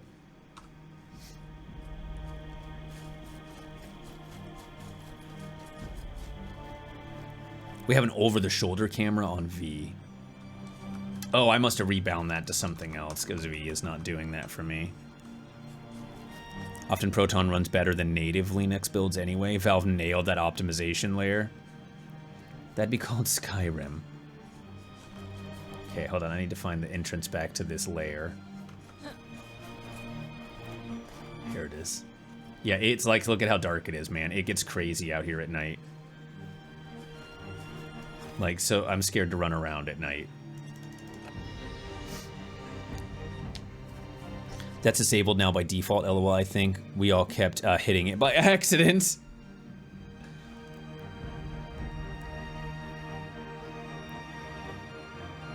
Yeah, you probably have to go in there and, like, set it manually. Okay, so we're gonna chill out here at our Ember Ring. And my friends, that is another really, really fun night in Embers Adrift. Thank you again so much for Drindin, for Elloa, to Arson, and to KO for joining us on our adventure and for showing us around. Resin, thank you so much for being there and bailing my ass out with the heals once again, as you always do, because you're so very good at it. It was incredibly, incredibly fun going through this dungeon. We basically, I feel like, completed this dungeon. So now the next time that I play, I want to finish my map exploration on this first zone, find some new adventures to get into, check out the crafting and stuff like that. But I've been having an absolute blast in this game. It's a lot of fun.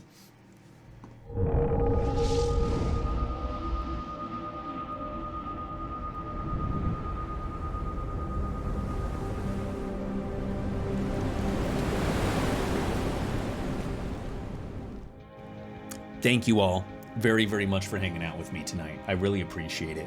Whether you're an active chatter in this channel or you just like to hang out and lurk, I appreciate your viewership so very, very much. This is by far the most fun that I get to have in my life, coming in here and chilling out with you guys. I look forward to it basically every single day. And yeah, just thank you guys very much for being here. I will be back again tomorrow at 1 p.m. Eastern Standard Time. We will be playing some EverQuest. I'm going to try to get a group on my Enchanter and get some levels, and then we will be doing raid evening in EverQuest. So tomorrow will be like a full EverQuest day. I'm going to try to get up to level 55 if possible on my Enchanter before the raids, and then we'll be doing Lost Dungeons and Norath raids for Sunday night. So I'll be back tomorrow at 1 p.m. Eastern Standard Time. I hope you guys have a really, really awesome rest of your Saturday night. And thank you all again for being here. Thank you. Thank you very much, Vengeance, for that resub, my friend. It's a pleasure to have you here. Out of all the places that you could be hanging out, thank you very, very much for choosing to come in here and chill out. You are awesome. Mr. 1232, thank you very, very much for your follow. You've become one with the forest, my friend. Thank you for checking out the stream. Thank you guys very much. Without you guys being here, this place would be absolutely dog shit. I look forward to seeing you guys tomorrow at 1 p.m. Eastern. We're going to play some EverQuest and chill out, okay? Have a good rest of your night, and I'll see you tomorrow. Until then, peace.